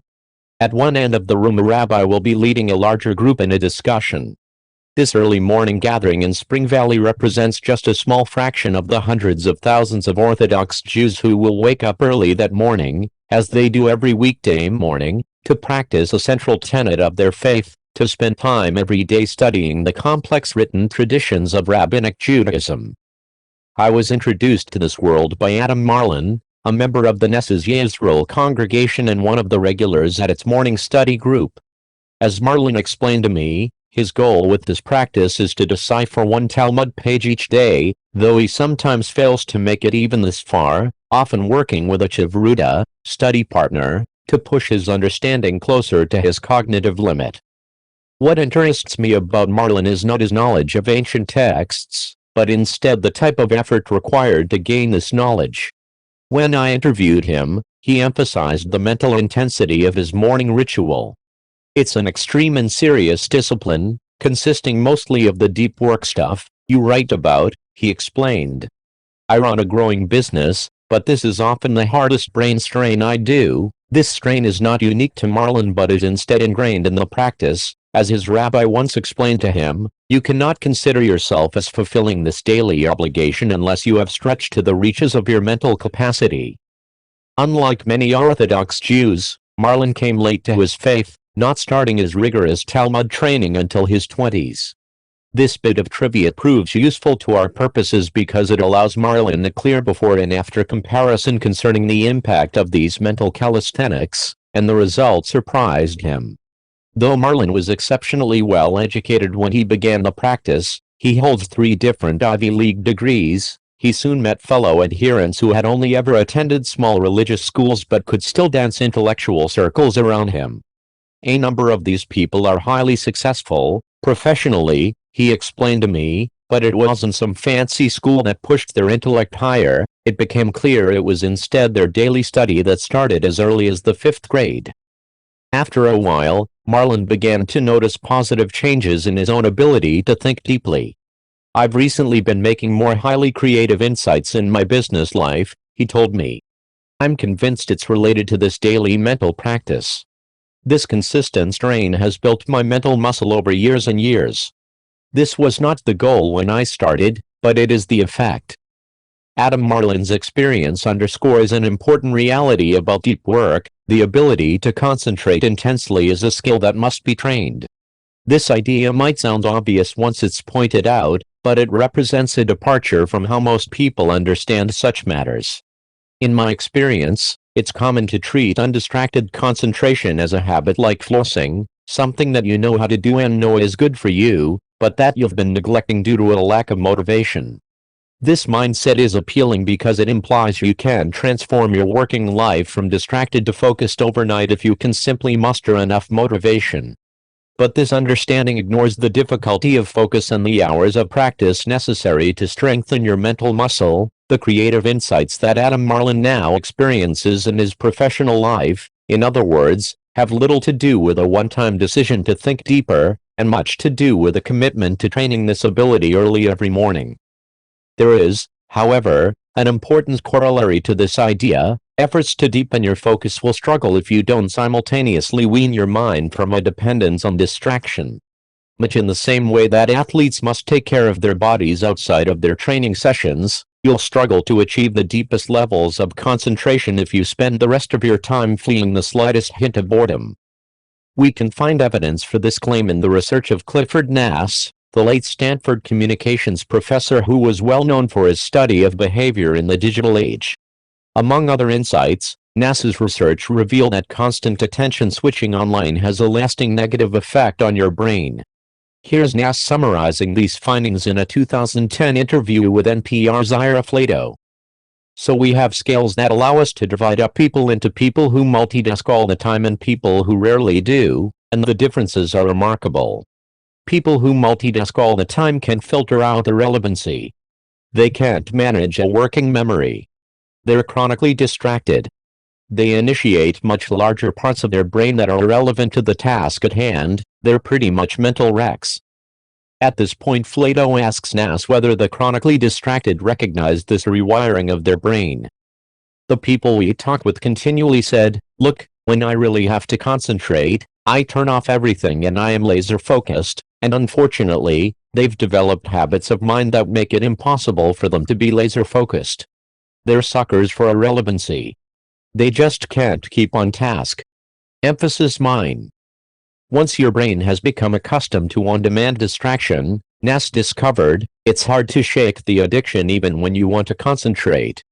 To put this more concretely, if every moment of potential boredom in your life, say, having to wait 5 minutes in line or sit alone in a restaurant until a friend arrives, is relieved with a quick glance at your smartphone, then your brain has likely been rewired to a point where, like the mental wrecks in Nass's research, it's not ready for deep work, even if you regularly schedule time to practice this concentration.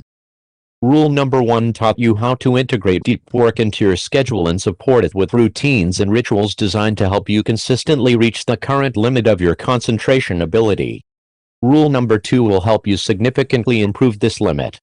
The strategies that follow are motivated by the key idea that getting the most out of your deep work habit requires training, and as clarified previously, this training must address 2 goals: improving your ability to concentrate intensely and overcoming your desire for distraction.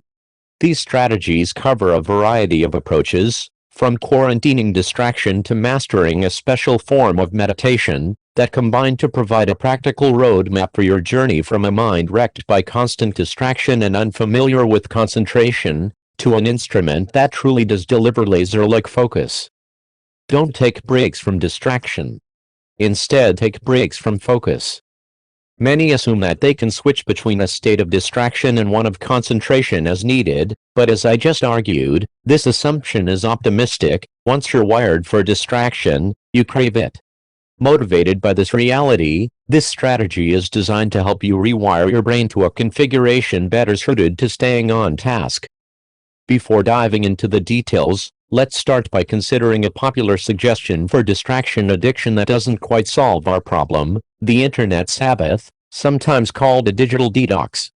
In its basic form, this ritual asks you to put aside regular time, typically 1 day a week, where you refrain from network technology. In the same way that the Sabbath in the Hebrew Bible induces a period of quiet and reflection well suited to appreciate God and His works, the Internet Sabbath is meant to remind you of what you miss when you are glued to a screen. It's unclear who first introduced the Internet Sabbath concept, but credit for popularizing the idea often goes to the journalist William Powers, who promoted the practice in his 2010 reflection on technology and human happiness, Hamlet's Blackberry. As Powers later summarizes in an interview, do what Thoreau did, which is learn to have a little disconnectedness within the connected world, don't run away. A lot of advice for the problem of distraction follows this general template of finding occasional time to get away from the clatter.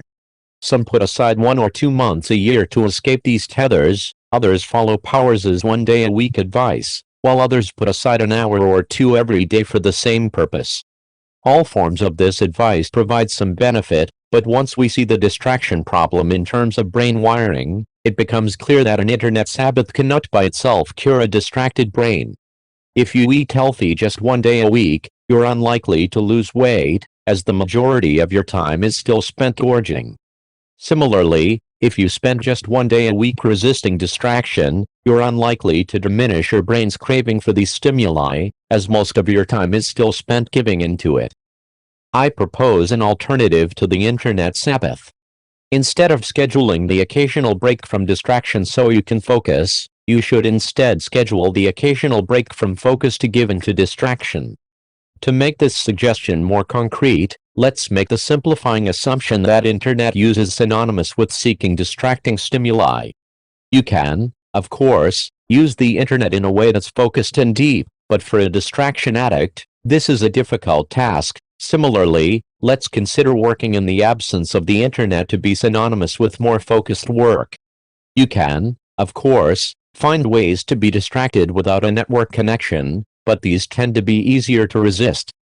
With these rough categorizations established, the strategy works as follows: schedule in advance when you'll use the internet, and then avoid it altogether outside these times. I suggest that you keep a notepad near your computer at work. On this pad, record the next time you're allowed to use the internet. Until you arrive at that time, absolutely no network connectivity is allowed, no matter how tempting. The idea motivating this strategy is that the use of a distracting service does not, by itself, reduce your brain's ability to focus. It's instead the constant switching from low-stimuli high-value activities to high-stimuli low-value activities, at the slightest hint of boredom or cognitive challenge, that teaches your mind to never tolerate an absence of novelty. This constant switching can be understood analogously as weakening the mental muscles responsible for organizing the many sources vying for your attention. By segregating internet use, and therefore segregating distractions, you're minimizing the number of times you give into distraction, and by doing so you let these attention-selecting muscles strengthen. For example, if you've scheduled your next internet block 30 minutes from the current moment, and you're beginning to feel bored and crave distraction, the next 30 minutes of resistance become a session of concentration calisthenics. A full day of scheduled distraction therefore becomes a full day of similar mental training. While the basic idea behind this strategy is straightforward, putting it into practice can be tricky. To help you succeed, here are 3 important points to consider. Point number 1, this strategy works even if your job requires lots of internet use and/or prompt email replies. If you're required to spend hours every day online or answer emails quickly, that's fine. This simply means that your internet blocks will be more numerous than those of someone whose job requires less connectivity. The total number or duration of your internet blocks doesn't matter nearly as much as making sure that the integrity of your offline blocks remains intact. Imagine, for example, that over a 2-hour period between meetings, you must schedule an email check every 15 minutes. Further, imagine that these checks require, on average, 5 minutes. It's sufficient, therefore, to schedule an internet block every 15 minutes through this 2-hour stretch, with the rest of the time dedicated to offline blocks. In this example, you'll end up spending around 90 minutes out of this 2-hour period in a state where you're offline and actively resisting distraction. This works out to be a large amount of concentration training that's achieved without requiring you to sacrifice too much connectivity. Point number 2, regardless of how you schedule your internet blocks, you must keep the time outside these blocks absolutely free from internet use. This objective is easy to state in principle but quickly becomes tricky in the messy reality of the standard workday. An inevitable issue you'll face when executing this strategy is realizing early on in an offline block that there are some crucial piece of information online that you need to retrieve to continue making progress on your current task. If your next internet block doesn't start for a while, you might end up stuck. The temptation in this situation is to quickly give in, look up the information, then return to your offline block. You must resist this temptation. The internet is seductive. You may think you're just retrieving a single key email from your inbox, but you'll find it hard to not glance at the other urgent messages that have recently arrived. It doesn't take many of these exceptions before your mind begins to treat the barrier between internet and offline blocks as permeable, diminishing the benefits of this strategy. It's crucial in this situation, therefore, that you don't immediately abandon an offline block, even when stuck. If it's possible, switch to another offline activity for the remainder of the current block, or perhaps even fill in this time relaxing. If this is infeasible, perhaps you need to get the current offline activity done promptly. Then the correct response is to change your schedule so that your next internet block begins sooner. The key in making this change, however, is to not schedule the next internet block to occur immediately. Instead, enforce at least a 5-minute gap between the current moment and the next time you can go online. This gap is minor, so it won't excessively impede your progress, but from a behavioralist perspective, it's substantial because it separates the sensation of wanting to go online from the reward of actually doing so. Point number 3, scheduling internet use at home as well as at work can further improve your concentration training. If you find yourself glued to a smartphone or laptop throughout your evenings and weekends, then it's likely that your behavior outside of work is undoing many of your attempts during the workday to rewire your brain, which makes little distinction between the two settings. In this case, I would suggest that you maintain the strategy of scheduling internet use even after the workday is over. To simplify matters, when scheduling internet use after work, you can allow time-sensitive communication into your offline blocks, for example, texting with a friend to agree on where you'll meet for dinner, as well as time-sensitive information retrieval, for example, looking up the location of the restaurant on your phone. Outside of these pragmatic exceptions, however, when in an offline block, put your phone away, ignore texts, and refrain from internet usage. As in the workplace variation of this strategy, if the internet plays a large and important role in your evening entertainment, that's fine. Schedule lots of long internet blocks. The key here isn't to avoid or even to reduce the total amount of time you spend engaging in distracting behavior, but is instead to give yourself plenty of opportunities throughout your evening to resist switching to these distractions at the slightest hint of boredom.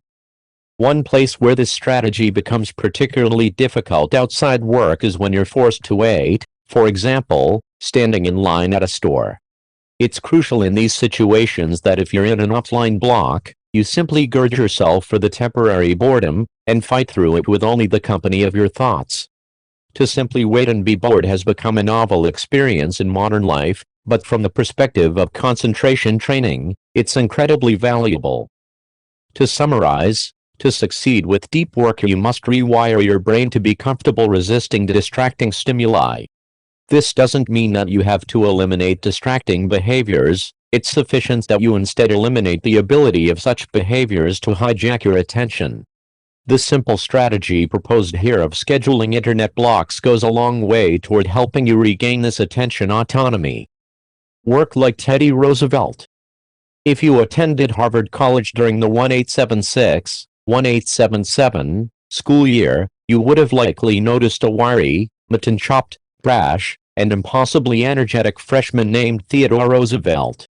If you then proceeded to befriend this young man, you would have soon noticed a paradox. On the one hand, his attention might appear to be hopelessly scattered, spread over what one classmate called an amazing array of interests, a list that biographer Edmund Morris catalogs to contain boxing, wrestling, bodybuilding, dance lessons, poetry readings, and the continuation of a lifelong obsession with naturalism. Roosevelt's landlord on Winthrop Street was not pleased with her young tenant's tendency to dissect and stuff specimens in his rented room. This latter interest developed to the point that Roosevelt published his first book, The Summer Birds of the Adirondacks, in the summer after his freshman year. It was well received in the Bulletin of the Nuttall Ornithological Club, a publication, needless to say, which takes bird books quite seriously, and was good enough to lead Morris to assess Roosevelt, at this young age, to be one of the most knowledgeable young naturalists in the United States. To support this extracurricular exuberance, Roosevelt had to severely restrict the time left available for what should have been his primary focus, his studies at Harvard. Morris used Roosevelt's diary and letters from this period to estimate that the future president was spending no more than a quarter of the typical day studying. One might expect, therefore, that Roosevelt's grades would crater. But they didn't. He wasn't the top student in his class, but he certainly didn't struggle either. In his freshman year, he earned honor grades in 5 out of his 7 courses. The explanation for this Roosevelt paradox turns out to be his unique approach to tackling this schoolwork. Roosevelt would begin his scheduling by considering the 8 hours from 8:30 a.m. to 4:30 p.m. He would then remove the time spent in recitation and classes, his athletic training, which was once a day, and lunch. The fragments that remained were then considered time dedicated exclusively to studying. As noted, these fragments didn't usually add up to a large number of total hours, but he would get the most out of them by working only on schoolwork during these periods, and doing so with a blistering intensity. The amount of time he spent at his desk was comparatively small, explained Morris, but his concentration was so intense, and his reading so rapid, that he could afford more time off from schoolwork than most. This strategy asks you to inject the occasional dash of Rooseveltian intensity into your own workday. In particular, identify a deep task, that is, something that requires deep work to complete, that's high on your priority list. Estimate how long you'd normally put aside for an obligation of this type, then give yourself a hard deadline that drastically reduces this time. If possible, commit publicly to the deadline, for example, by telling the person expecting the finished project when they should expect it. If this isn't possible, or if it puts your job in jeopardy, then motivate yourself by setting a countdown timer on your phone and propping it up where you can't avoid seeing it as you work. At this point, there should be only one possible way to get the deep task done in time: working with great intensity, no email breaks, no daydreaming, no Facebook browsing, no repeated trips to the coffee machine.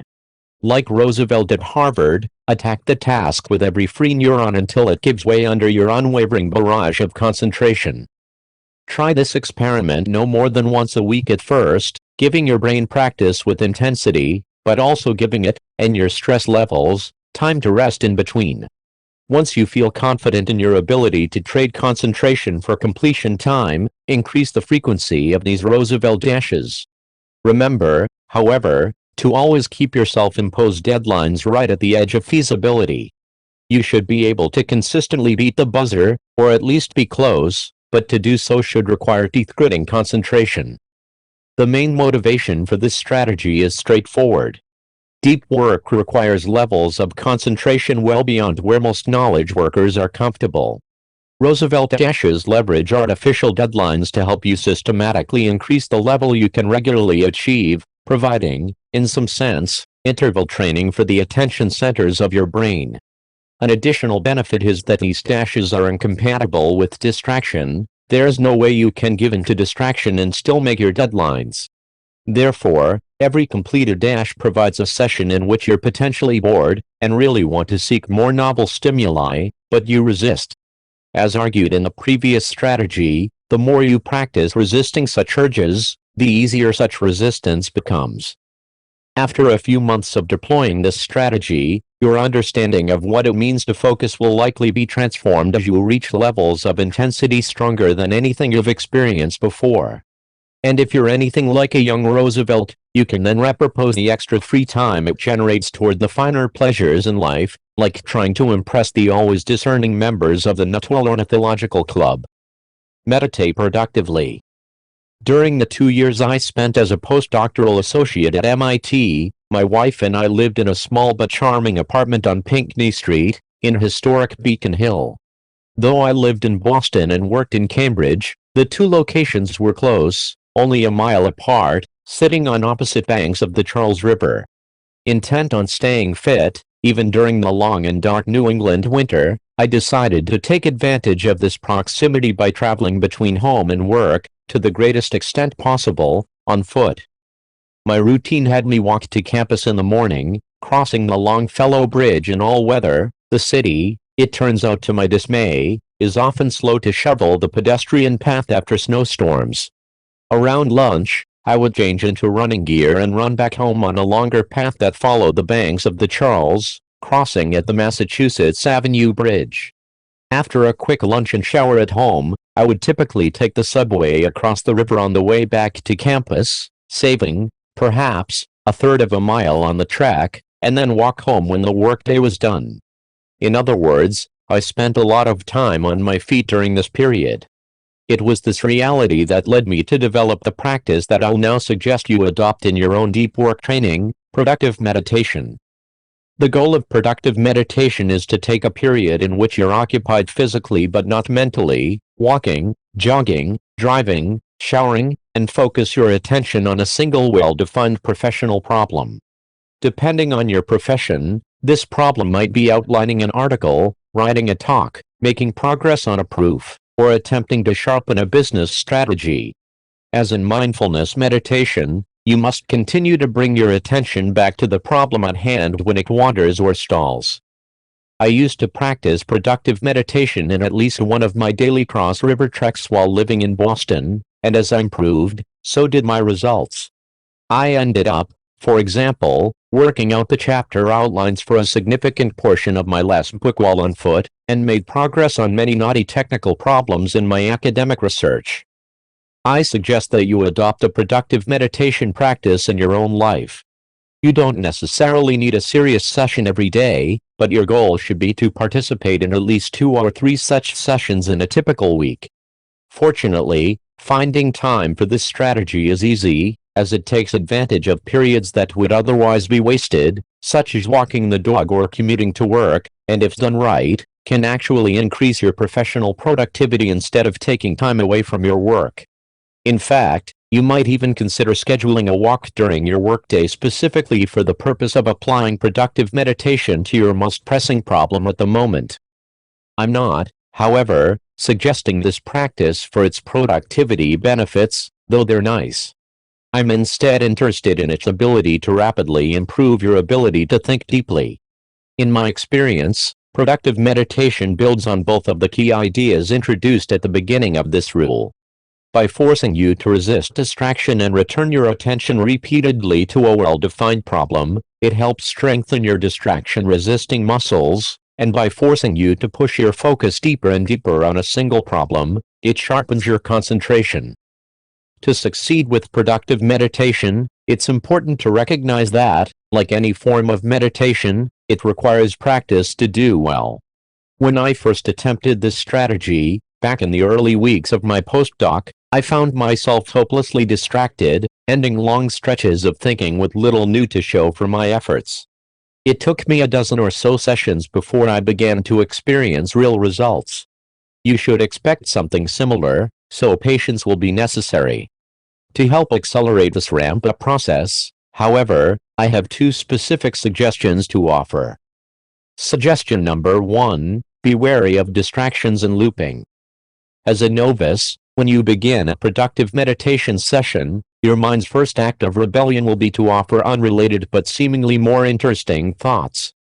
My mind, for example, was often successful at derailing my attention by beginning to compose an email that I knew I needed to write. Objectively speaking, this train of thought sounds exceedingly dull, but in the moment it can become impossibly tantalizing. When you notice your attention slipping away from the problem at hand, gently remind yourself that you can return to that thought later, then redirect your attention back. Distraction of this type, in many ways, is the obvious enemy to defeat in developing a productive meditation habit. A subtler, but equally effective adversary, is looping. When faced with a hard problem, your mind, as it was evolved to do, will attempt to avoid excess expenditure of energy when possible. One way it might attempt to sidestep this expenditure is by avoiding diving deeper into the problem by instead looping over and over again on what you already know about it. For example, when working on a proof, my mind has a tendency to rehash simple preliminary results, again and again, to avoid the harder work of building on these results toward the needed solution. You must be on your guard for looping, as it can quickly subvert an entire productive meditation session. When you notice it, remark to yourself that you seem to be in a loop, then redirect your attention toward the next step. Suggestion number 2, structure your deep thinking. Thinking deeply about a problem seems like a self-evident activity, but in reality it's not. When faced with a distraction-free mental landscape, a hard problem, and time to think, the next steps can become surprisingly non-obvious. In my experience, it helps to have some structure for this deep thinking process. I suggest starting with a careful review of the relevant variables for solving the problem and then storing these values in your working memory. For example, if you're working on the outline for a book chapter, the relevant variables might be the main points you want to make in the chapter. If you're instead trying to solve a mathematics proof, these variables might be actual variables, or assumptions, or lemmas. Once the relevant variables are identified, define the specific next step question you need to answer using these variables. In the book chapter example, this next step question might be, how am I going to effectively open this chapter? And for a proof it might be, what can go wrong if I don't assume this property holds? With the relevant variable stored and the next step question identified, you now have a specific target for your attention. Assuming you're able to solve your next step question, the final step of this structured approach to deep thinking is to consolidate your gains by reviewing clearly the answer you identified. At this point, you can push yourself to the next level of depth by starting the process over. This cycle of reviewing and storing variables, identifying and tackling the next step question, then consolidating your gains is like an intense workout routine for your concentration ability. It will help you get more out of your productive meditation sessions and accelerate the pace at which you improve your ability to go deep. Memorize a deck of cards. Given just 5 minutes, Daniel Kilov can memorize any of the following: a shuffle deck of cards, a string of 100 random digits, or 115 abstract shapes, this last feat establishing an Australian national record. It shouldn't be surprising, therefore, that Kilov recently won back-to-back silver medals in the Australian Memory Championships. What is perhaps surprising, given Kilov's history, is that he ended up a mental athlete at all. I wasn't born with an exceptional memory, Kilov told me. Indeed, during high school he considered himself forgetful and disorganized. He also struggled academically and was eventually diagnosed with attention deficit disorder. It was after a chance encounter with Tansal Ali, one of the country's most successful invisible memory champions, that Kilov began to seriously train his memory. By the time he earned his college degree he had won his first national competition medal. This transformation into a world-class mental athlete was rapid, but not unprecedented. In 2006, the American science writer Joshua Foer won the USA Memory Championship after only a year of intense training, a journey he chronicled in his 2011 bestseller, Moonwalking with Einstein. But what's important to us about Kilov's story is what happened to his academic performance during this period of intensive memory development. While training his brain, he went from a struggling student with attention deficit disorder to graduating from a demanding Australian university with first-class honors. He was soon accepted into the PhD program at one of the country's top universities, where he currently studies under a renowned philosopher. One explanation for this transformation comes from research led by Henry Roediger, who runs the Memory Lab at the University of Washington in St. Louis. In 2014, Roediger and his collaborators sent a team, equipped with a battery of cognitive tests, to the Extreme Memory Tournament held in San Diego. They wanted to understand what differentiated these elite memorizers from the population at large. We found that one of the biggest differences between memory athletes and the rest of us is in a cognitive ability that's not a direct measure of memory at all but of attention, explained Roediger in a New York Times blog post, emphasis mine. The ability in question is called attentional control, and it measures the subject's ability to maintain their focus on essential information. A side effect of memory training, in other words, is an improvement in your general ability to concentrate. This ability can then be fruitfully applied to any task demanding deep work. Daniel Kilov, we can therefore conjecture, didn't become a star student because of his award-winning memory. It was instead his quest to improve this memory that, incidentally, gave him the deep work edge needed to thrive academically. The strategy described here asks you to replicate a key piece of Love's training, and therefore gain some of the same improvements to your concentration. In particular, it asks you to learn a standard but quite impressive skill in the repertoire of most mental athletes, the ability to memorize a shuffle deck of cards. The technique for card memorization I'll teach you comes from someone who knows quite a bit about this particular challenge, Ron White, a former USA memory champion and world record holder in card memorization. The first thing White emphasizes is that professional memory athletes never attempt rote memorization, that is, where you simply look at information again and again, repeating it in your head. This approach to retention, though popular among burned-out students, misunderstands how our brains work. We're not wired to quickly internalize abstract information. We are, however, really good at remembering scenes. Think back to a recent memorable event in your life, perhaps attending the opening session of a conference or meeting a friend you haven't seen in a while for a drink. Try to picture the scene as clearly as possible. Most people in this scenario can conjure a surprisingly vivid recollection of the event, even though you made no special effort to remember it at the time. If you systematically counted the unique details in this memory, the total number of items would likely be surprisingly numerous. Your mind, in other words, can quickly retain lots of detailed information if it's stored in the right way. Ron White's card memorization technique builds on this insight. To prepare for this high-volume memorization task, White recommends that you begin by cementing in your mind the mental image of walking through 5 rooms in your home. Perhaps you come in the door, walk through your front hallway, then turn into the downstairs bathroom, walk out the door and enter the guest bedroom, walk into the kitchen, and then head down the stairs into your basement. In each room, conjure a clear image of what you see.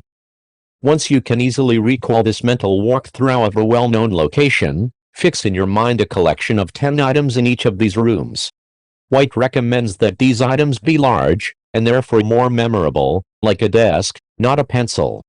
Next, establish an order in which you look at each of these items in each room. For example, in the front hallway, you might look at the entry mat, then shoes on the floor by the mat, then the bench above the shoes, and so on. Combined, this is only 50 items, so add 2 more items, perhaps in your backyard, to get to the full 52 items you'll later need when connecting these images to all the cards in a standard deck. Practice this mental exercise of walking through the rooms and looking at items in each room in a set order. You should find that this type of memorization, because it's based on visual images of familiar places and things, will be much easier than the rote memorizing you might remember from your school days. The second step in preparing to memorize a deck of cards is to associate a memorable person or thing with each of the 52 possible cards. To make this process easier, try to maintain some logical association between the card and the corresponding image. White provides the example of associating Donald Trump with the King of Diamonds, as diamonds signify wealth. Practice these associations until you can pull a card randomly from the deck and immediately recall the associated image. As before, the use of memorable visual images in associations will simplify the task of forming these connections. The 2 steps mentioned previously are advanced steps, things you do just once and can then leverage again and again in memorizing specific decks. Once these steps are done, you're ready for the main event, memorizing as quickly as possible the order of 52 cards in a freshly shuffled deck. The method here is straightforward. Begin your mental walkthrough of your house. As you encounter each item, look at the next card from the shuffled deck, and imagine the corresponding memorable person or thing doing something memorable near that item. For example, if the first item in location is the mat in your front entry, and the first card is the King of Diamonds, you might picture Donald Trump wiping mud off of his expensive loafers on the entry mat in your front hallway. Proceed carefully through the rooms, associating the proper mental images with objects in the proper order. After you complete a room, you might want to walk through it a few times in a row to lock in the imagery. Once you're done, you're ready to hand the deck to a friend and amaze him by rattling off the cards in order without peeking. To do so, of course, simply requires that you perform the mental walkthrough one more time, connecting each memorable person or thing to its corresponding card as you turn your attention to it. If you practice this technique, you'll discover, like many mental athletes who came before you, that you can eventually internalize a whole deck in just minutes. More important than your ability to impress friends, of course, is the training such activities provide your mind. Proceeding through the steps described earlier requires that you focus your attention, again and again, on a clear target. Like a muscle responding to weights, this will strengthen your general ability to concentrate, allowing you to go deeper with more ease. It's worth emphasizing, however, the obvious point that there is nothing special about card memorization. Any structured thought process that requires unwavering attention can have a similar effect, be it studying the Talmud, like Adam Marlin from Rule Number 2's introduction, or practicing productive meditation, or trying to learn the guitar part of a song by ear, a past favorite of mine. If card memorization seems weird to you, in other words, then choose a replacement that makes similar cognitive requirements. The key to this strategy is not the specifics, but instead the motivating idea that your ability to concentrate is only as strong as your commitment to train it. Rule number 3. Quit social media. In 2013, author and digital media consultant Barrett Thurston launched an experiment.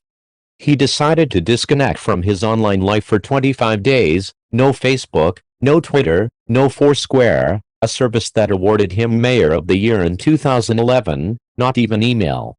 He needed the break. Thurston, who is described by friends as the most connected man in the world, had by his own count participated in more than 59,000 Gmail conversations and posted 1,500 times on his Facebook wall in the year leading up to his experiment. I was burned out. Fried. Done. Toast, he explained. We know about Thurston's experiment because he wrote about it in a cover article for Fast Company magazine, ironically titled Unplug. As Thurston reveals in the article, it didn't take long to adjust to a disconnected life. By the end of that first week, the quiet rhythm of my days seemed far less strange, he said. I was less stressed about not knowing new things. I felt that I still existed despite not having shared documentary evidence of said existence on the internet. Thurston struck up conversations with strangers. He enjoyed food without Instagramming the experience. He bought a bike. Turns out it's easier to ride the thing when you're not trying to simultaneously check your Twitter. The end came too soon, Thurston lamented. But he had startups to run and books to market, so after the 25 days passed, he reluctantly reactivated his online presence.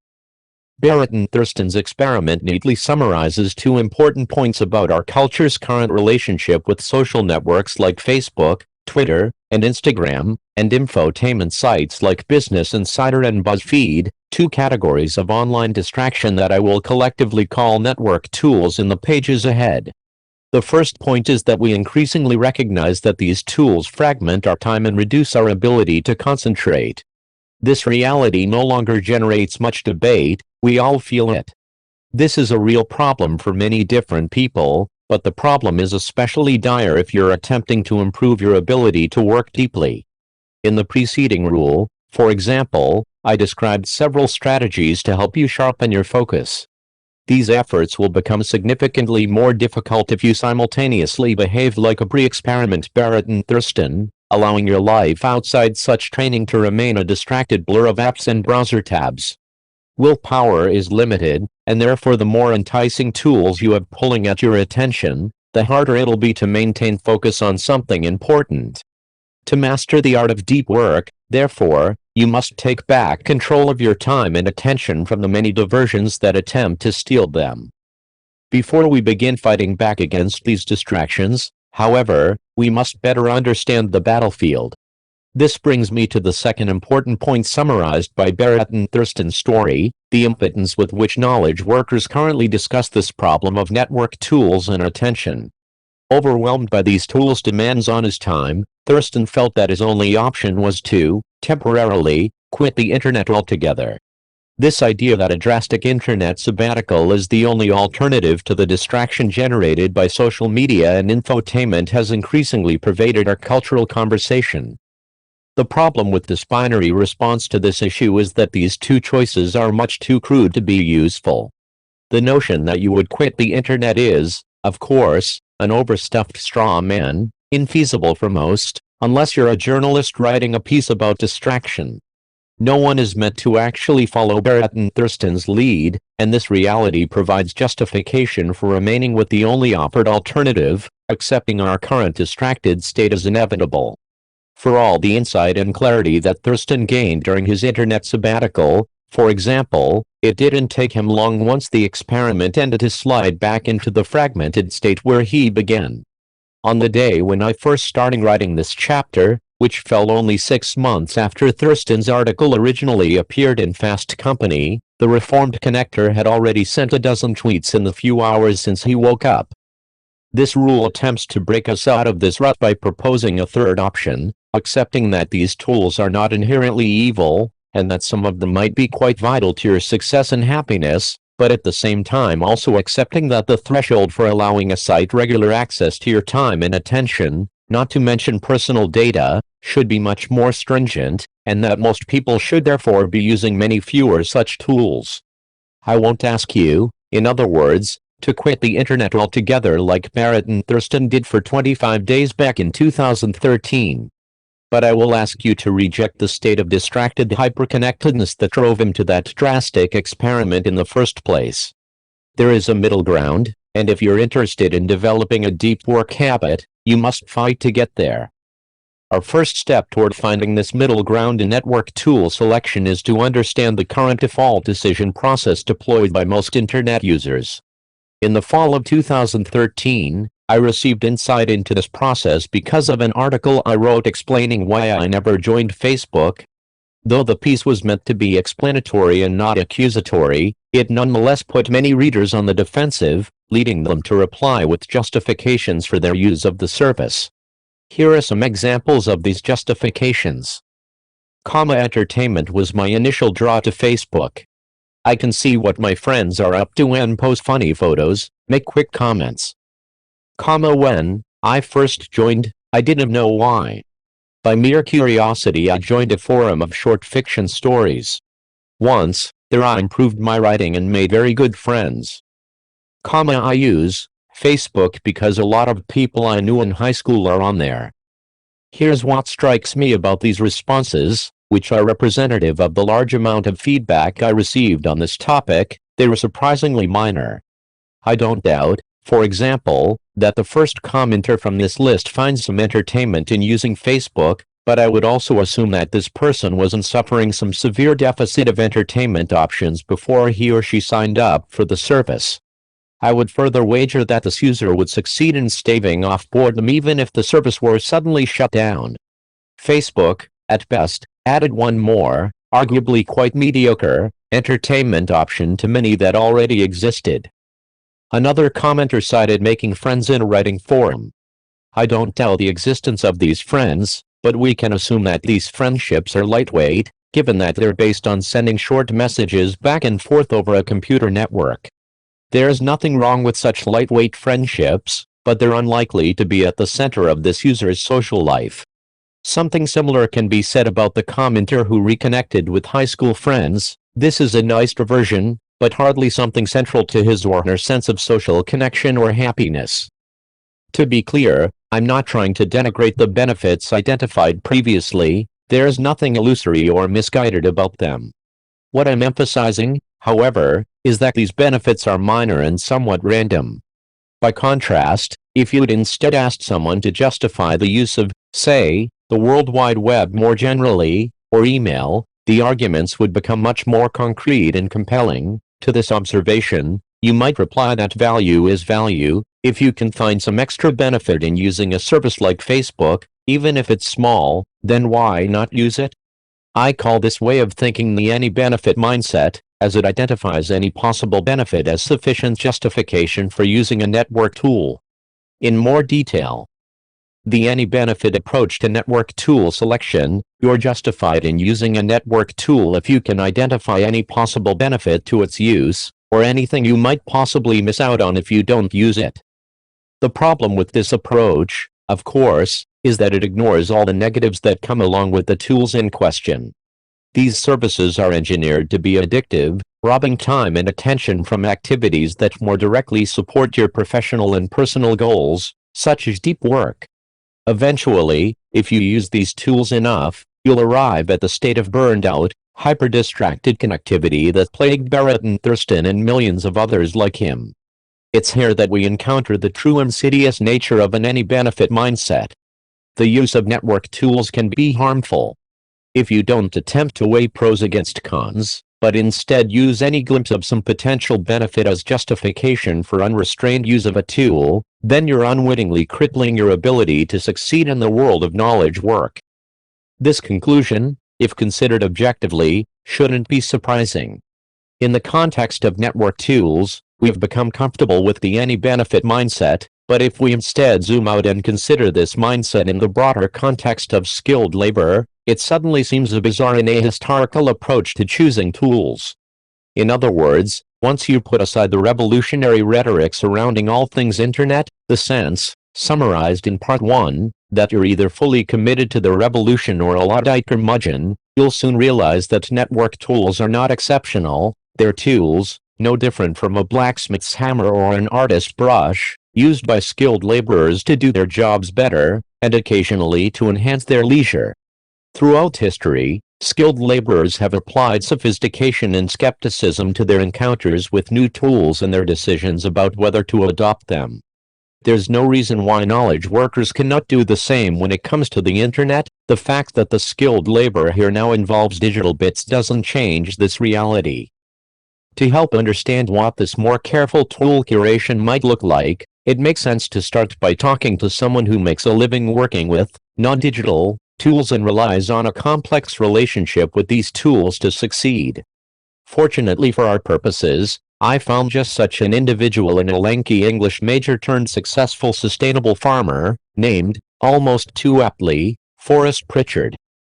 Forrest Pritchard runs Smith Meadows, a family farm located an hour west of D.C., one of many farms clustered in the valleys of the Blue Ridge Mountains. Soon after taking control of the land from his parents, as I learned, Pritchard moved the operation away from traditional monoculture crops and toward the then novel concept of grass-finished meat.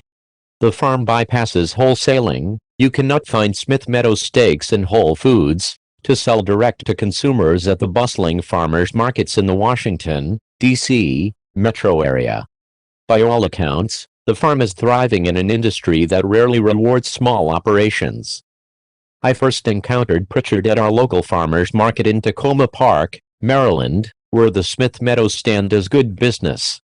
To see Pritchard, usually standing a foot taller than most of his suburbanite customers, wearing the obligatory faded flannel of the farmer, is to see a craftsman confident in his trade. I introduced myself to him because farming is a skill dependent on the careful management of tools, and I wanted to understand how a craftsman in a non-digital field approaches this crucial task. Haymaking is a good example, he told me, not long into one of our conversations on the topic. It's a subject where I can give you the basic idea without having to gloss over the underlying economics. When Pritchard took over Smith Meadows, he explained, the farm made its own hay to use as animal feed during the winter months when grazing is impossible. Haymaking is done with a piece of equipment called a hay baler, a device you pull behind a tractor that compresses and binds dried grass into bales. If you raise animals on the East Coast, there's an obvious reason to own and operate a hay baler: your animals need hay. Why spend money to buy and feed when you have perfectly good grass growing for free right in your own soil? If a farmer subscribed to the any-benefit approach used by knowledge workers, therefore, he would definitely buy a hay baler. But as Pritchard explained to me, after preemptively apologizing for a moment of snark, if a farmer actually adopted such a simplistic mindset, I'd be counting the days until the for sale sign goes up on the property. Pritchard, like most practitioners of his trade, instead deploys a more sophisticated thought process when assessing tools. and after applying this process to the hay baler, Pritchard was quick to sell it. Smith Meadows now purchases all the hay it uses. Here's why. Let's start by exploring the costs of making hay, Pritchard said. First, there's the actual cost of fuel, and repairs, and the shed to keep the baler. You also have to pay taxes on it. These directly measurable costs, however, were the easy part of his decision. It was instead the opportunity cost that required more attention. As he elaborated, if I make hay all summer, I can't be doing something else. For example, I now use that time instead to raise boilers, chickens meant for eating. These generate positive cash flow, because I can sell them. But they also produce manure which I can then use to enhance my soil. Then there's the equally subtle issue of assessing the secondary value of a purchased bale of hay. As Pritchard explained, when I'm buying in hay, I'm trading cash for animal protein, as well as manure, once it passes through the animal system, which means I am also getting more nutrients for my land in exchange for my money. I'm also avoiding compacting soils by driving heavy machinery over my ground all summer long. When making his final decision on the baler, Pritchard moved past the direct monetary costs, which were essentially a wash, and instead shifted his attention to the more nuanced issue of the long-term health of his fields. For the reasons described previously, Pritchard concluded that buying in hay results in healthier fields. And as he summarized, soil fertility is my baseline. By this calculation, the baler had to go. Notice the complexity of Pritchard's tool decision. This complexity underscores an important reality, the notion that identifying some benefit is sufficient to invest money, time, and attention in a tool is near laughable to people in his trade. Of course, a hay baler offers benefits. Every tool at the farm supply store has something useful to offer. At the same time, of course, it offers negatives as well. Pritchard expected this decision to be nuanced. He began with a clear baseline. In his case, that soil health is of fundamental importance to his professional success, and then built off this foundation toward a final call on whether to use a particular tool. I propose that if you're a knowledge worker, especially one interested in cultivating a deep work habit, you should treat your tool selection with the same level of care as other skilled workers, such as farmers. Following is my attempt to generalize this assessment strategy.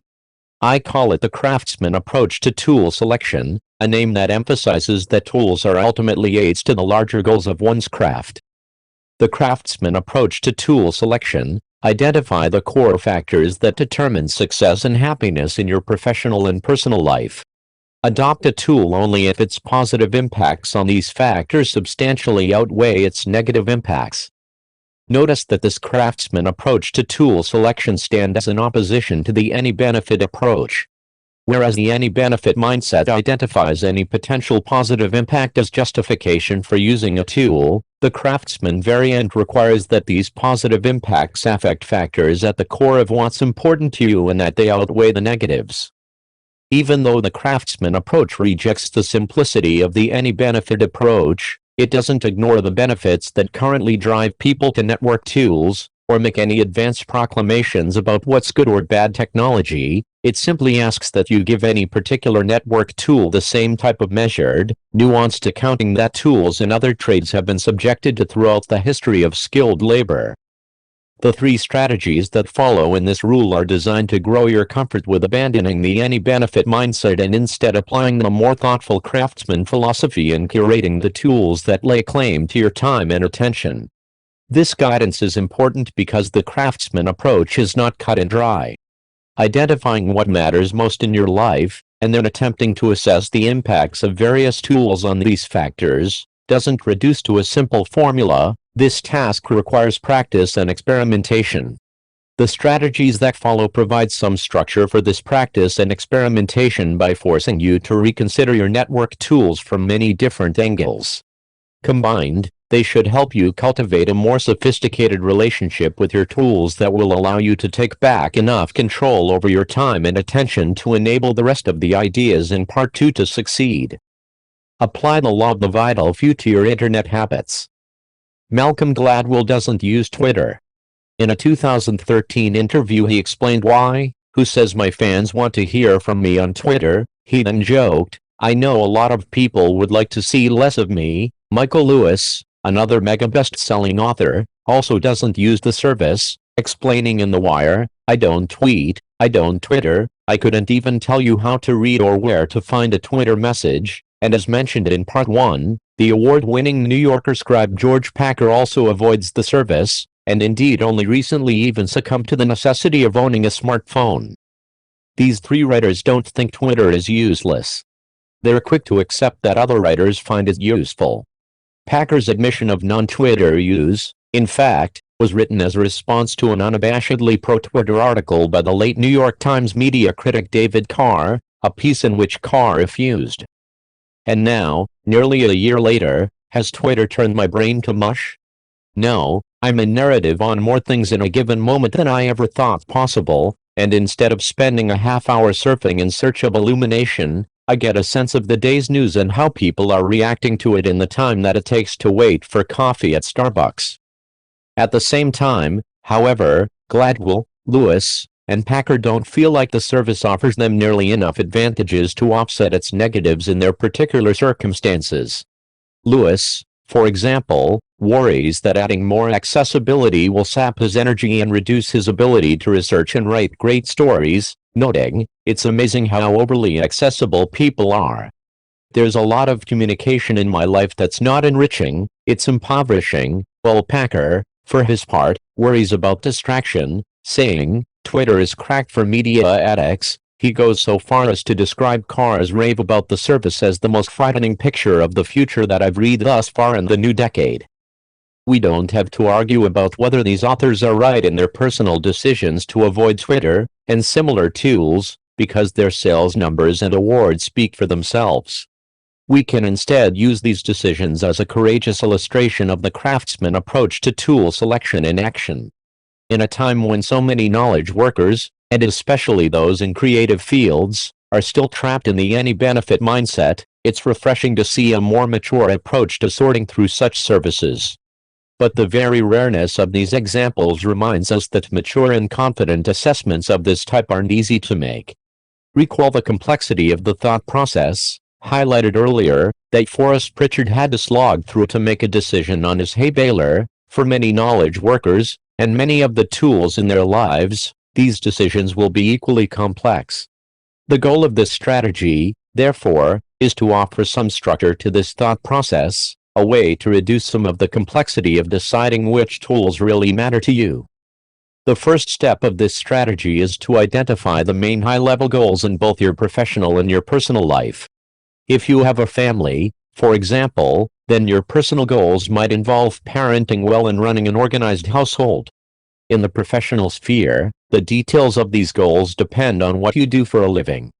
In my own work as a professor, for example, I pursue two important goals, one centered on being an effective teacher in the classroom and effective mentor to my graduate students, and another centered on being an effective researcher. While your goals will likely differ, the key is to keep the list limited to what's most important and to keep the descriptions suitably high level. If your goal includes a specific target, to reach $1 million in sales or to publish a half-dozen papers in a single year, then it's too specific for our purposes here. When you're done, you should have a small number of goals for both the personal and professional areas of your life. Once you've identified these goals, list for each the 2 or 3 most important activities that help you satisfy the goal. These activities should be specific enough to allow you to clearly picture doing them. On the other hand, they should be general enough that they're not tied to a one-time outcome. For example, do better research is too general. What does it look like to be doing better research? While finished paper on broadcast lower bounds in time for upcoming conference submission is too specific. It's a one-time outcome. A good activity in this context would be something like, regularly read and understand the cutting-edge results in my field. The next step in this strategy is to consider the network tools you currently use. For each such tool, go through the key activities you identified and ask whether the use of the tool has a substantially positive impact, a substantially negative impact, or little impact on your regular and successful participation in the activity. Now comes the important decision, Keep using this tool only if you concluded that it has substantial positive impacts and that these outweigh the negative impacts. To help illustrate the strategy in action, let's consider a case study. For the purposes of this example, assume that Michael Lewis, if asked, would have produced the following goal and corresponding important activities for his writing career.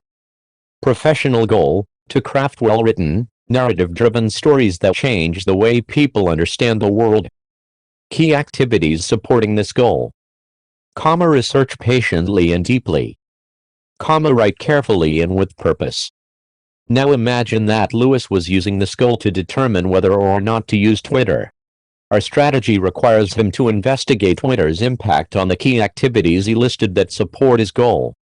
There's no convincing way to argue that Twitter would make Lewis substantially better at either of these activities.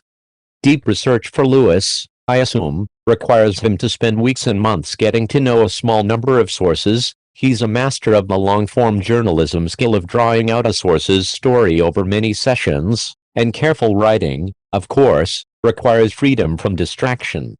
In both cases, Twitter at best has no real impact, and at worst could be substantially negative, depending on Lewis's susceptibility to the service's addictive attributes. The conclusion would therefore be that Lewis shouldn't use Twitter. You might argue at this point that confining our example to this single goal is artificial, as it ignores the areas where a service like Twitter has its best chance of contributing.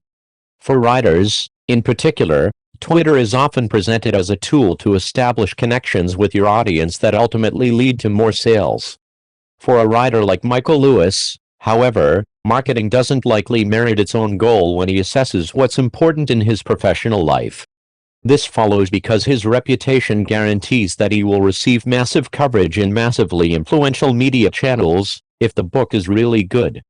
His focus, therefore, is much more productively applied to the goal of writing the best possible book than instead trying to squeeze out a few extra sales through an efficient author-driven means. In other words, the question is not whether Twitter has some conceivable benefit to Lewis, it's instead whether Twitter use significantly and positively affects the most important activities in his professional life. What about a less famous writer? In this case, book marketing might play a more primary role in his or her goals. But when forced to identify the 2 or 3 most important activities supporting this goal, it's unlikely that the type of lightweight one-on-one contact enabled by Twitter would make the list.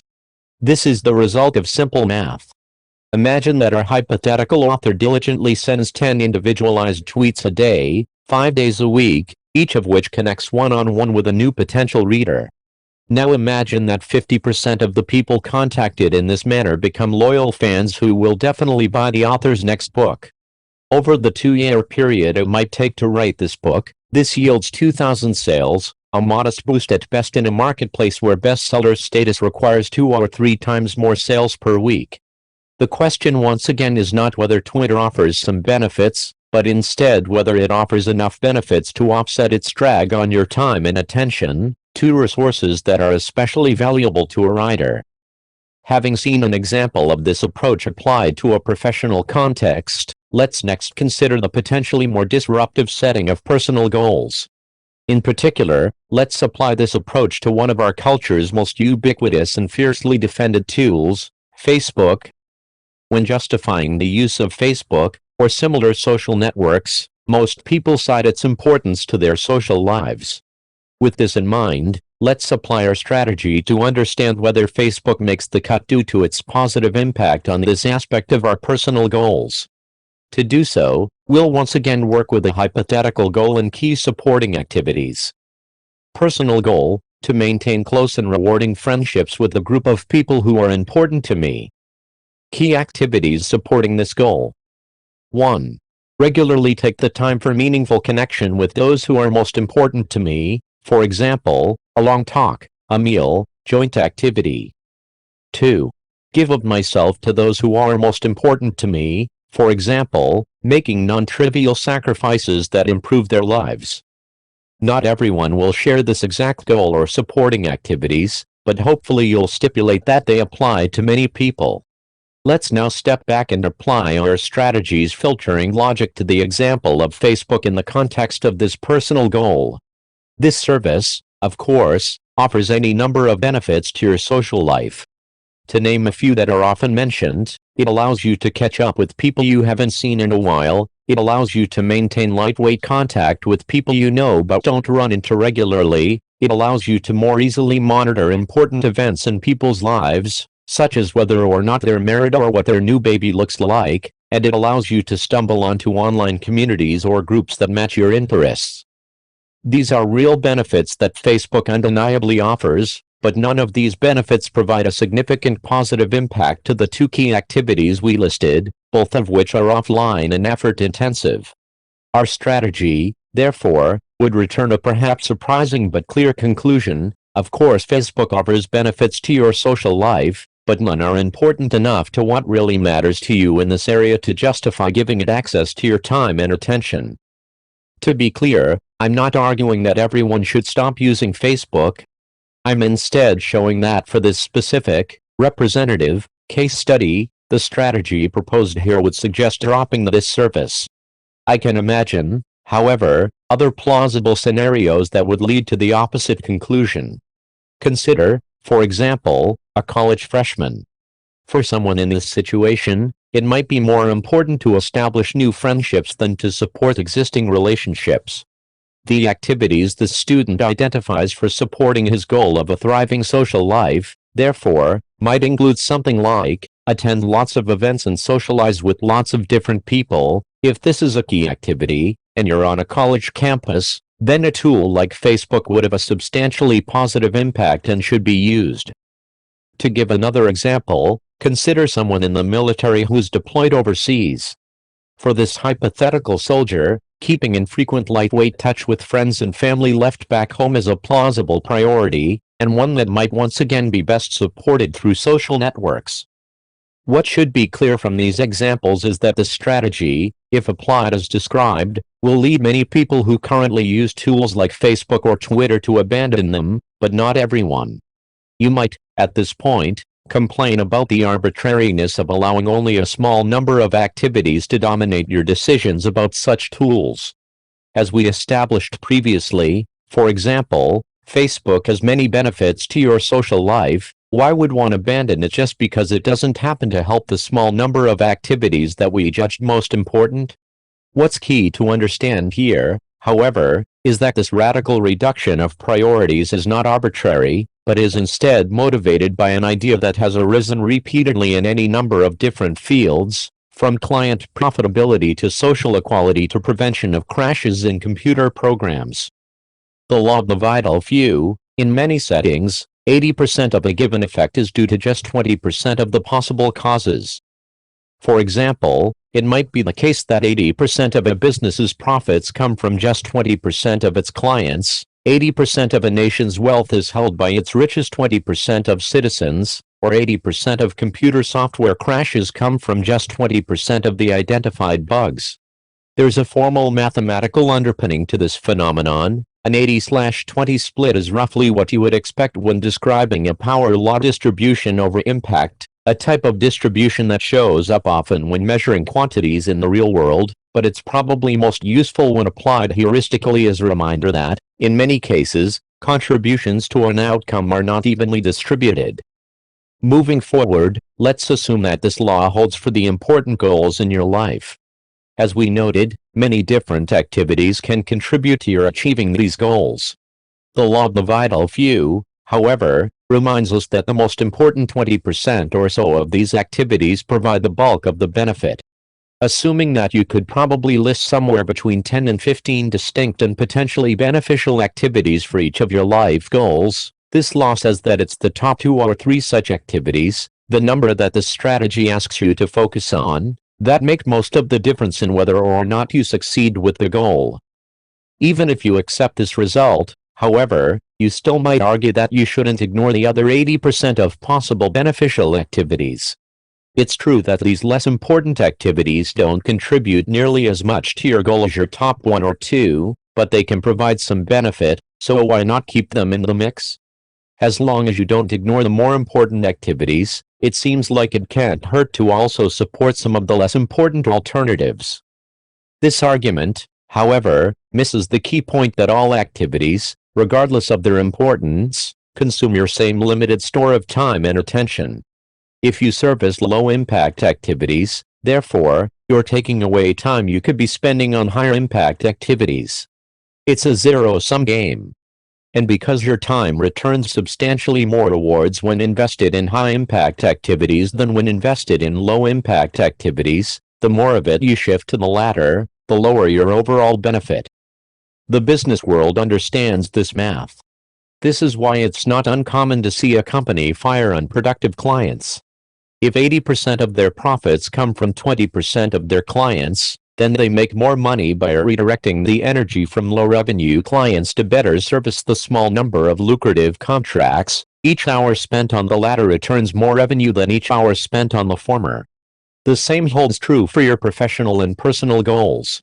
By taking the time consumed by low-impact activities, like finding old friends on Facebook, and reinvesting in high-impact activities, like taking a good friend out to lunch, you end up more successful in your goal.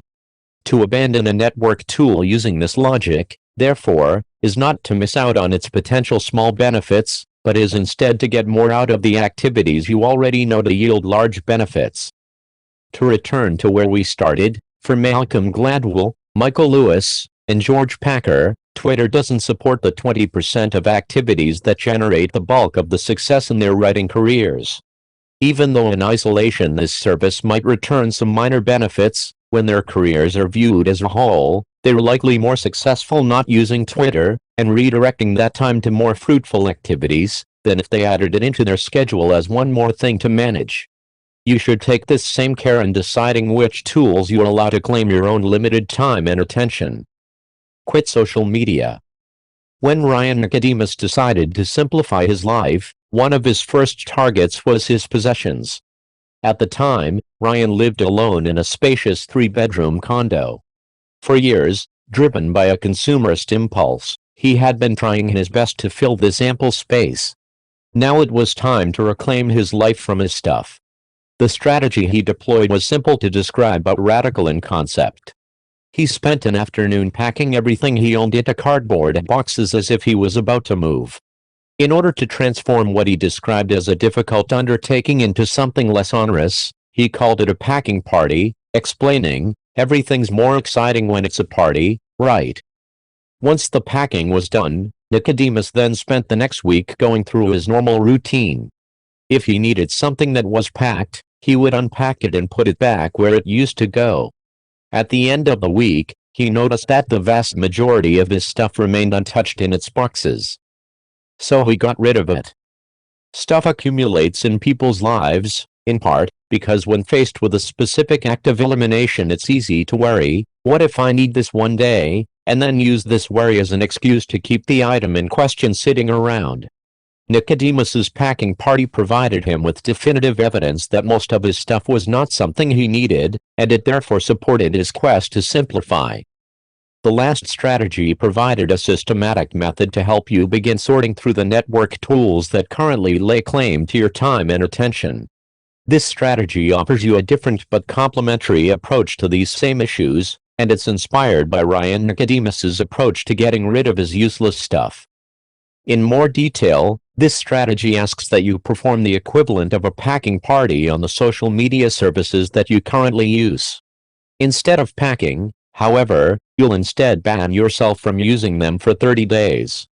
All of them, Facebook, Instagram, Google+, Twitter, Snapchat, Vine, or whatever other services have risen to popularity since I first wrote these words. Don't formally deactivate these services, and, this is important, don't mention online that you'll be signing off, just stop using them, cold turkey. If someone reaches out to you by other means and asks why your activity on a particular service has fallen off, you can explain, but don't go out of your way to tell people. After 30 days of this self-imposed network isolation, ask yourself the following 2 questions about each of the services you temporarily quit. 1. Would the last 30 days have been notably better if I had been able to use this service? 2. Did people care that I wasn't using this service? If your answer is no to both questions, quit the service permanently. If your answer was a clear yes, then return to using the service.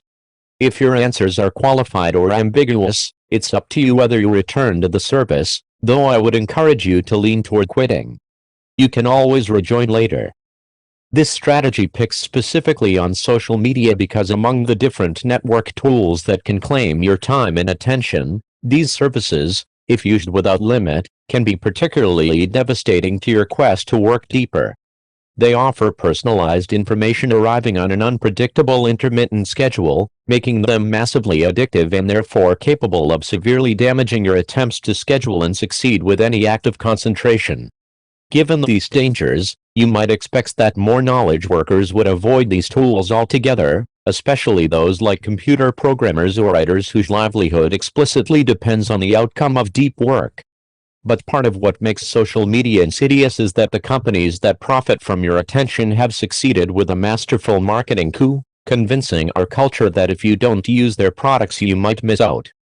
This fear that you might miss out has obvious parallels to Nicodemus's fear that the voluminous stuff in his closets might one day prove useful, which is why I'm suggesting a corrective strategy that parallels his packing party.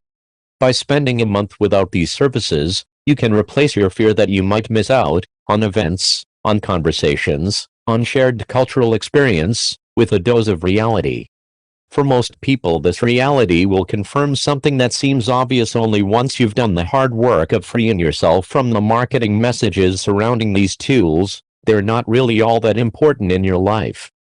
The reason why I ask you to not announce your 30-day experiment is because for some people another part of the delusion that binds them to social media is the idea that people want to hear what you have to say, and that they might be disappointed if you suddenly leave them bereft of your commentary.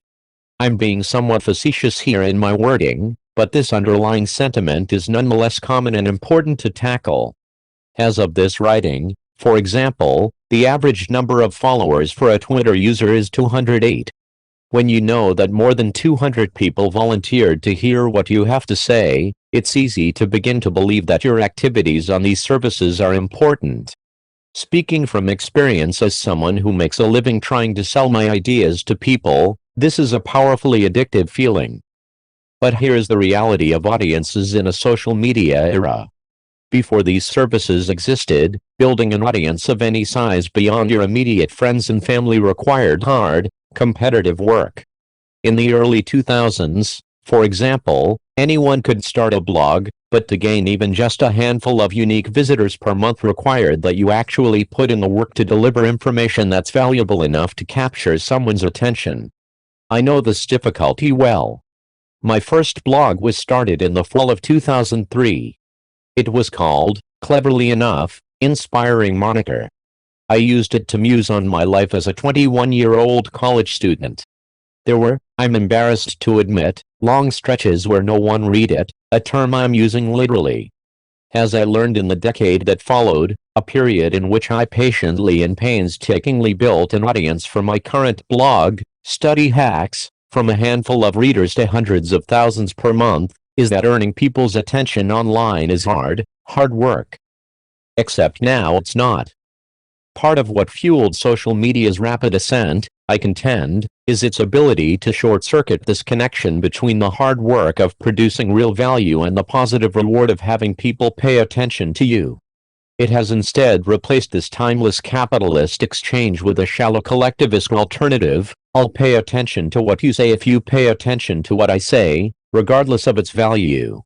A blog or magazine or television program that contain the content that typically populates our Facebook wall or Twitter feed, for example, would attract, on average, no audience.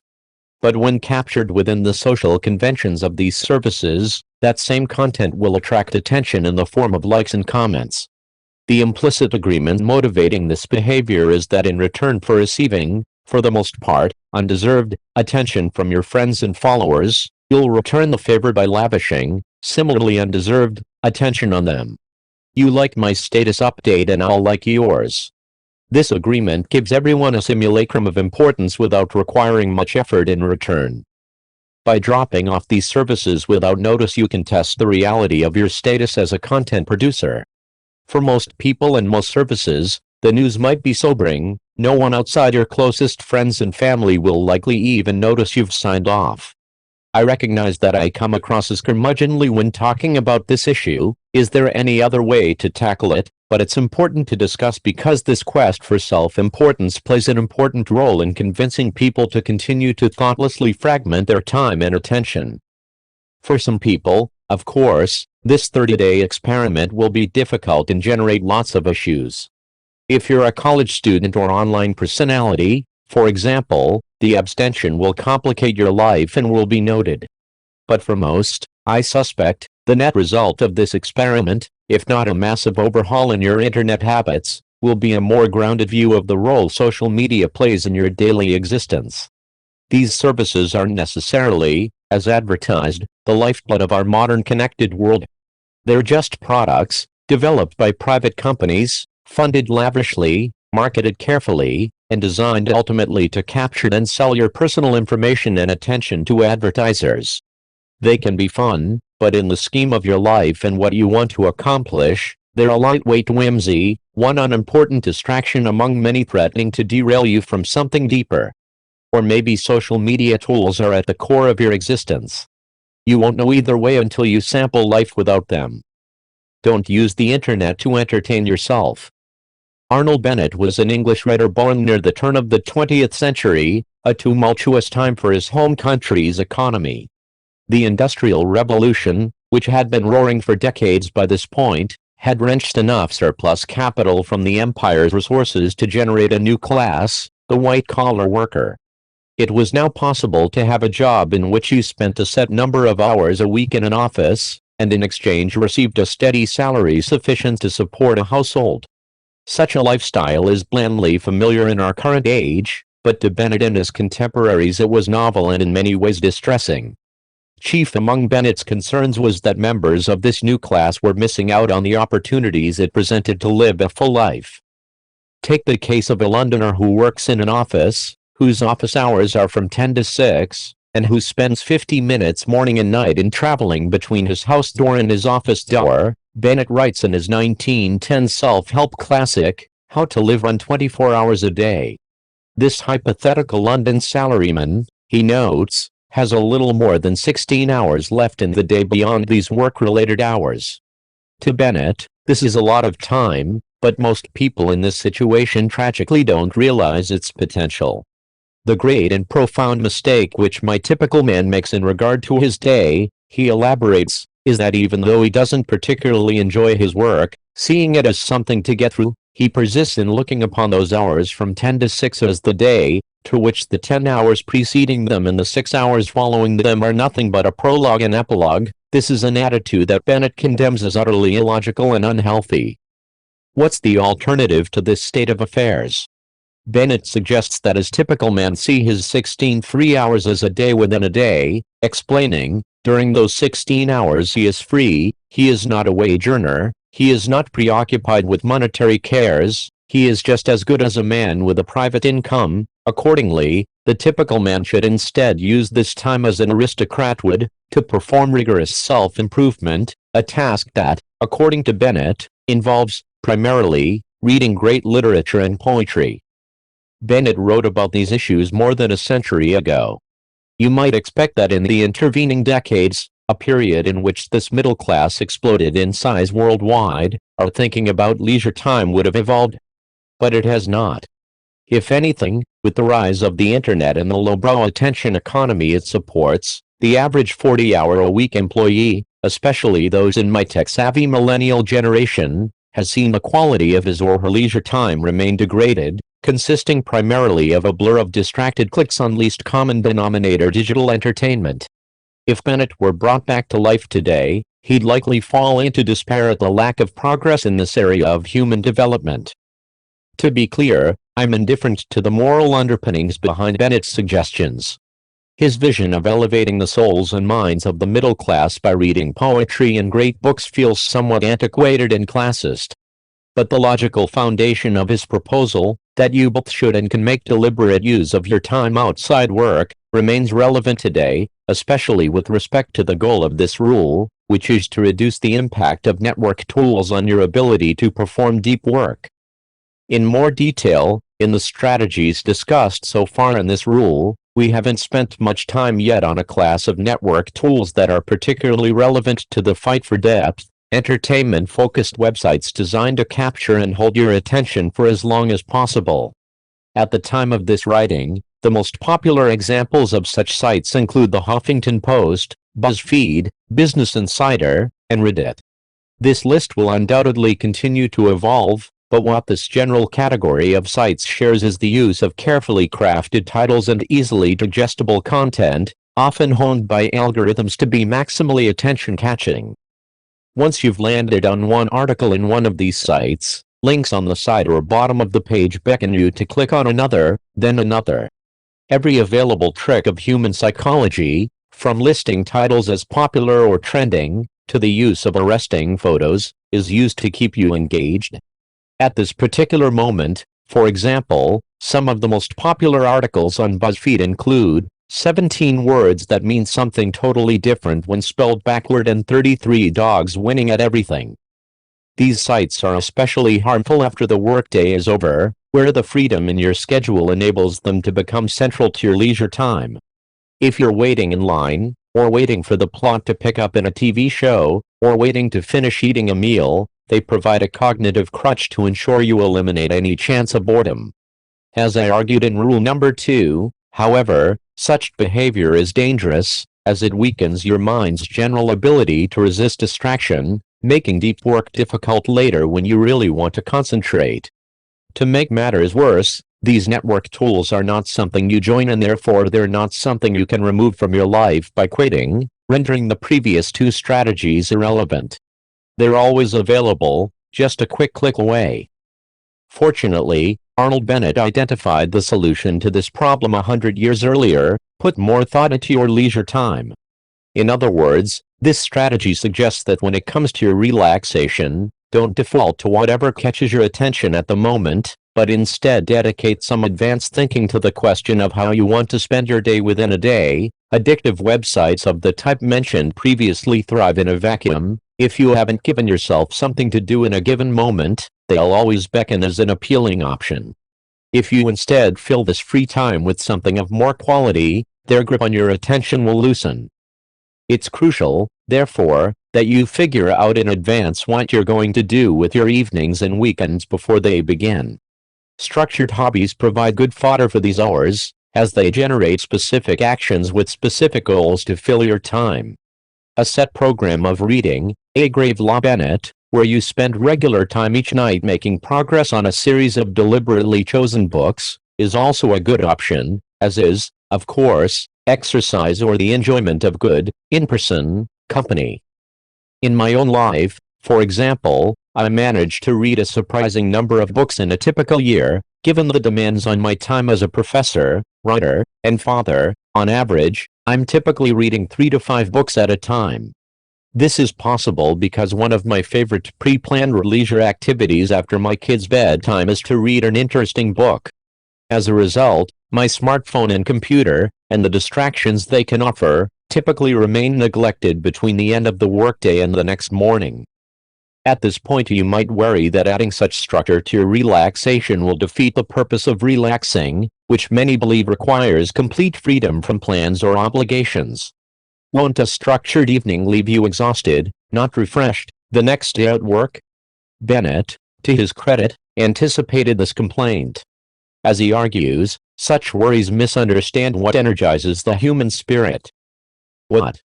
You say that full energy given to those 16 hours will lessen the value of the business 8?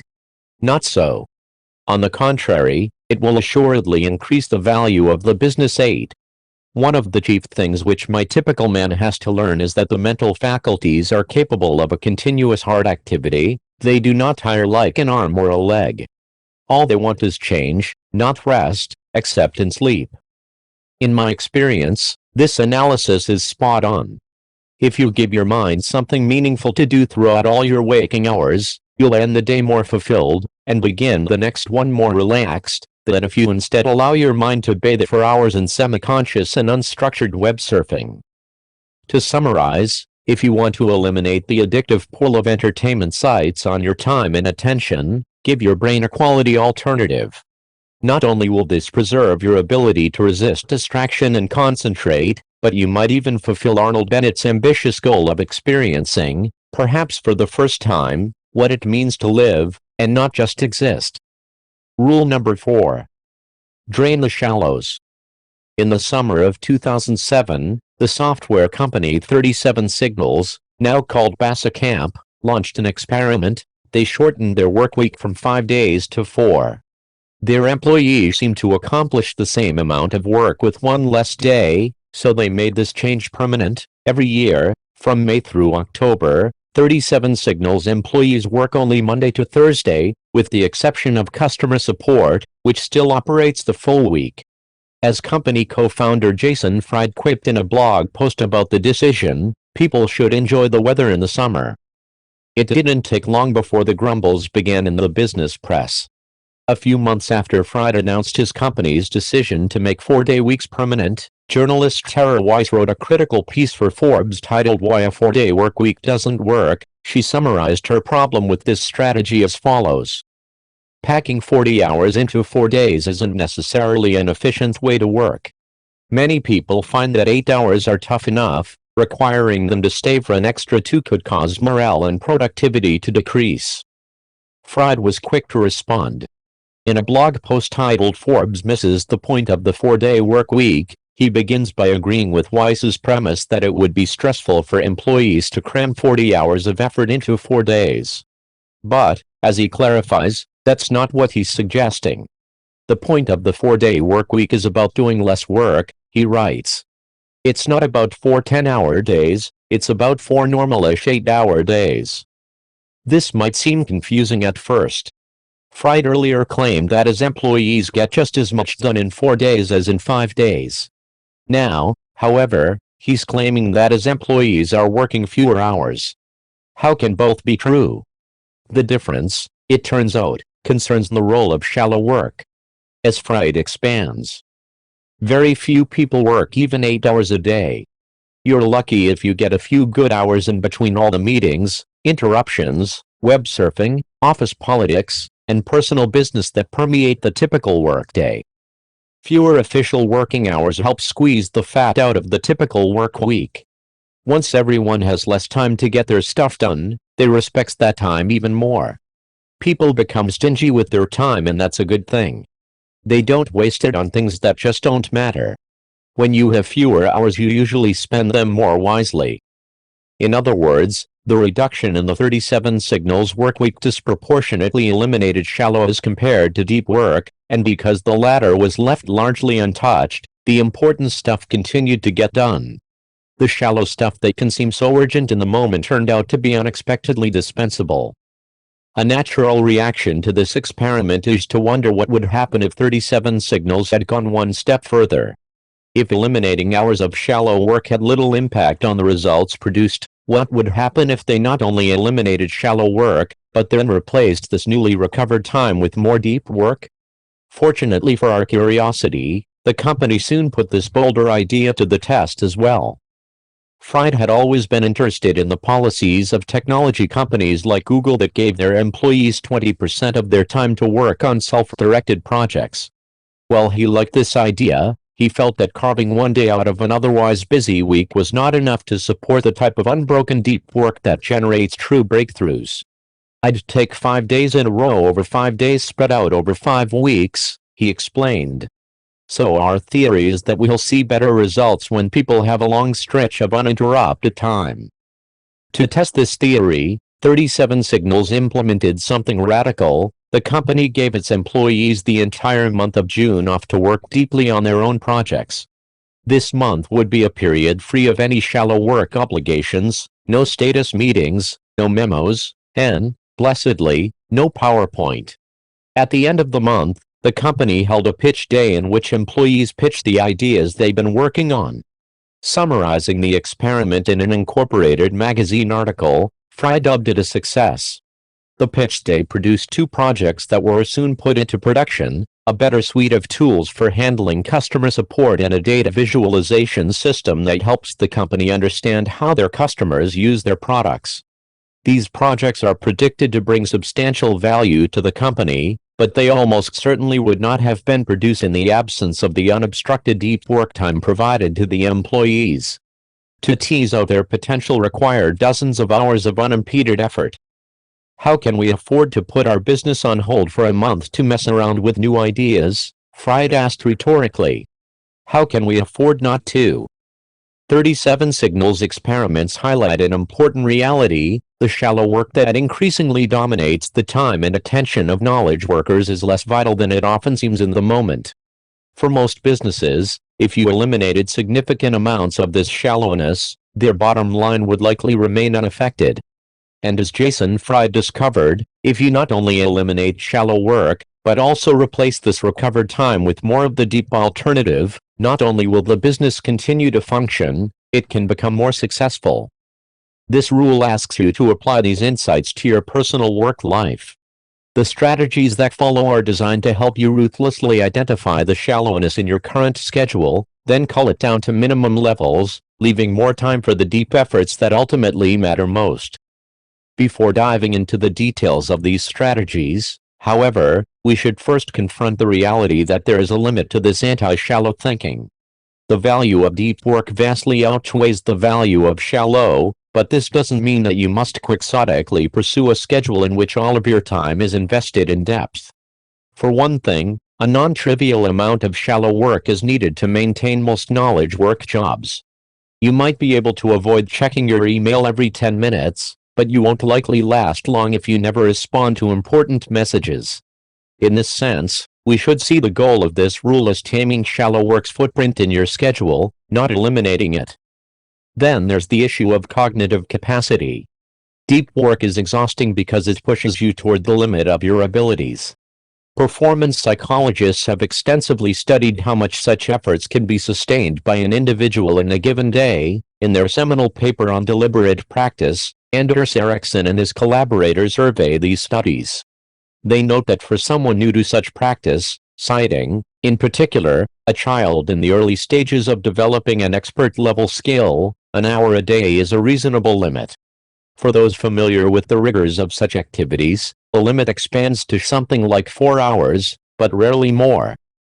The implication is that once you've hit your deep work limit in a given day, you'll experience diminishing rewards if you try to cram in more. Shallow work, therefore, doesn't become dangerous until after you add enough to begin to crowd out your bounded deep efforts for the day. At first, this caveat might seem optimistic. The typical workday is 8 hours. The most adept deep thinker cannot spend more than 4 of these hours in a state of true depth. It follows that you can safely spend half the day wallowing in the shallows without adverse effect. The danger missed by this analysis is how easily this amount of time can be consumed, especially once you consider the impact of meetings, appointments, calls, and other scheduled events. For many jobs, these time drains can leave you with surprisingly little time left for solo work. My job as a professor, for example, is traditionally less plagued by such commitments, but even so, they often take large chunks out of my time, especially during the academic year. Turning to a random day in my calendar from the previous semester, I'm writing this during a quiet summer month. For example, I see I had a meeting from 11 to 12, another from 1 to 2:30, and a class to teach from 3 to 5. My 8-hour workday in this example is already reduced by 4 hours. Even if I squeezed all remaining shallow work, emails, tasks, into a single half hour, I'd still fall short of the goal of 4 hours of daily deep work. Put another way, even though we are not capable of spending a full day in a state of blissful depth, this reality shouldn't reduce the urgency of reducing shallow work, as the typical knowledge workday is more easily fragmented than many suspect. To summarize, I'm asking you to treat shallow work with suspicion because its damage is often vastly underestimated and its importance vastly overestimated. This type of work is inevitable, but you must keep it confined to a point where it doesn't impede your ability to take full advantage of the deeper efforts that ultimately determine your impact. The strategies that follow will help you act on this reality. Schedule every minute of your day. If you're between the ages of 25 and 34 years old and live in Britain, you likely watch more television than you realize. In 2013, The British TV Licensing Authority surveyed television watchers about their habits. The 25 to 34-year-olds taking the survey estimated that they spend somewhere between 15 and 16 hours per week watching TV. This sounds like a lot, but it's actually a significant underestimate. We know this because when it comes to television watching habits, we have access to the ground truth. The Broadcasters Audience Research Board, the British equivalent of the American Nielsen Company, places meters in a representative sample of households. These meters record, without bias or wishful thinking, exactly how much people actually watch. The 25 to 34-year-olds who thought they watched 15 hours a week, it turns out, watch more like 28 hours. This bad estimate of time usage is not unique to British television watching. When you consider different groups self-estimating different behaviors, similar gaps stubbornly remain. In a Wall Street Journal article on the topic, business writer Laura Vanderkam pointed out several more such examples. A survey by the National Sleep Foundation revealed that Americans think they are sleeping, on average, somewhere around 7 hours a night. The American Time Use Survey, which has people actually measure their sleep, corrected this number to 8.6 hours. Another study found that people who claimed to work 60 to 64 hours per week were actually averaging more like 44 hours per week, while those claiming to work more than 75 hours were actually working less than 55. These examples underscore an important point: we spend much of our day on autopilot, not giving much thought to what we're doing with our time. This is a problem. It's difficult to prevent the trivial from creeping into every corner of your schedule if you don't face, without flinching, your current balance between deep and shallow work, and then adopt the habit of pausing before action and asking, what makes the most sense right now? The strategy described in the following paragraphs is designed to force you into these behaviors. It's an idea that might seem extreme at first but will soon prove indispensable in your quest to take full advantage of the value of deep work. Schedule every minute of your day. Here's my suggestion: at the beginning of each workday, turn to a new page of lined paper in a notebook you dedicate to this purpose. Down the left-hand side of the page, mark every other line with an hour of the day, covering the full set of hours you typically work. Now comes the important part: divide the hours of your workday into blocks and assign activities to the blocks. For example, you might block off 9 a.m. to 11 a.m. for writing a client's press release. To do so, actually draw a box that covers the lines corresponding to these hours, then write press release inside the box. Not every block need be dedicated to a work task. There might be time blocks for lunch or relaxation breaks. To keep things reasonably clean, the minimum length of a block should be 30 minutes, that is, one line on your page. This means, for example, that instead of having a unique small box for each small task on your plate for the day, respond to boss's email, submit reimbursement form, ask Carl about report, you can batch similar things into more generic task blocks. You might find it useful, in this case, to draw a line from a task block to the open right-hand side of the page where you can list out the full set of small tasks you plan to accomplish in that block. When you're done scheduling your day, every minute should be part of a block. You have, in effect, given every minute of your workday a job.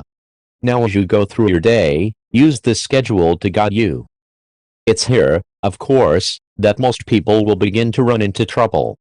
Two things can, and likely will, go wrong with your schedule once the day progresses. The first is that your estimates will prove wrong. You might put aside 2 hours for writing a press release, for example, and in reality it takes 2.5 hours. The second problem is that you'll be interrupted and new obligations will unexpectedly appear on your plate. These events will also break your schedule. This is okay. If your schedule is disrupted, you should, at the next available moment, take a few minutes to create a revised schedule for the time that remains in the day. You can turn to a new page. You can erase and redraw blocks. Or do as I do, cross out the blocks for the remainder of the day and create new blocks to the right of the old ones on the page. I draw my blocks skinny so I have room for several revisions. On some days, you might rewrite your schedule half a dozen times. Don't despair if this happens.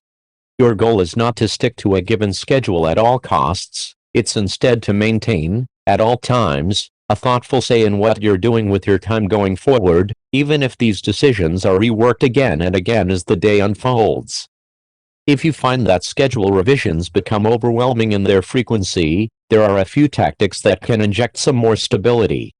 First, you should recognize that almost definitely you're going to underestimate at first how much time you require for most things. When people are new to this habit, they tend to use their schedule as an incarnation of wishful thinking, a best-case scenario for their day. Over time, you should make an effort to accurately, if not somewhat conservatively, predict the time tasks will require. The second tactic that helps is the use of overflow conditional blocks. If you're not sure how long a given activity might take, block off the expected time, then follow this with an additional block that has a split purpose. If you need more time for the preceding activity, use this additional block to keep working on it. If you finish the activity on time, however, have an alternate use already assigned for the extra block, for example, some non-urgent tasks. This allows unpredictability in your day without requiring you to keep changing your schedule on paper. For example, returning to our press release example, you might schedule 2 hours for writing the press release, but then follow it by an additional hour block that you can use to keep writing the release, if needed, but otherwise assigned to catching up with email. The third tactic I suggest is to be liberal with your use of task blocks. Deploy many throughout your day and make them longer than required to handle the tasks you plan in the morning. Lots of things come up during the typical knowledge worker's day. Having regularly occurring blocks of time to address these surprises keeps things running smoothly. Before leaving you to put this strategy in practice, I should address a common objection. In my experience pitching the values of daily schedules, I've found that many people worry that this level of planning will become burdensomely restrictive. Here, for example, is part of a comment from a reader named Joseph on a blog post I wrote on this topic. I think you far understate the role of uncertainty. I worry about readers applying these observations too seriously, to the point of an obsessive and unhealthy relationship with one's schedule that seems to exaggerate the importance of minute counting over getting lost in activities, which if we are talking about artists is often the only really sensible course of action. I understand these concerns, and Joseph is certainly not the first to raise them. Fortunately, however, they're also easily addressed. In my own daily scheduling discipline, in addition to regularly scheduling significant blocks of time for speculative thinking and discussion, I maintain a rule that if I stumble onto an important insight, then this is a perfectly valid reason to ignore the rest of my schedule for the day, with the exception, of course, of things that cannot be skipped. I can then stick with this unexpected insight until it loses steam. At this point, I'll step back and rebuild my schedule for any time that remains in the day. In other words, I not only allow spontaneity in my schedule, I encourage it.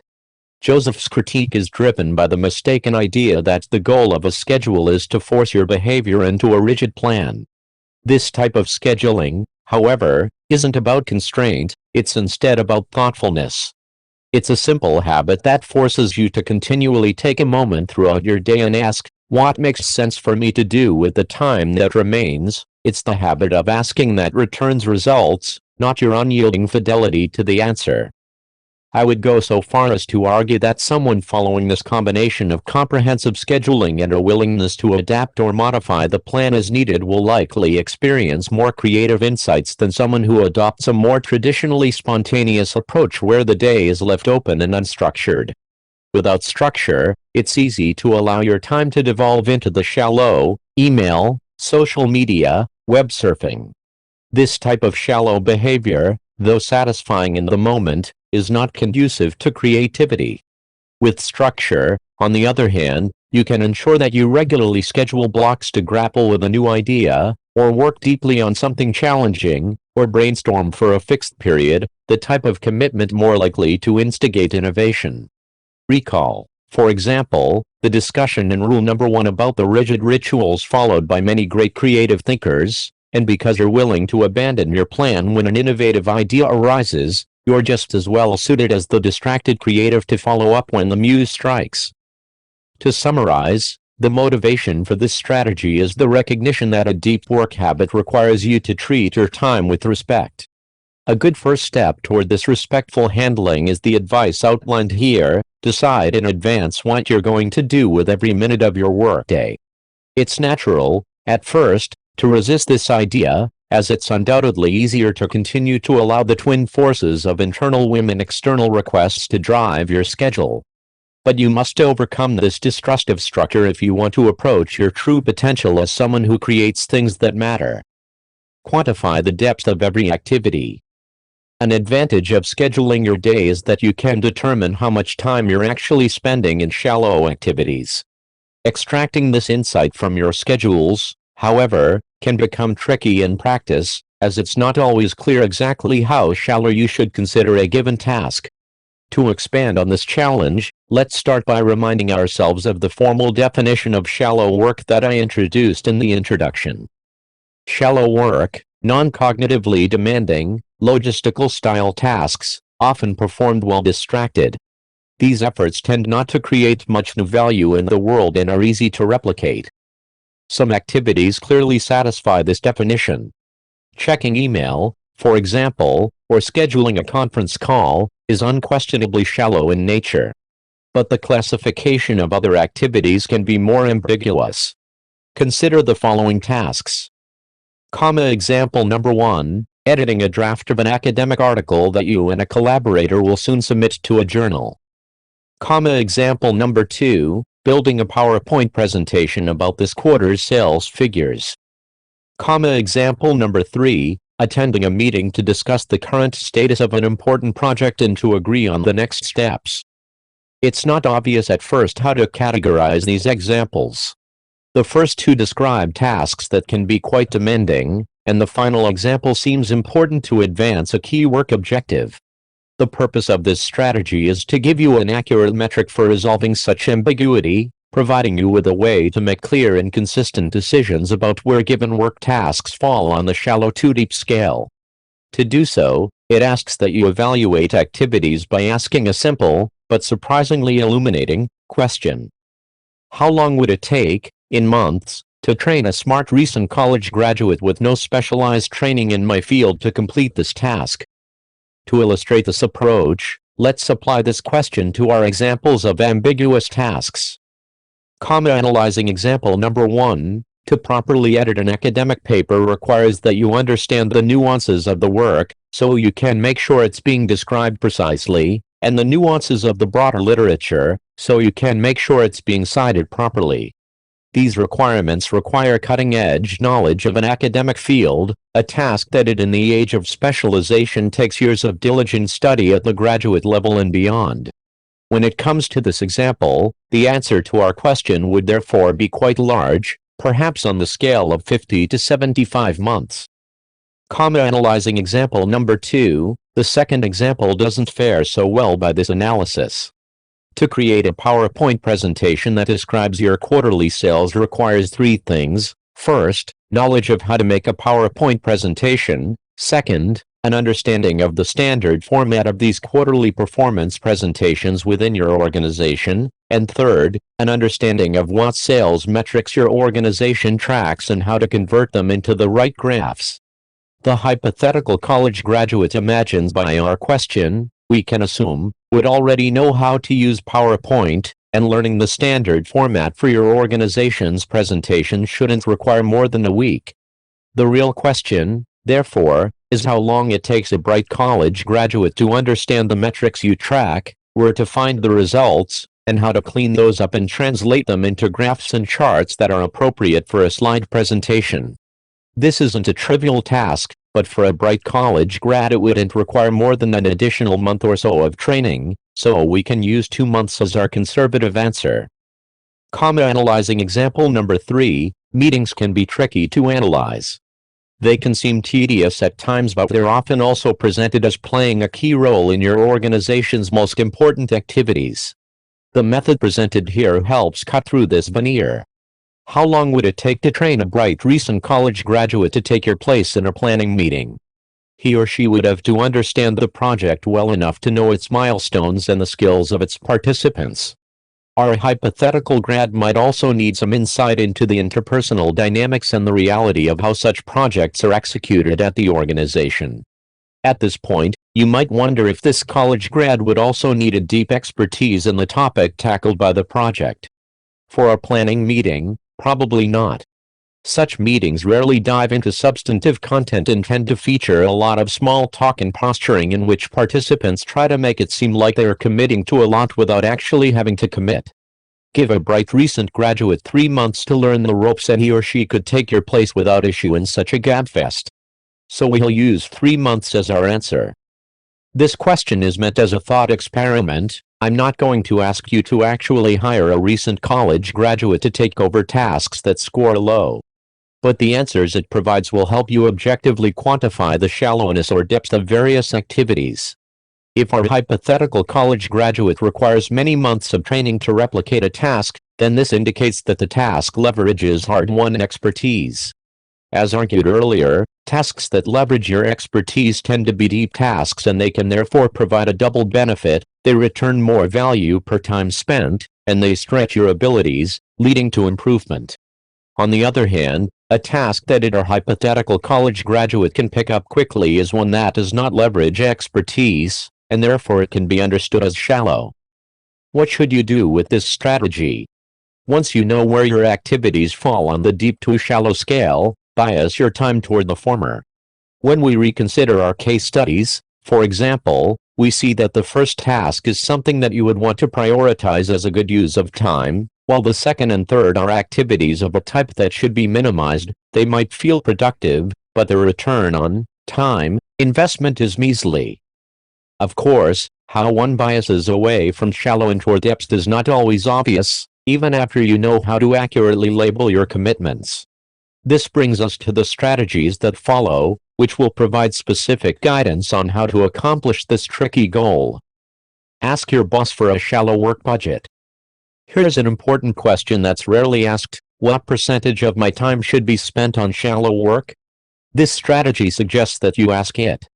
If you have a boss, in other words, have a conversation about this question.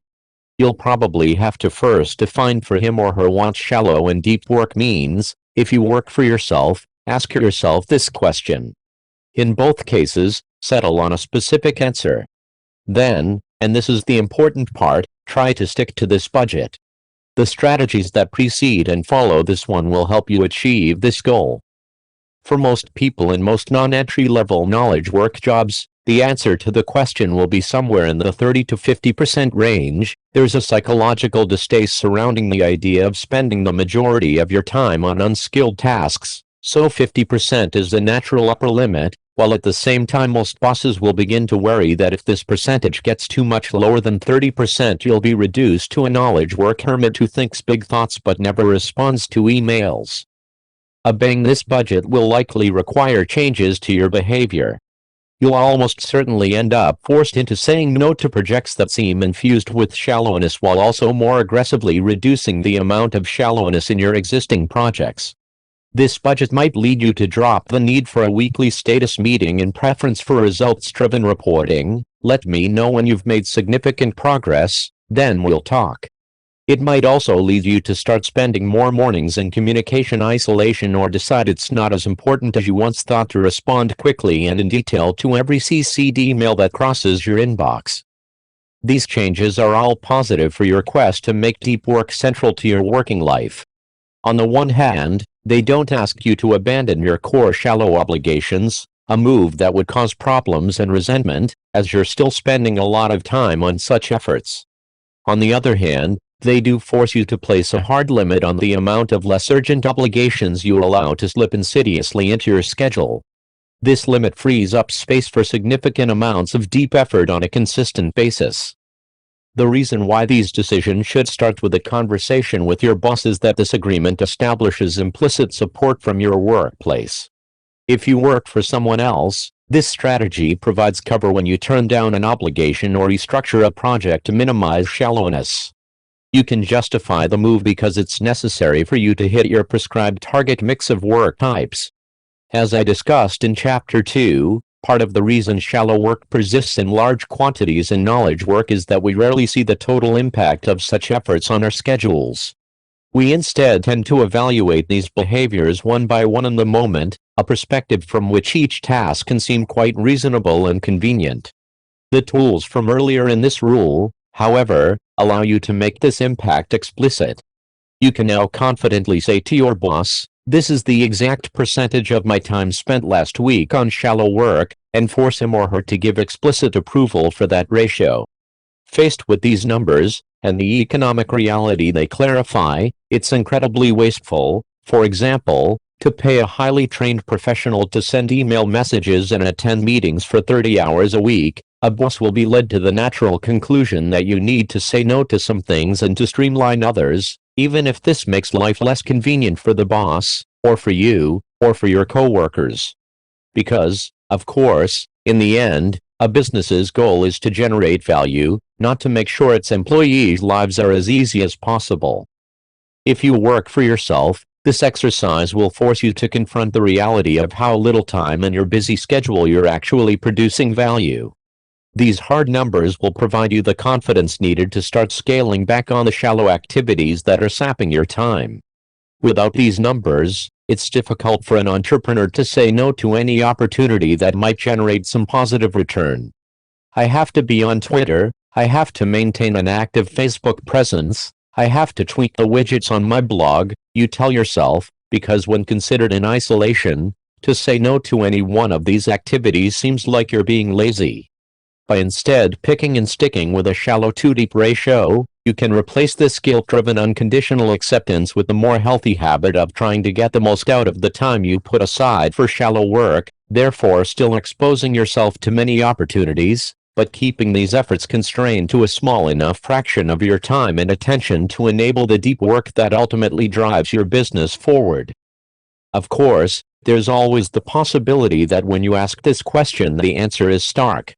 No boss will explicitly answer, 100% of your time should be shallow, unless you're entry level, at which point you need to delay this exercise until you've built enough skills to add deep efforts to your official work responsibilities, but a boss might reply, in so many words, as much shallow work as is needed for you to promptly do whatever we need from you at the moment. In this case, the answer is still useful, as it tells you that this isn't a job that supports deep work, and a job that doesn't support deep work is not a job that can help you succeed in our current information economy. You should, in this case, thank the boss for the feedback, and then promptly start planning how you can transition into a new position that values depth. Finish your work by 5:30. In the 7 days preceding my first writing these words, I participated in 65 different email conversations.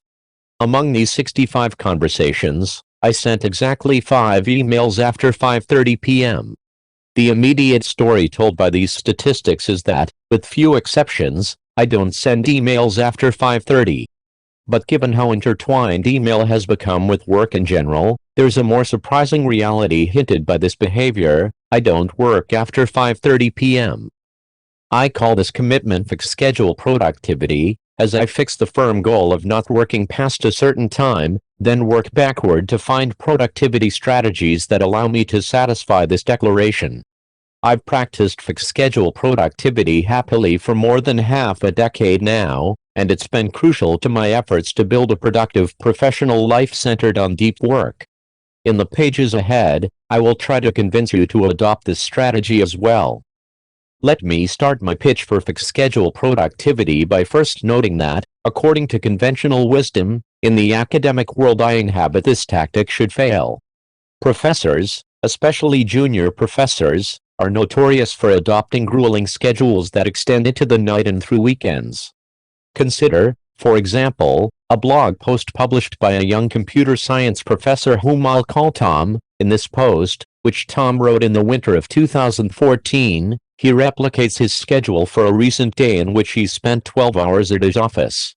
This schedule includes 5 different meetings and 3 hours of administrative tasks, which he describes as tending to bushels of emails, filling out bureaucratic forms, organizing meeting notes, planning future meetings. By his estimation, he spent only 1.5 out of the 12 total hours sitting in his office tackling real work, which he defines as efforts that make progress toward a research deliverable. It's no wonder that Tom feels coerced into working well beyond the standard workday.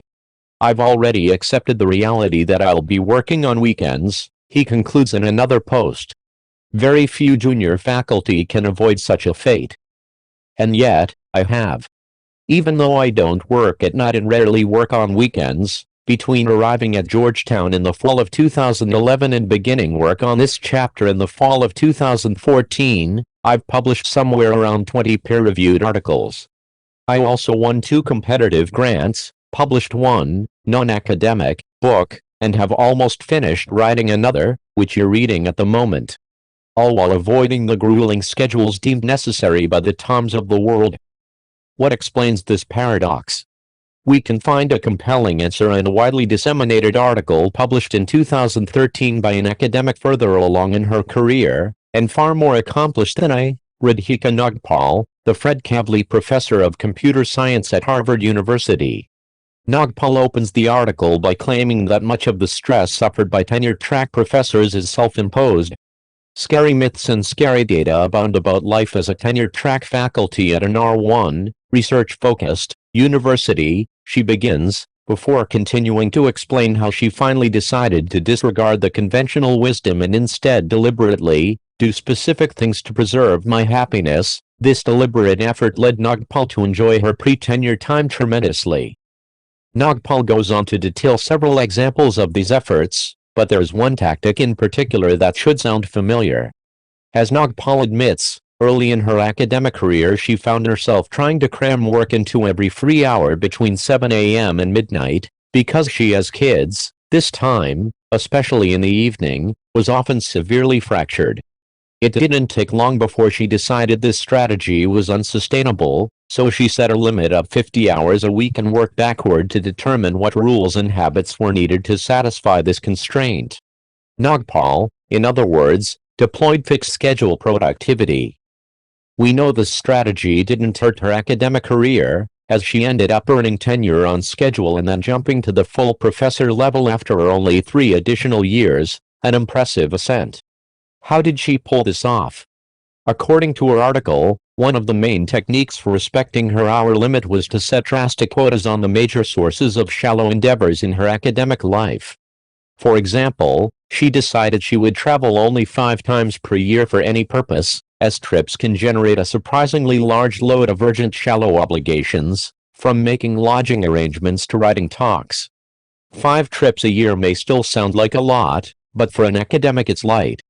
To emphasize this point, note that Matt Welsh, a former colleague of Nagpal in the Harvard Computer Science Department, he now works for Google, once wrote a blog post in which he claimed it was typical for junior faculty to travel 12 to 24 times a year. Imagine the shallow efforts Nagpal avoided in sidestepping an extra 10 to 15 trips. The travel quota is just one of several tactics that Nagpal used to control her workday. She also, for example, placed limits on the number of papers she would review per year, but what all her tactics shared was a commitment to ruthlessly capping the shallow while protecting the deep efforts, that is, original research, that ultimately determined her professional fate. Returning to my own example, it's a similar commitment that enables me to succeed with fixed scheduling. I, too, am incredibly cautious about my use of the most dangerous word in one's productivity vocabulary. Yes, it takes a lot to convince me to agree to something that yields shallow work. If you ask for my involvement in university business that's not absolutely necessary, I might respond with a defense I learned from the department chair who hired me. Talk to me after tenure. Another tactic that works well for me is to be clear in my refusal but ambiguous in my explanation for the refusal. The key is to avoid providing enough specificity about the excuse that the requester has the opportunity to defuse it. If, for example, I turn down a time-consuming speaking invitation with the excuse that I have other trips scheduled for around the same time, I don't provide details, which might leave the requester the ability to suggest a way to fit his or her event into my existing obligations, but instead just say, "Sounds interesting, but I can't make it due to schedule conflicts." In turning down obligations, I also resist the urge to offer a consolation prize that ends up devouring almost as much of my schedule. For example, sorry I can't join your committee, but I'm happy to take a look at some of your proposals as they come together and offer my thoughts. A clean break is best. In addition to carefully guarding my obligations, I'm incredibly conscientious about managing my time. Because my time is limited each day, I cannot afford to allow a large deadline to creep up on me, or a morning to be wasted on something trivial, because I didn't take a moment to craft a smart plan. The Damoclean cap on the workday enforced by fixed schedule productivity has a way of keeping my organization efforts sharp. Without this looming cutoff, I'd likely end up more lax in my habits. To summarize these observations, Nagpal and I can both succeed in academia without Tom-style overload due to two reasons. First, we're asymmetric in the culling forced by our fixed schedule commitment. By ruthlessly reducing the shallow while preserving the deep, this strategy frees up our time without diminishing the amount of new value we generate. Indeed, I would go so far as to argue that the reduction in shallow frees up more energy for the deep alternative, allowing us to produce more than if we had defaulted to a more typical crowded schedule. Second, the limits to our time necessitate more careful thinking about our organizational habits, also leading to more value produced as compared to longer but less organized schedules. The key claim of this strategy is that these same benefits hold for most knowledge work fields. That is, even if you're not a professor, fixed schedule productivity can yield powerful benefits. In most knowledge work jobs, it can be difficult in the moment to turn down a shallow commitment that seems harmless in isolation, be it accepting an invitation to get coffee or agreeing to jump on a call. A commitment to fixed schedule productivity, however, shifts you into a scarcity mindset. Suddenly any obligation beyond your deepest efforts is suspect and seen as potentially disruptive. Your default answer becomes no, the bar for gaining access to your time and attention rises precipitously, and you begin to organize the efforts that pass these obstacles with a ruthless efficiency. It might also lead you to test assumptions about your company's work culture that you thought were ironclad but turn out to be malleable. It's common, for example, to receive emails from your boss after hours. Fixed schedule productivity would have you ignore these messages until the next morning. Many suspect that this would cause problems, as such responses are expected, but in many cases, the fact that your boss happens to be clearing her inbox at night doesn't mean that she expects an immediate response, a lesson this strategy would soon help you discover. Fixed schedule productivity, in other words, is a meta-habit that's simple to adopt but broad in its impact. If you have to choose just one behavior that reorients your focus toward the deep, this one should be high on your list of possibilities.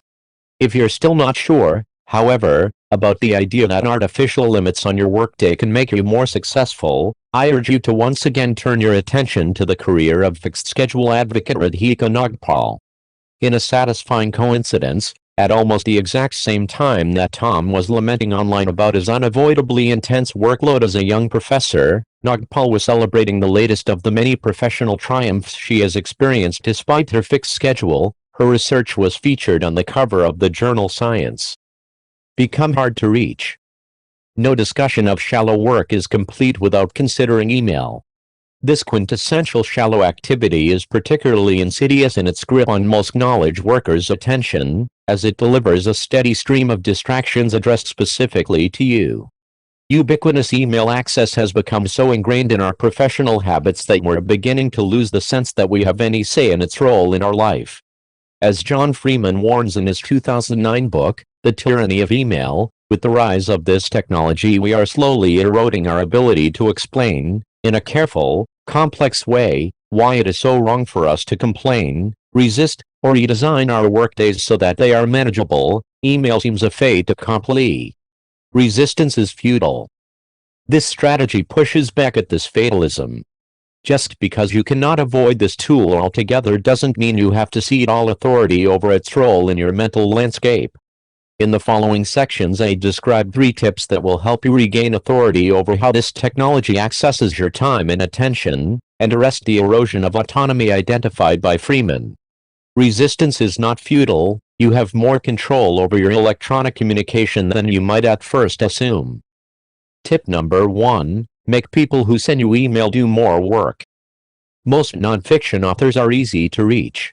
They include an email address on their author websites along with an open invitation to send them any request or suggestion that comes to mind. Many even encourage this feedback as a necessary commitment to the elusive but much touted importance of community building among their readers. But here's the thing, I don't buy it. If you visit the contact page on my author website, there's no general purpose email address. Instead, I list different individuals you can contact for specific purposes, my literary agent for rights requests, for example, or my speaking agent for speaking requests. If you want to reach me, I offer only a special purpose email address that comes with conditions and a lowered expectation that I'll respond. If you have an offer, opportunity, or introduction that might make my life more interesting, email me at interesting@calnewport.com. For the reasons stated above, I'll only respond to those proposals that are a good match for my schedule and interests. I call this approach a sender filter, as I'm asking my correspondents to filter themselves before attempting to contact me. This filter has significantly reduced the time I spend in my inbox.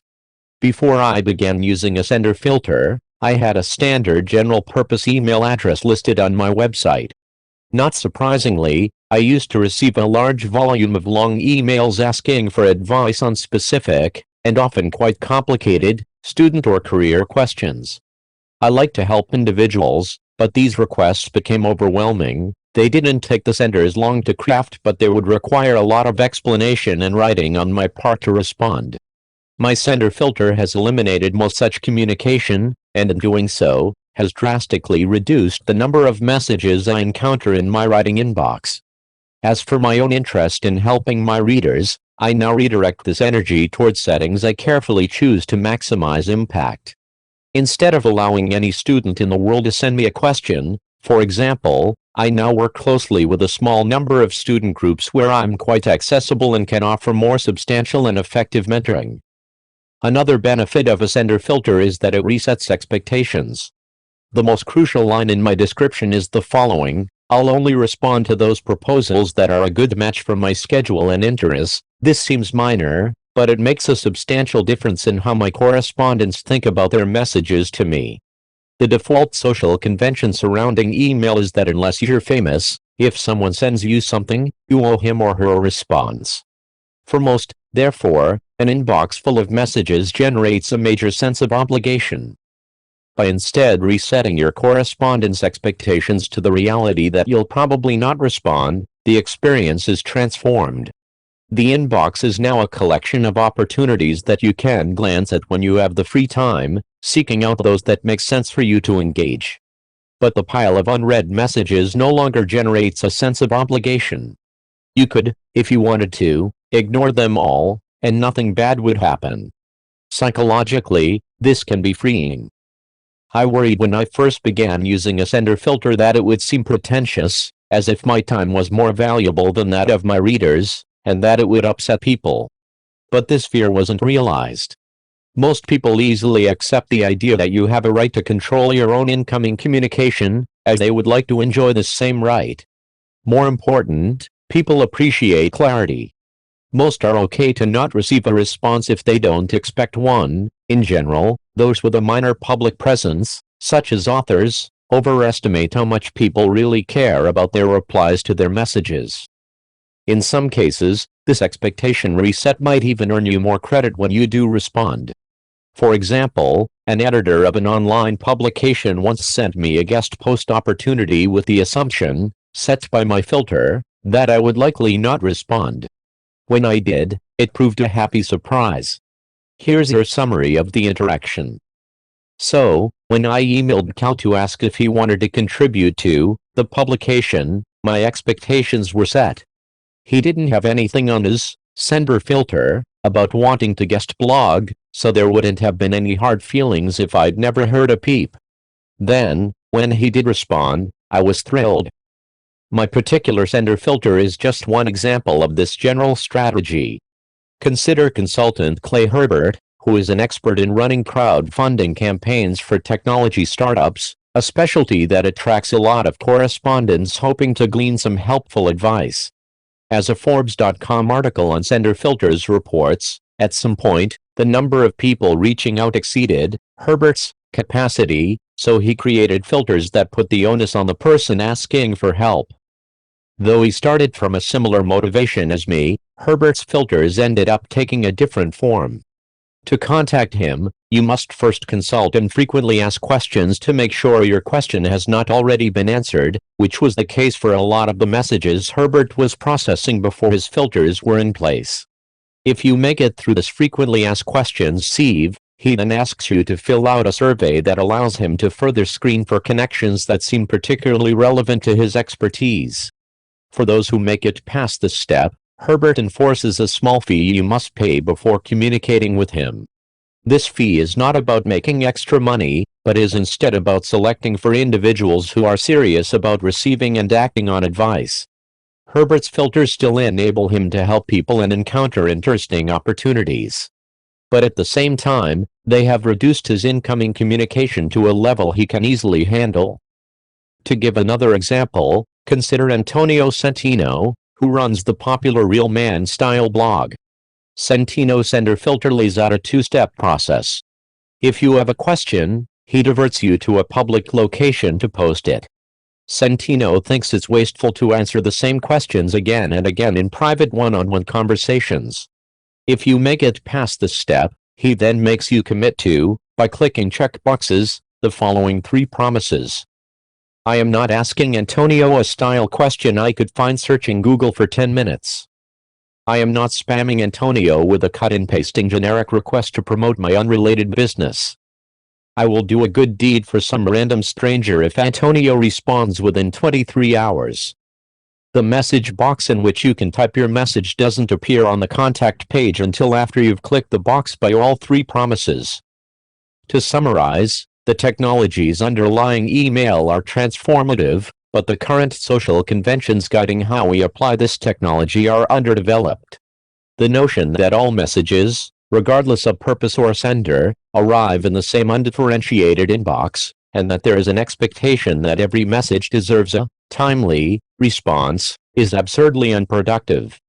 The sender filter is a small but useful step toward a better state of affairs, and is an idea whose time has come, at least for the increasing number of entrepreneurs and freelancers who both receive a lot of incoming communication and have the ability to dictate their accessibility.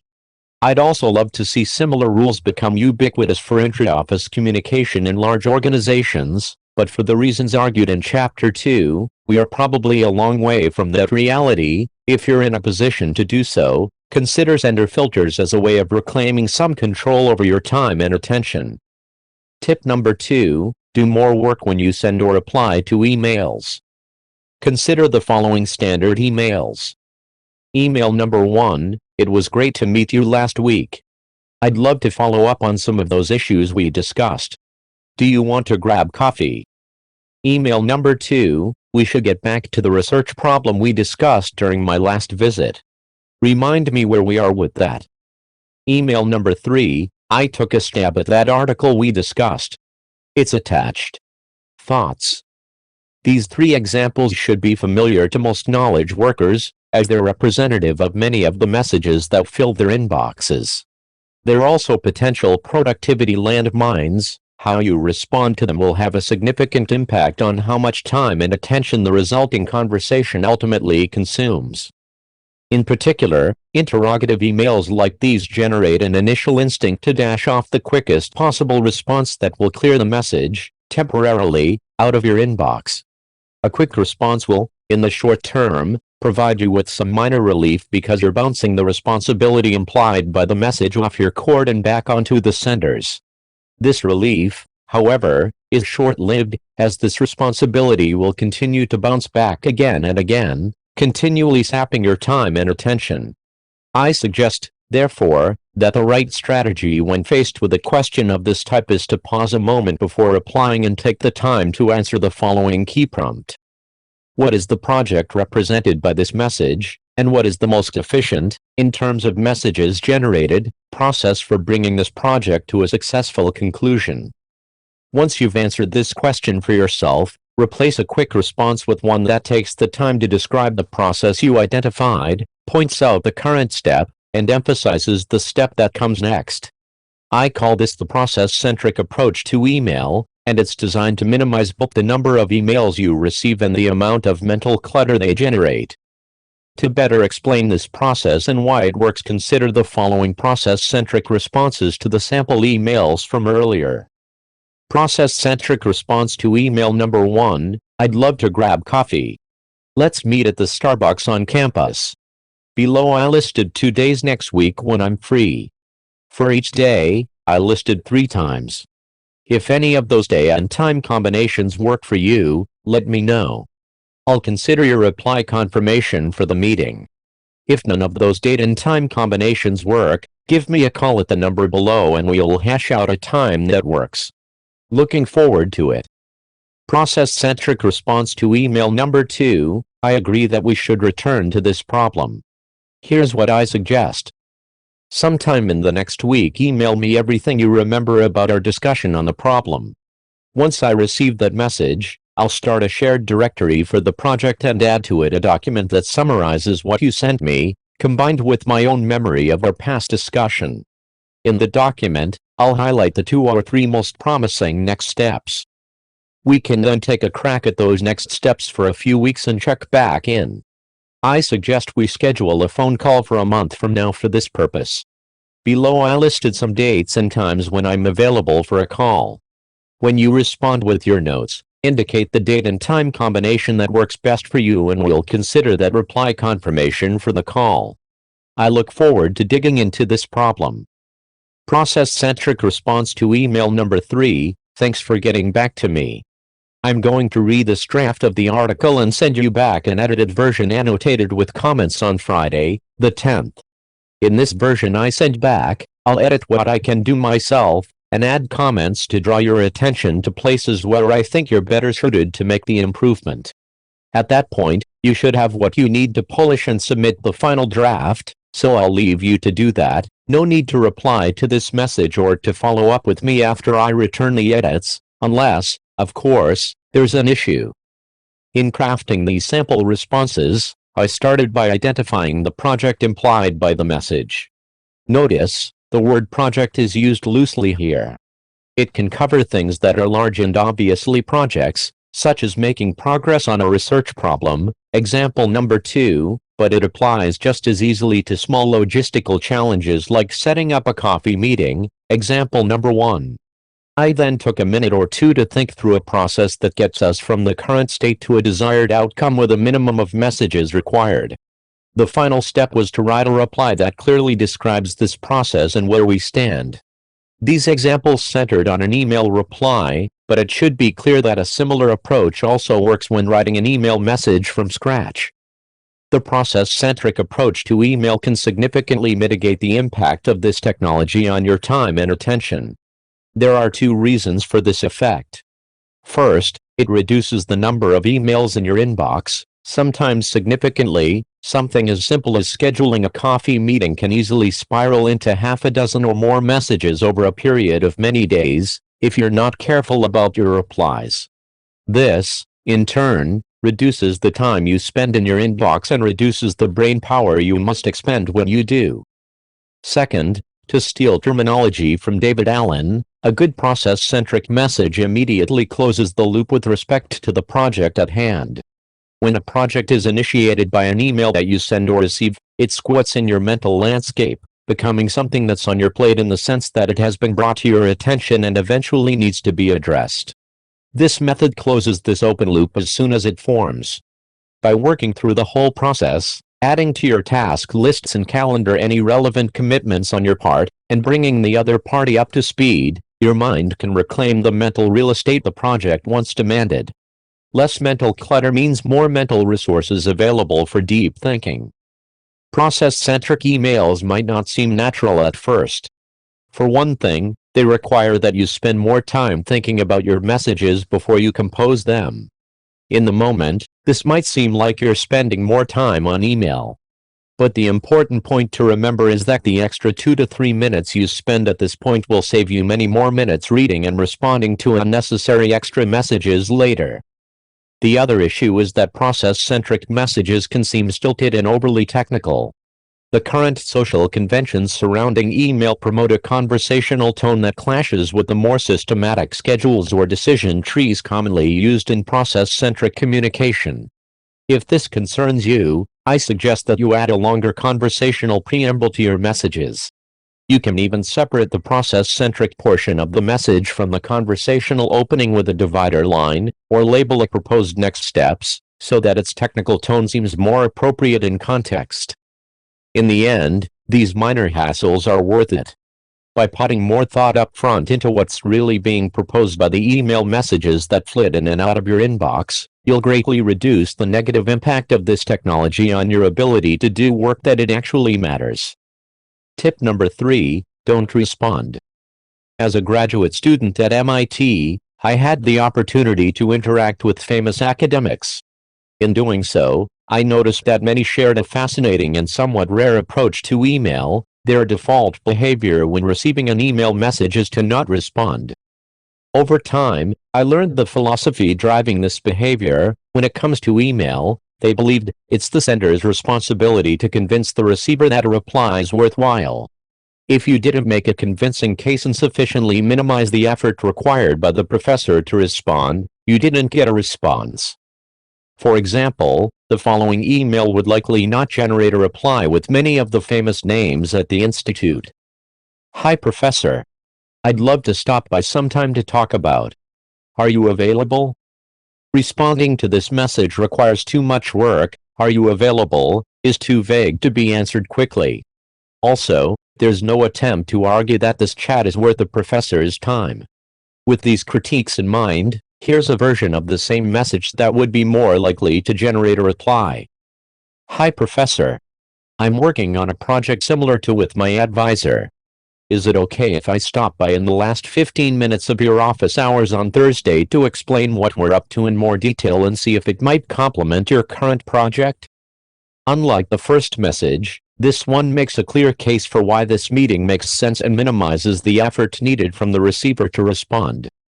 This tip asks that you replicate, to the extent feasible in your professional context, this professorial ambivalence to email. To help you in this effort, try applying the following 3 rules to sort through which messages require a response and which do not. Professorial email sorting: do not reply to an email message if any of the following applies. Comma, it's ambiguous or otherwise makes it hard for you to generate a reasonable response. Comma, it's not a question or proposal that interests you. Comma, nothing really good would happen if you did respond and nothing really bad would happen if you didn't. In all cases, there are many obvious exceptions. If an ambiguous message about a project you don't care about comes from your company's CEO, for example, you'll respond. But looking beyond these exceptions, this professorial approach asks you to become way more ruthless when deciding whether or not to click reply. This tip can be uncomfortable at first because it will cause you to break a key convention currently surrounding email. Replies are assumed, regardless of the relevance or appropriateness of the message.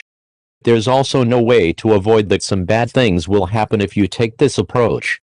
At the minimum, some people might get confused or upset, especially if they've never seen standard email conventions questioned or ignored. Here's the thing, this is okay. As the author Tim Ferriss once wrote, develop the habit of letting small bad things happen. If you don't, you'll never find time for the life-changing big things. It should comfort you to realize that, as the professors at MIT discovered, people are quick to adjust their expectations to the specifics of your communication habits. The fact you didn't respond to their hastily scribed messages is probably not a central event in their lives. Once you get past the discomfort of this approach, you'll begin to experience its rewards. There are 2 common tropes bandied around when people discuss solutions to email overload. One says that sending emails generates more emails, while the other says that wrestling with ambiguous or irrelevant emails is a major source of inbox-related stress. The approach suggested here responds aggressively to both issues. You send fewer emails and ignore those that aren't easy to process, and by doing so will significantly weaken the grip your inbox maintains over your time and attention. Conclusion. The story of Microsoft's founding has been told so many times that it's entered the realm of legend. In the winter of 1974, a young Harvard student named Bill Gates sees the Altair, the world's first personal computer, on the cover of Popular Electronics. Gates realizes that there is an opportunity to design software for the machine, so he drops everything and with the help of Paul Allen and Monty Davidoff spends the next 8 weeks hacking together a version of the basic programming language for the Altair. This story is often cited as an example of Gates's insight and boldness, but recent interviews have revealed another trait that played a crucial role in the tale's happy ending: Gates's preternatural deep work ability. As Walter Isaacson explained in a 2013 article on the topic for the Harvard Gazette, Gates worked with such intensity for such lengths during this 2-month stretch that he would often collapse into sleep on his keyboard in the middle of writing a line of code. He would then sleep for an hour or two, wake up, and pick up right where he left off, an ability that is still impressed Paul Allen describes as a prodigious feat of concentration. In his book The Innovators, Isaacson later summarized Gates's unique tendency toward depth as follows: the one trait that differentiated Gates from Allen was focus. Allen's mind would flit between many ideas and passions, but Gates was a serial obsessor. It's here, in this story of Gates's obsessive focus, that we encounter the strongest form of my argument for deep work. It's easy, amid the turbulence of a rapidly evolving information age, to default to dialectical grumbling. The curmudgeons among us are vaguely uneasy about the attention people pay to their phones, and pine for the days of unhurried concentration, while the digital hipsters equate such nostalgia with Luddism and boredom, and believe that increased connection is the foundation for a utopian future. Marshall McLuhan declared that the medium is the message, but our current conversation on these topics seems to imply that the medium is morality. Either you're on board with the Facebook future or see it as our downfall. As I emphasized in this book's introduction, I have no interest in this debate. A commitment to deep work is not a moral stance and it's not a philosophical statement. It is instead a pragmatic recognition that the ability to concentrate is a skill that gets valuable things done. Deep work is important, in other words, not because distraction is evil, but because it enabled Bill Gates to start a billion-dollar industry in less than a semester. This is also a lesson, as it turns out, that I've personally relearned again and again in my own career. I've been a depth devotee for more than a decade, but even I am still regularly surprised by its power. When I was in graduate school, the period when I first encountered and started prioritizing this skill, I found that deep work allowed me to write a pair of quality peer-reviewed papers each year, a respectable rate for a student, while rarely having to work past 5 on weekdays or work at all on weekends, a rarity among my peers. As I neared my transition to professorship, however, I began to worry. As a student and a postdoc, my time commitments were minimal, leaving me most of my day to shape as I desired.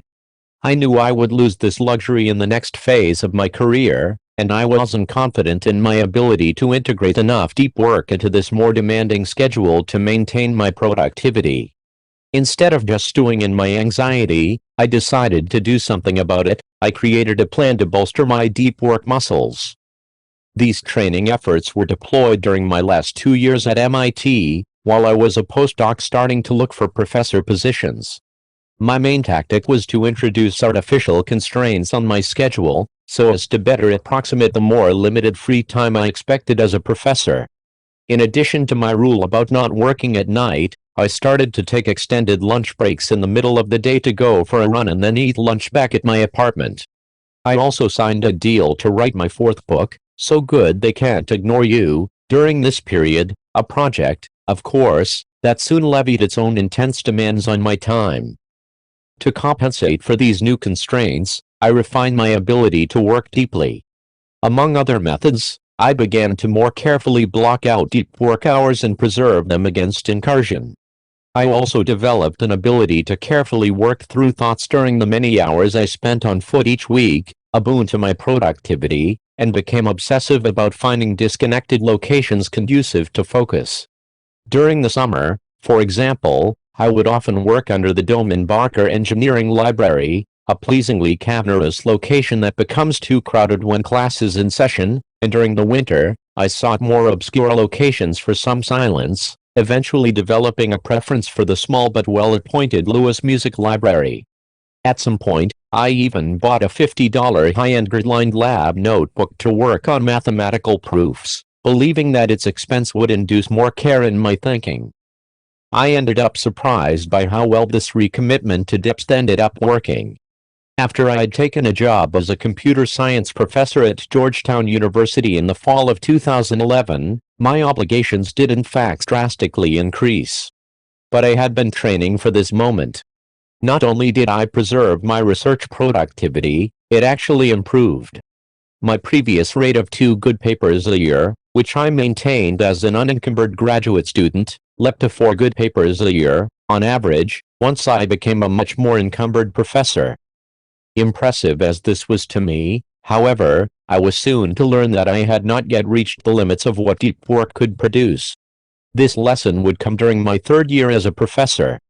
During my 3rd year at Georgetown, which spanned the fall of 2013 through the summer of 2014, I turned my attention back to my deep work habits, searching for more opportunities to improve. A big reason for this recommitment to depth is the book you're currently reading, most of which was written during this period. Writing a 70,000-word book manuscript, of course, placed a sudden new constraint on my already busy schedule, and I wanted to make sure my academic productivity didn't take a corresponding hit. Another reason I turned back to depth was the looming tenure process. I had a year or 2 of publications left before my tenure case was submitted. This was the time, in other words, to make a statement about my abilities, especially given that my wife and I were planning on growing our family with a 2nd child in the final year before tenure. The final reason I turned back to depth was more personal and, admittedly, a touch petulant. I had applied and been rejected for a well-respected grant that many of my colleagues were receiving. I was upset and embarrassed, so I decided that instead of just complaining or wallowing in self-doubt, I would compensate for losing the grant by increasing the rate and impressiveness of my publications, allowing them to declare on my behalf that I actually did know what I was doing, even if this one particular grant application didn't go my way. I was already an adept deep worker, but these 3 forces drove me to push this habit to an extreme. I became ruthless in turning down time-consuming commitments and began to work more in isolated locations outside my office. I placed a tally of my deep work hours in a prominent position near my desk and got upset when it failed to grow at a fast enough rate. Perhaps most impactful, I returned to my MIT habit of working on problems in my head whenever a good time presented itself, be it walking the dog or commuting. Whereas earlier, I tended to increase my deep work only as a deadline approached, this year I was relentless. Most every day of most every week I was pushing my mind to grapple with results of consequence, regardless of whether or not a specific deadline was near. I solved proofs on subway rides and while shoveling snow. When my son napped on the weekend, I would pace the yard thinking, and when stuck in traffic I would methodically work through problems that were stymieing me. As this year progressed, I became a deep work machine, and the result of this transformation caught me off guard. During the same year that I wrote a book and my oldest son entered the terrible twos, I managed to more than double my average academic productivity, publishing 9 peer-reviewed papers, all the while maintaining my prohibition on work in the evenings. I'm the first to admit that my year of extreme depth was perhaps a bit too extreme. It proved cognitively exhausting, and going forward I'll likely moderate this intensity. But this experience reinforces the point that opened this conclusion: deep work is way more powerful than most people understand. It's a commitment to this skill that allowed Bill Gates to make the most of an unexpected opportunity to create a new industry, and that allowed me to double my academic productivity the same year I decided to concurrently write a book. To leave the distracted masses to join the focused few, I'm arguing, is a transformative experience. The deep life, of course, is not for everybody. It requires hard work and drastic changes to your habits. For many, There's a comfort in the artificial busyness of rapid email messaging and social media posturing, while the deep life demands that you leave much of that behind. There's also an uneasiness that surrounds any effort to produce the best things you're capable of producing, as this forces you to confront the possibility that your best is not, yet, that good. It's safer to comment on our culture than to step into the Rooseveltian ring and attempt to wrestle it into something better. But if you're willing to sidestep these comforts and fears, and instead struggle to deploy your mind to its fullest capacity to create things that matter, then you'll discover, as others have before you, that depth generates a life rich with productivity and meaning. In Part 1, I quoted writer Winifred Gallagher saying, "I'll live the focus life, because it's the best kind there is." I agree. So does Bill Gates. And hopefully now that you've finished this book, you agree too.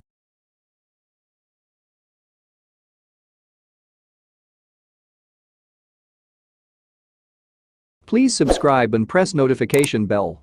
Share and comment what you like the most. Thank you for watching. Don't forget to check description. You can find their valuable information.